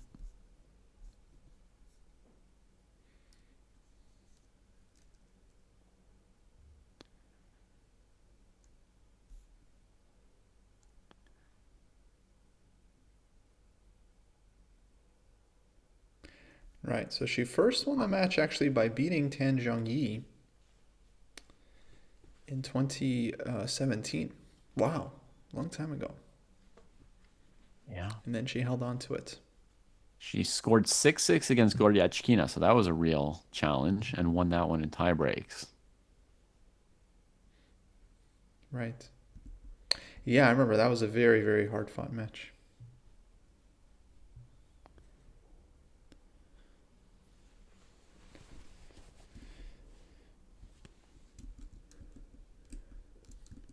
Wow. Well, there's a couple of games left. Goryachkina and Tan Zhongyi, speaking of, they're still playing their game, but Goryachkina looks to be in control. And then Muzichuk Zuzhiner to finish it out. They're very much in a hotly contested battle. Yeah.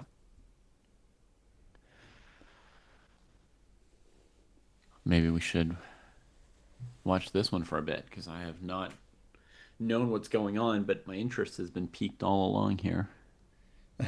Sure. Sure. Absolutely. So for white, candidate moves are taking black's pawn or maybe pushing c6.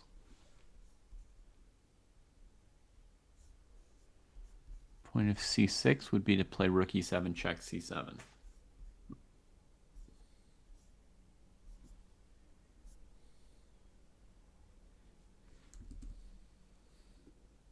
How good is Tan Zhongyi? VJ wants to know what you think of Tan Zhongyi. Well, she's very strong. Of course, grandmaster and former world champion, and I think she's been to the match a couple of times. I think she's done well in World Cup. So I mean, she's clear kind of like top 10 player, I would say. Yeah, I think she won the last cycle and challenged Zhu Wenjun in the most recent match.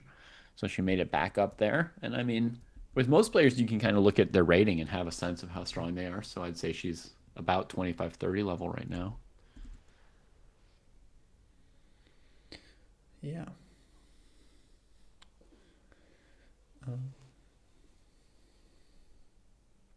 For me, the real question is how strong is Zhu Jinier?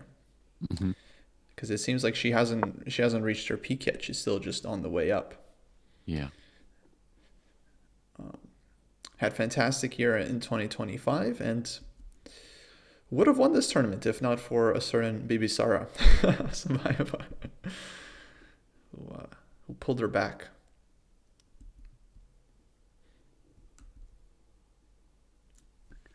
Yeah.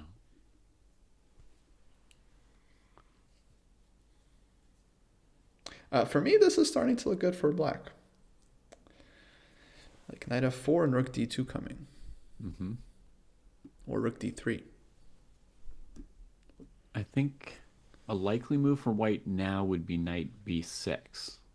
And then you have to decide if you're all in, right? Yeah. You I guess could, okay, we might get a draw. you could bail out with knight takes knight, rook takes a4.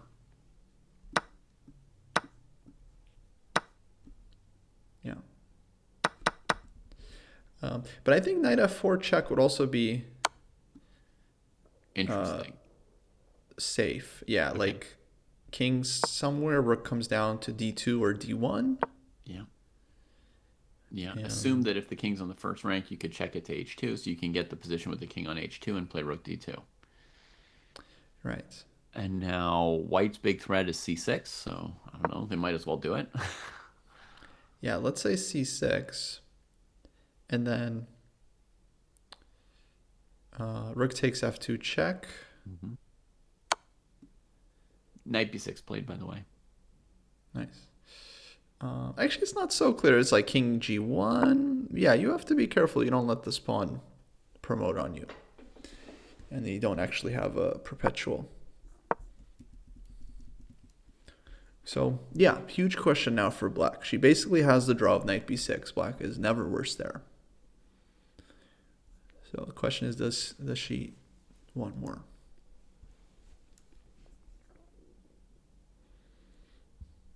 Like knight e7 might be an unpleasant move for white. Okay, trying to break up the coordination. Just blockading, yeah. The pawn.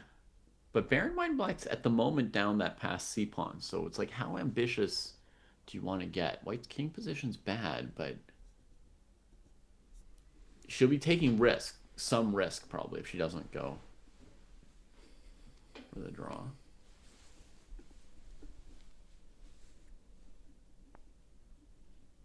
And I think you do want to win this game if you're Zhu Jinier. Not just because like money or whatever, but like if she wins this game, she gets 8 points. She ties for second with Bibisara. Mm-hmm. And you never know. Like maybe Ju Wenjun retires all of a sudden and doesn't want to play them. Things can happen. And, Oh, yeah, I would definitely try to maximize my score here. Yeah. But, okay, knight e7, rook g4 may be an idea for white. Yeah. I think that one basically hangs on. I'm starting to get the sense that the position's about balanced. For a while I was watching it and I couldn't tell who was better, which when you can't tell who's better for a long time, sometimes it means it's about equal, but now I'm starting Hmm. to feel that.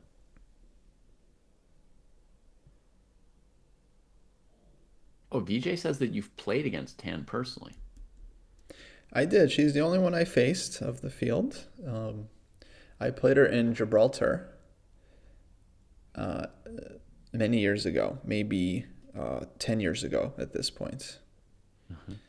Um, Actually, that's why I was surprised that her world championship match was 2017 because I played her maybe 2016 Uh-huh. and she was 2500, but she was not yet a grandmaster. Okay. She might have even been a FIDE master with a 2500 rating. Wow. Because I remember thinking like, okay, she's GM GM strength, but not doesn't have the title for some reason. Yeah. Um, and then next year she's already playing the match, so that's Yeah, I mean, her quite impressive. first women's title she got in one of those knockout things in 2017. I think that's how she won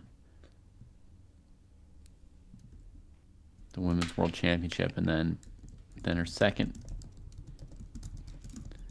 was she was challenged by Ju Wenjun.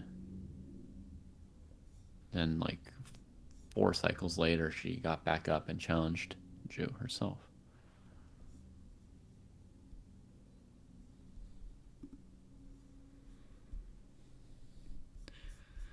Wait. Now here's a fact.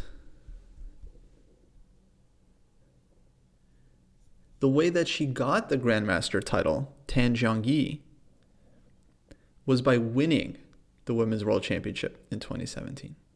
Jeez. Talk about the Chinese players not sending in title applications. You wait till you're world champion to automatically have it given. Wow. I guess she was IM at that point. Although I'm not actually sure. What year did she get it? Let's see. No, actually, no. She never had the IM title. So she went straight from WGM to Grandmaster. And yeah, that's the thing that you just said. Like, there's quite a few Chinese players that don't get their FM title, don't even get their IM title, Yeah. and then they wait until they get their GM title, Yeah. and they're like untitled with like 2480 or something. It's like, geez, just no point. I'm 99% sure that Gordiachkina is winning. Oh yeah. Now that she got this knight maneuver to d5.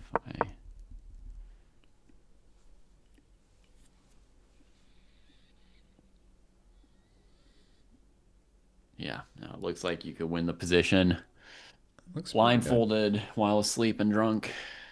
Hmm. Maybe King B2 A4, I would King consider. b2, king b5 at this point, right? Because the Also King B5, just yeah. knight's been controlled.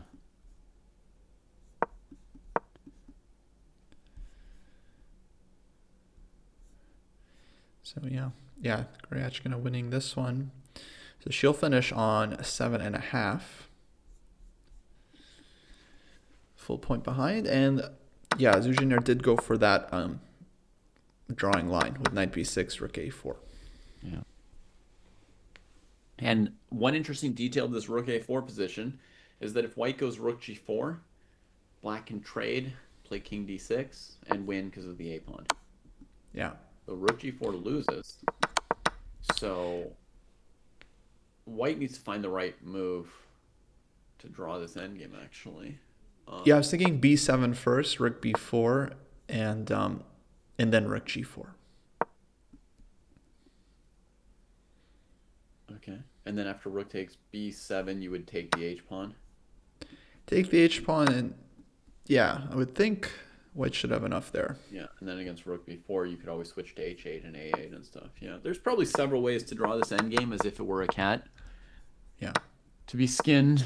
Um, I was thinking one idea would be basically you play b7, rook b4, and then king f1, and you wait for the opponent to play a4, then you play rook g4. There, maybe. Another idea is to play rook a7 first, just to be behind the pawn. So rook a7, I think she rejected because of king d6. Right.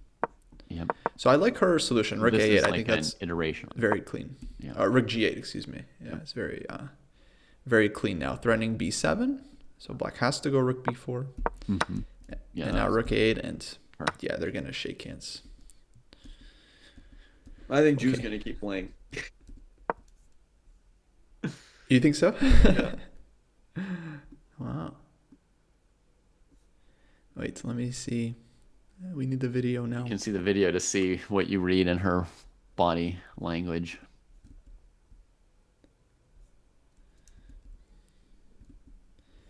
Yeah, wait, where are the cameras? Here we go.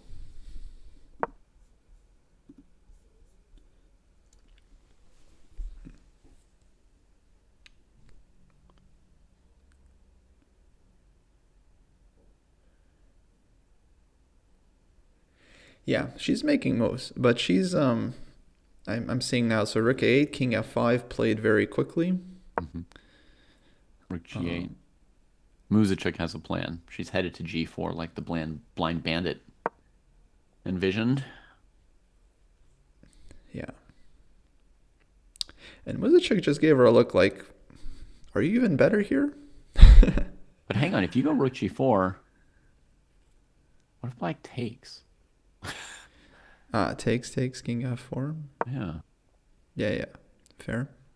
You could just lose, right? Black puts the king on f3, plays e4, e3, and then walks to h3. Yeah, she just wants to have rook g4 available so that black can't. Yeah, rook g7. Oh, and draw offered, and yeah, they're about to shake. So, let's see if this one ends in a draw. Neither player happy.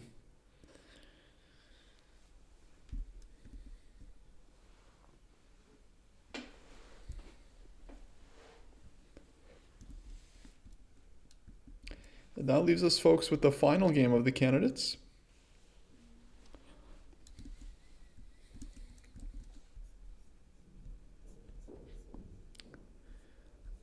And luckily for us, it should be a decisive game. Yeah.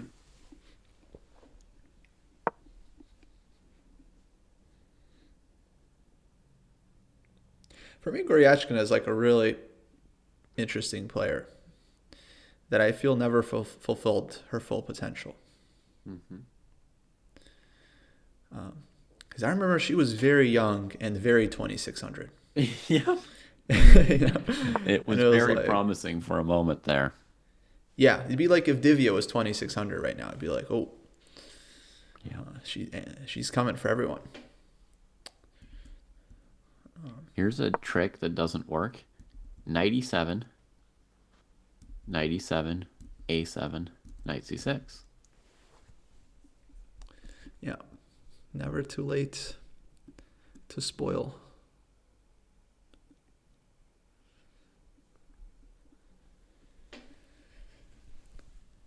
Now you don't have to give up your c pawn, but this a pawn is so strong that I think White's winning without the c pawn, right? Mm-hmm. But yeah, this is Without too the much. c pawn, it might be a study though. It would be tricky because the black king's following you, and Yeah. you have to do it just right. Okay, king d3. Yeah, this is what she's trying. But now knight e7 does seem to work. Don't really need it, but Oh, I need it. it's pretty The concrete. right way to play chess. Yes. Played. Nice. Chasing the knight around with your king, even if it works, you feel kind of like a fool. You know what I mean? It's almost like humiliating to chase the knight around in circles with your king. Like it's like you're in a slapstick movie and people are laughing at you. Yeah. You play something like 97, it's like, just elegant, just pure And that's it. mathematics. There's the resignation. Yeah.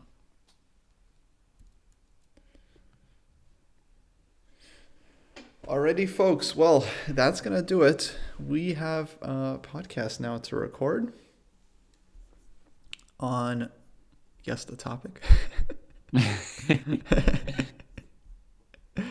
The Menorca Open? Yes, Menorca Open.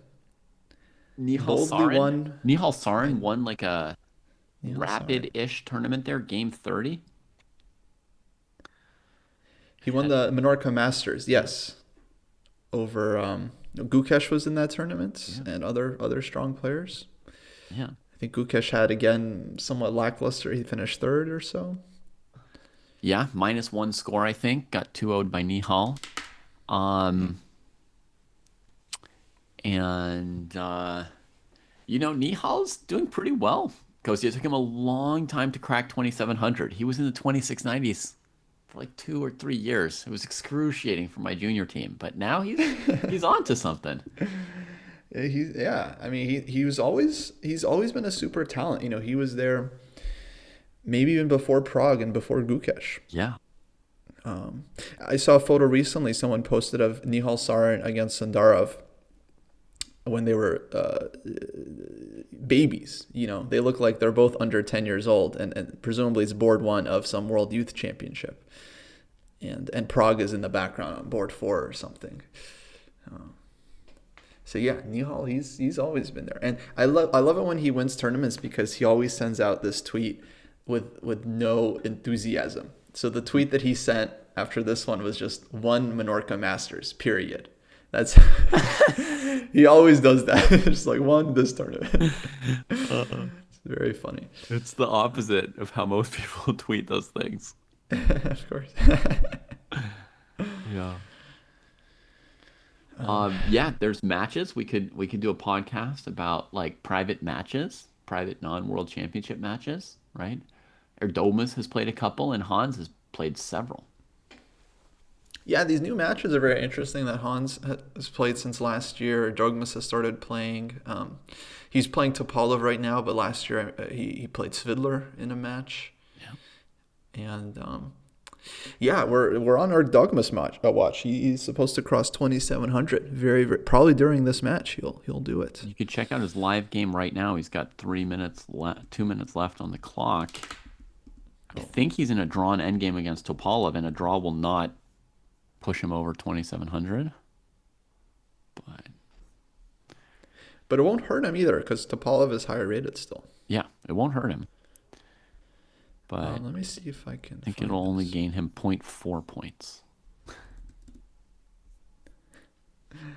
Inching. Or the I've never next. seen you drink.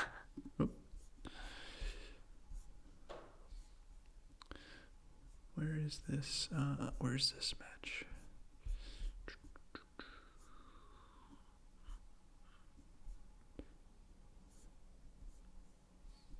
Oh, here we go. Clash of Generations.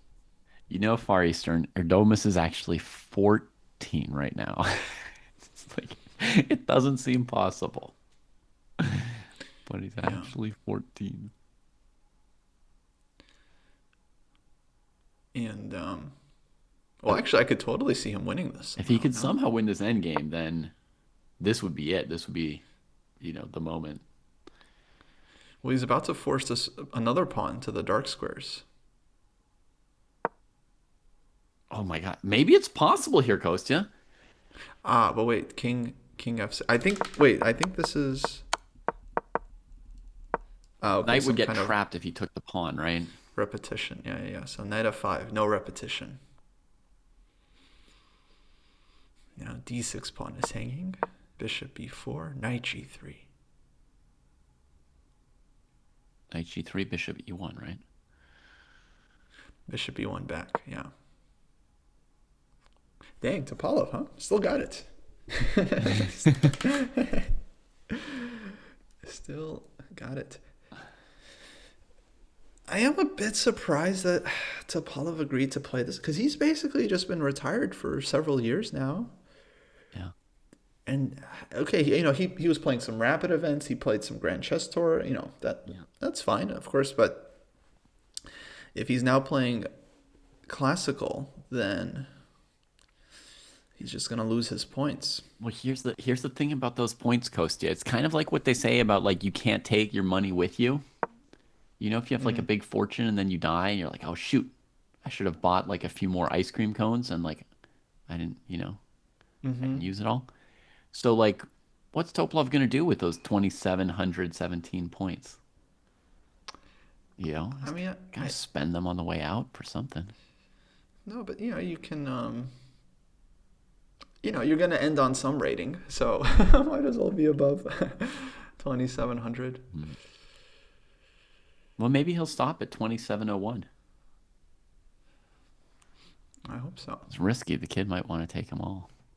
Yeah. Do you know how many games their match is for scheduled? I think it's 6 classical games. Okay. Yeah. So It says 12 au 17 avril. They're playing in Monaco. Nice. That's another nice place to play. yeah. I wonder who's sponsoring the match.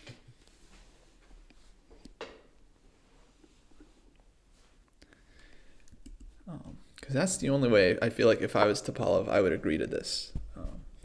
Yeah, I would assume that was kind of the point I was making. I imagine like he's spending his rating points to bring in money here. Oh, I see. It's like cashing in the chips before you leave the casino. They've got casinos in Monaco, right? Oh yeah, famously.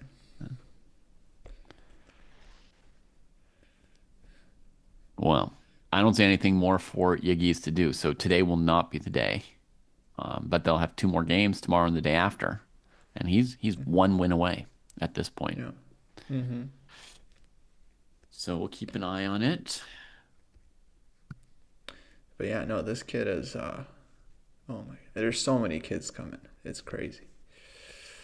It's crazy.